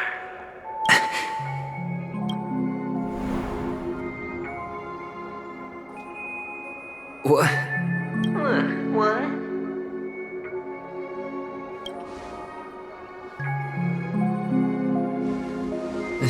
Am I dreaming, or have I gone completely insane? Perhaps both. Forgotten me already? When you were strapped to that electric chair by a mannequin warlords, who was it that gave you the idea? Fine. I may be crazy, but I'm not stupid. Get out of my head. The harmony? Oh, don't play the fool. It's not the first time we've met. No need to be so polite. I'm you, and perhaps even more aware of yourself than you. Of what exactly you want. You're dying. And you still want to drag a bunch of unfortunate fools with you through death's door. That's why you're here, isn't it? A grand unveiling. You really think you can pull it off? Why not? Well, you may have fooled everyone, but you can't fool yourself. I can show you. Before you're entirely gone, I'll be with you for the last stretch of your road. Let's have a heart-to-heart while we walk.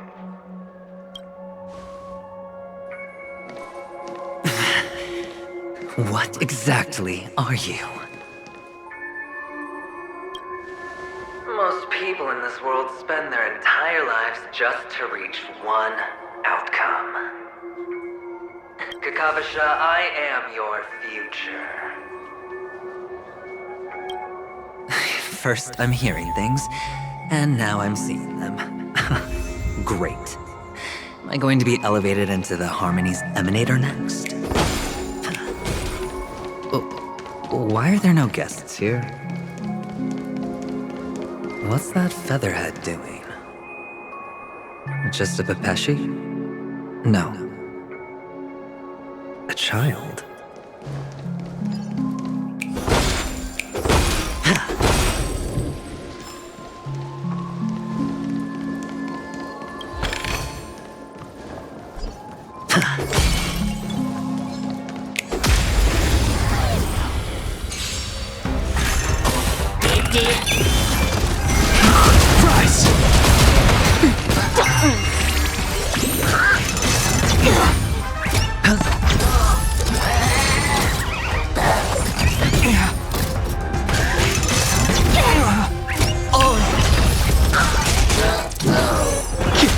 Nap time. Feeling spiffy?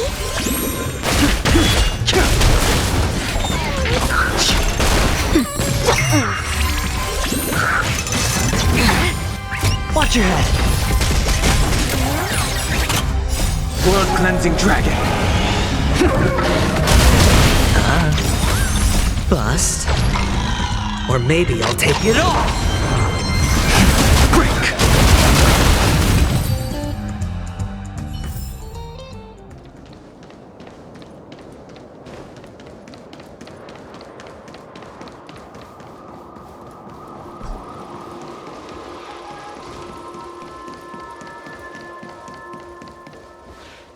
thought minors weren't allowed in Golden Hour. Hey kid, you okay? Are you lost? What's wrong, mister? You don't look well. Impossible. Who are you? They're pretty, aren't they? Sis said they're a gift from Mama Funga. Colorful eyes are said to bring good luck. Mister, you have pretty eyes too. Beautiful. Are you alone? They're in that amusement park. Papa and Mama went in first. I'm just about to go look for them. I have to go. Goodbye, mister. Hope you have a good time too. Those eyes. And Mama Funga. No, it can't. There aren't any Avgens left.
Rise!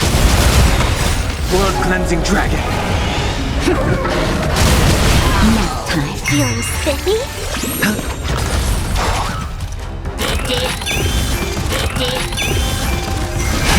Break! Can you find the answer? Spend freely.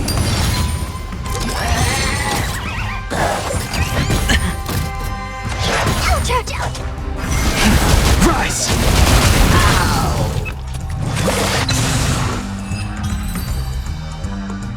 Those eyes. And Mama Funga. No, it can't. There aren't any Avgens left.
Papa, Mama, wait for me.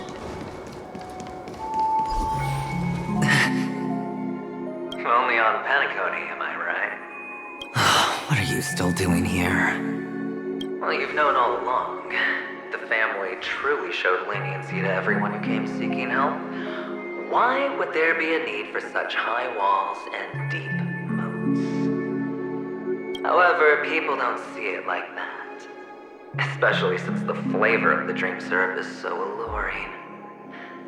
You will receive no charity on Peniconii, and relying on your own strength alone to topple high walls? Not a lot. Which is why, once you step into the hotel, you remove your high hat and beg everyone you come across for help. Like a hyena scavenging for scraps in the desert. Well, when you put it like that, even Ratio's a teeny peacock analogy sounds pleasant. Well, you know how rare it is for me to give you the straight dope, so listen while you can. It's good timing that you mentioned the doctor.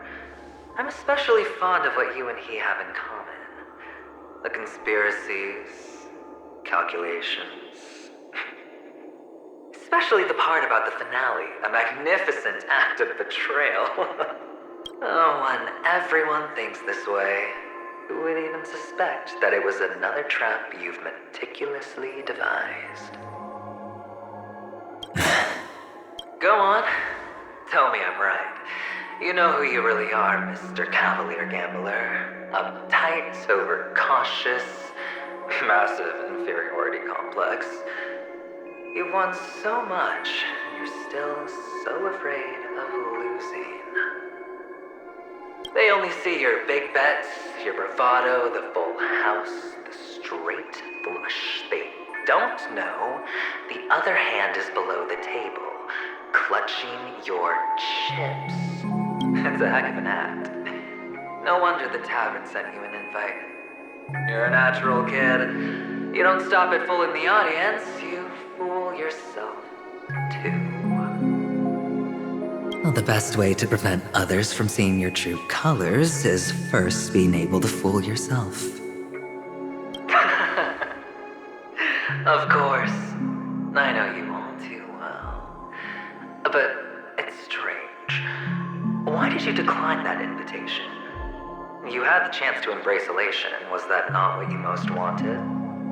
But you chose the IPC instead. For the preservation? I doubt it. Do you even have anything in common with the preservation? Oh, I thought you knew. Didn't you say you had me pegged? We're done. Either stop talking or disappear from my sight. That's fine. But who exactly is about to disappear here? Well, it's not going to be me, anyway.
Playing hide and seek.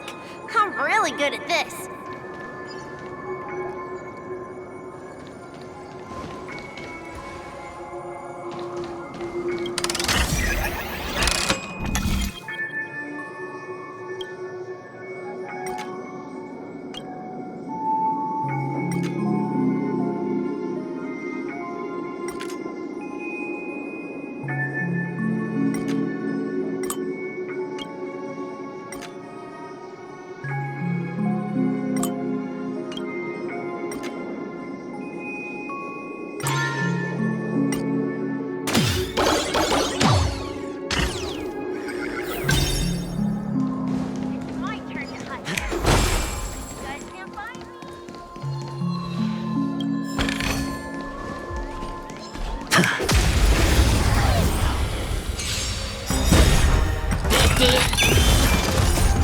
Cleansing dragon.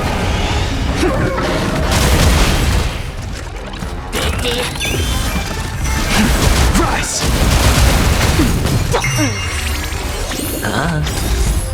Bust. Or maybe I'll take it all.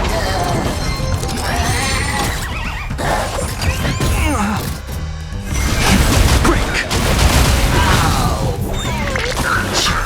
Nap time. Feeling spiffy? Watch your head.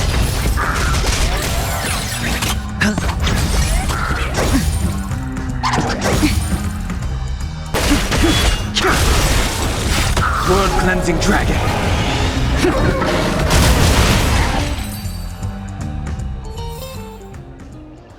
It's my turn to hide now. I bet you guys can't find me.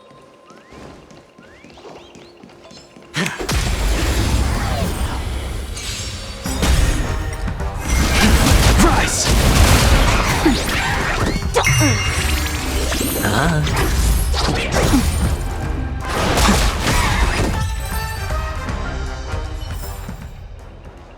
It's my turn to hide now. I bet you guys can't find me.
Mama said goodbye that day, how many catechins were like jackals hot on your heels? I know you won't forget that sound anytime soon. Those shrill cackles. You had to hide right under the noses of those savages. You and Big Sis. It wasn't ruined. Come on. It's a rag. It's not like you can ever wear... Now you don't have to hide. You probably won't even deign to get your pretty outfit wet in the rain. And your social capital has changed after all. I've never changed. On the contrary, now you're the one who does the hunting. The last round of hide and seek. And you... That child... Could he be in here?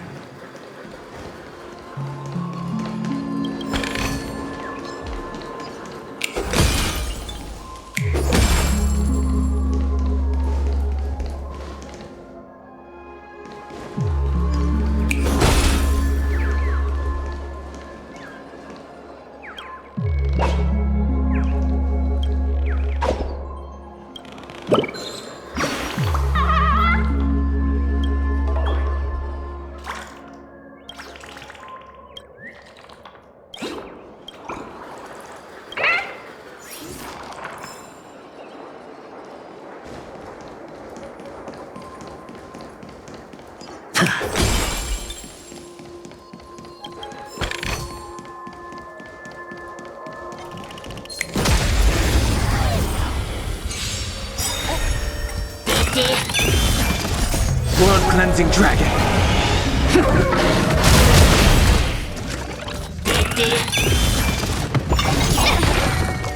Can you find the answer?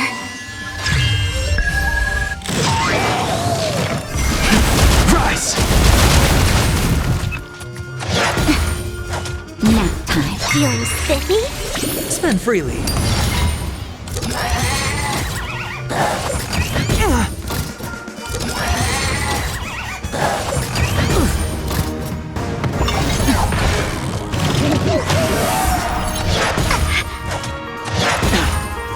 Watch your head. Break!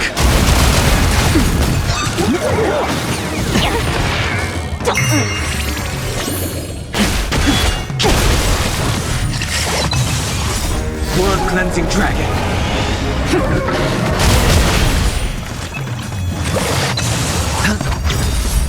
Bust.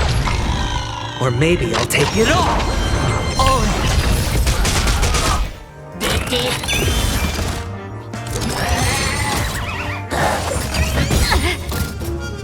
Can you find the answer?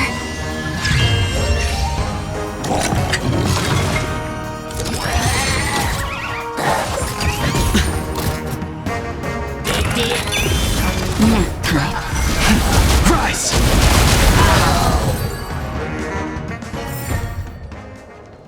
That child. Could he be in here?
Blood cleansing dragon.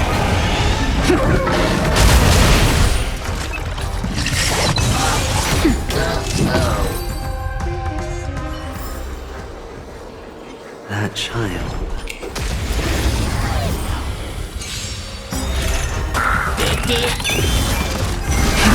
Rise!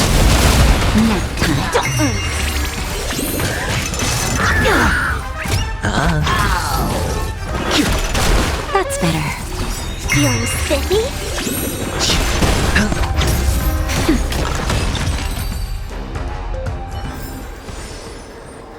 That child. Could he be in here?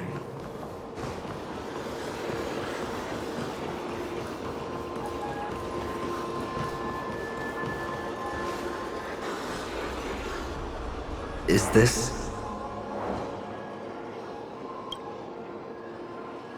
a topaz?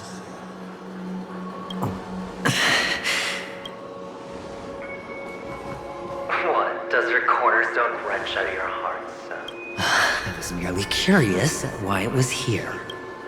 Maybe that winged guy put it here. To taunt you. Just to make you realize that your painstakingly arranged magic show is nothing but a death rattle. The cornerstone's hue is the same as the radiance of Clipant's body. I've gotta give it to you. I've heard a lot of baloney, but that lie deserves a prize for sheer nerve. If he were... This is just bait. Of course! That's why Ratio's betrayal was one of the keys to your plan. I have to say, that doctor's acting was superb. Or maybe he wasn't acting at all. All the better for you. Sunday didn't become head of the Oak family by acting sloppy. He's obsessed with control. You have to give him, which is why you had Ratio seek him out and leak the plan on purpose. To prevent the other party from suspecting anything. The intel you gave to Ratio was all true.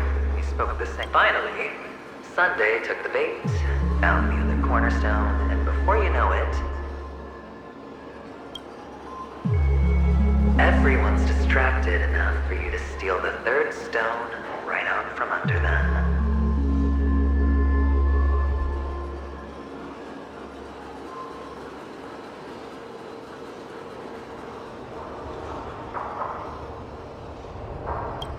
Why don't you stop rummaging through my mind? Your mind. It's our mind. You're me, and I'm you. The best way to prevent others from seeing your true colors is to first be able to fool yourself. Really? You can't even fool yourself. You just... This is the other cornerstone in Sunday's hands. Rather beautiful green. Just like you. Tell me, what's its name? Why are you even at... Must I do all the work? Aventurian is the stone of luck and trickery. That's what she said when you received the stone, wasn't it? This type of stone isn't rare, but its hue is very similar to a certain gem. In fact, it's often used as a substitute. And that more precious gem... Jade. Even Sunday can't tell the difference. Oh, looks like Jade can be substituted for Aventurine, too. Sauce for the goose. Aventurine, Topaz, Jade. 3 elites, 3 cornerstones who, for a measly Penicote, offered their everything. Oh, you're even more united than the family. As I've said before, 3 chips are sufficient. Oh, but will it be the former or the latter? So, where's the real Aventurine stone? Take it out. Suddenly you don't know where it is? I just want to hear you say it. After all, it really does resemble its owner. As you wish, then. They never went anywhere. They're right where they belong. Piled up with these cheap baubles. You smashed the Aventurine stone before you left? Oh, just look at it. Shattered. Just like your life. Poor thing. A humble pebble coated in the most lustrous sheen. I take it back. This thing, you're absolutely clear about the consequences of doing this. Blasphemy against Clipon's body. You think the IPC will let you get off scot-free? Well, Diamond has always been all about results. As long as I could create value far beyond the cost, the ends justify the means. How else would the family be fooled if there was no price to pay? It doesn't matter. Even smashed to smithereens, the preservation's cornerstone can still be used. Its effect may be greatly diminished, but it's enough for me. Now I'm really curious. Why does every step you take involve reckless risks, and the choices you prepare for yourself always come with a strong impulse for self-destruction? Do you truly believe that the greater the risk, the greater the rewards? I wouldn't have guessed you'd be so loyal to the IPC. There is so much you don't see. Which is also why you'll never see how I'll win it all.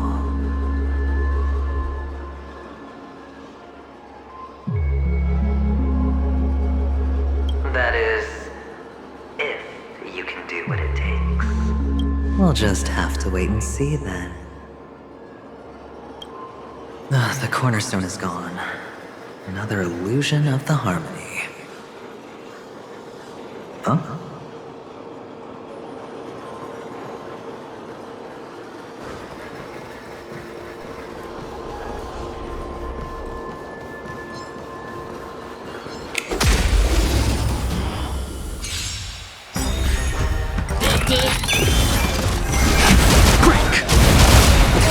World-cleansing dragon.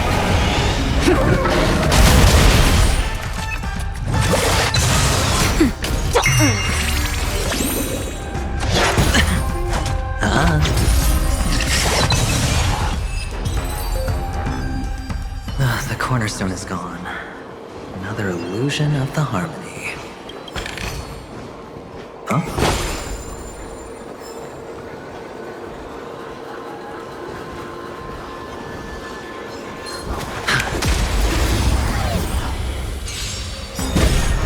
The times are changed. Rise! Feeling spiffy? Can you find the answer? It's on me. Bust. Or maybe I'll take it all! The cornerstone is gone. Another illusion of the harmony. Huh?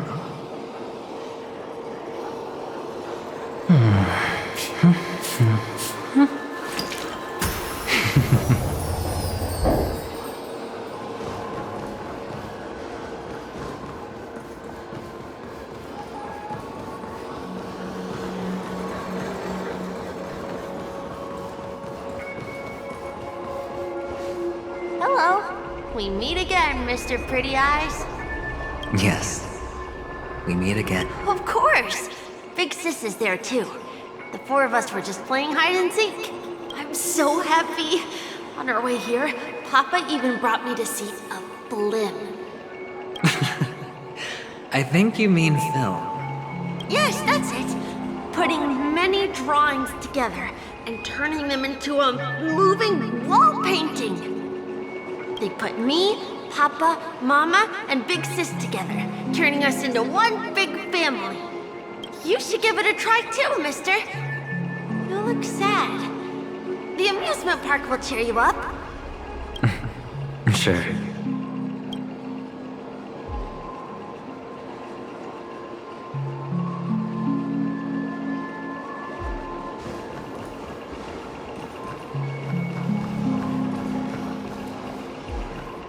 Go give it a try, mister.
How's that?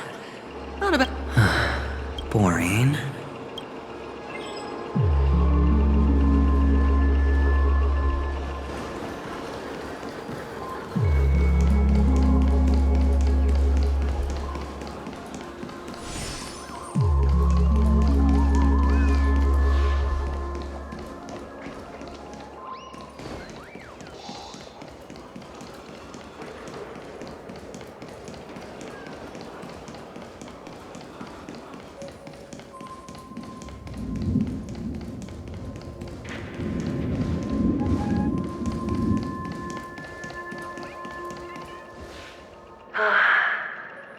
Why aren't you talking? You've piqued my interest. I'll admit that there are still aspects of you that I don't completely understand. Well, you sound sincere, this time at least.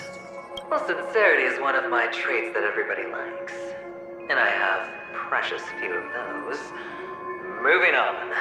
See that maze over there? Our quaint journey through this amusement park still isn't over. And I wouldn't mind stretching this out at all.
Many flowers here.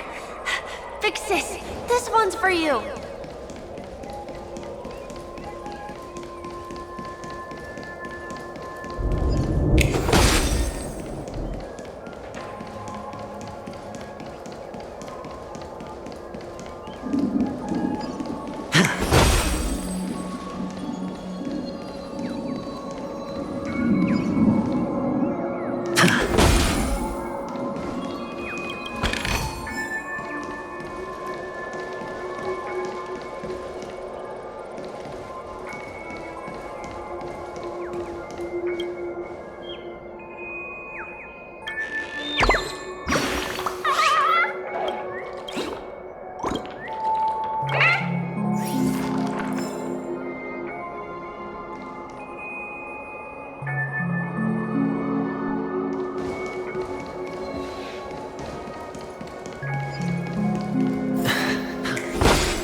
A dead end?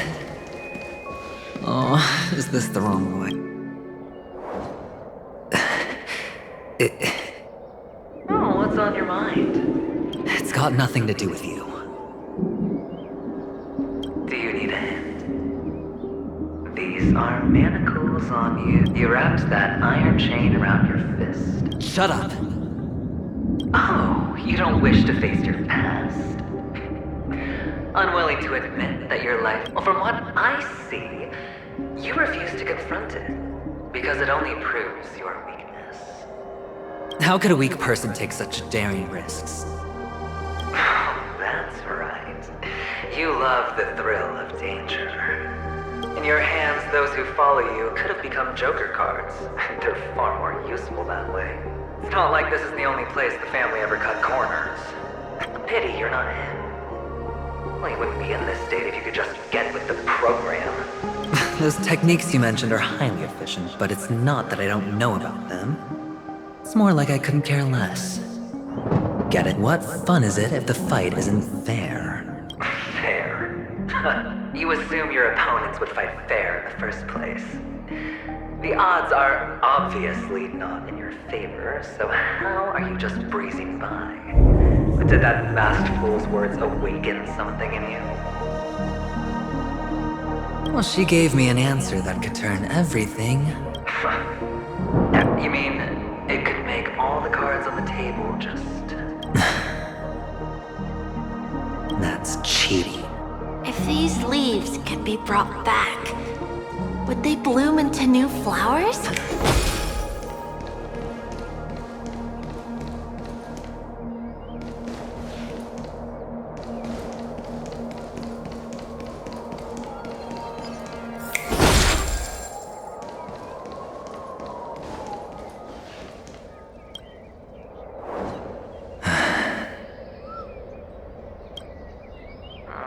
Your expression right now is hard to put into words. The lucky charm Mama left you is made from... You obviously could have lived a normal life like Big Sis that way. Looking back, that was the better choice.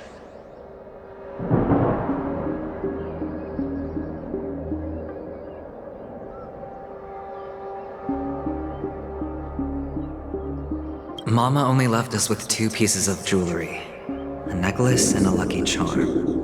That's what you always say, but you actually regret it, don't you? You can zip it if there's nothing to talk about. I know. You must remember what Big Sis told you. You're a child blessed by God. The words still ring in your ears, don't they? So, you surely won't forget how tisk. Enough! Do you not... Oh, shut me down like a champ! Well, I think I finally get you. And woo! You are nuts! In the end, I'll ruin this beautiful dream and create the grandest death. Well, you stuck to that. Think about it. There's a Stellaron in play, the fabulous Robin loses her voice, 2 unsolved murders, cryptic messages from a masked fool, death.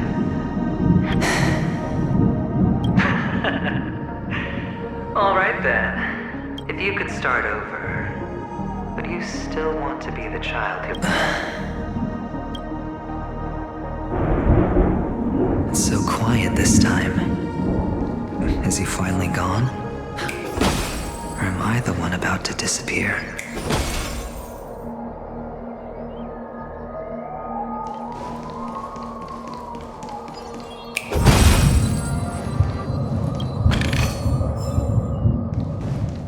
Finally, made it out of this place.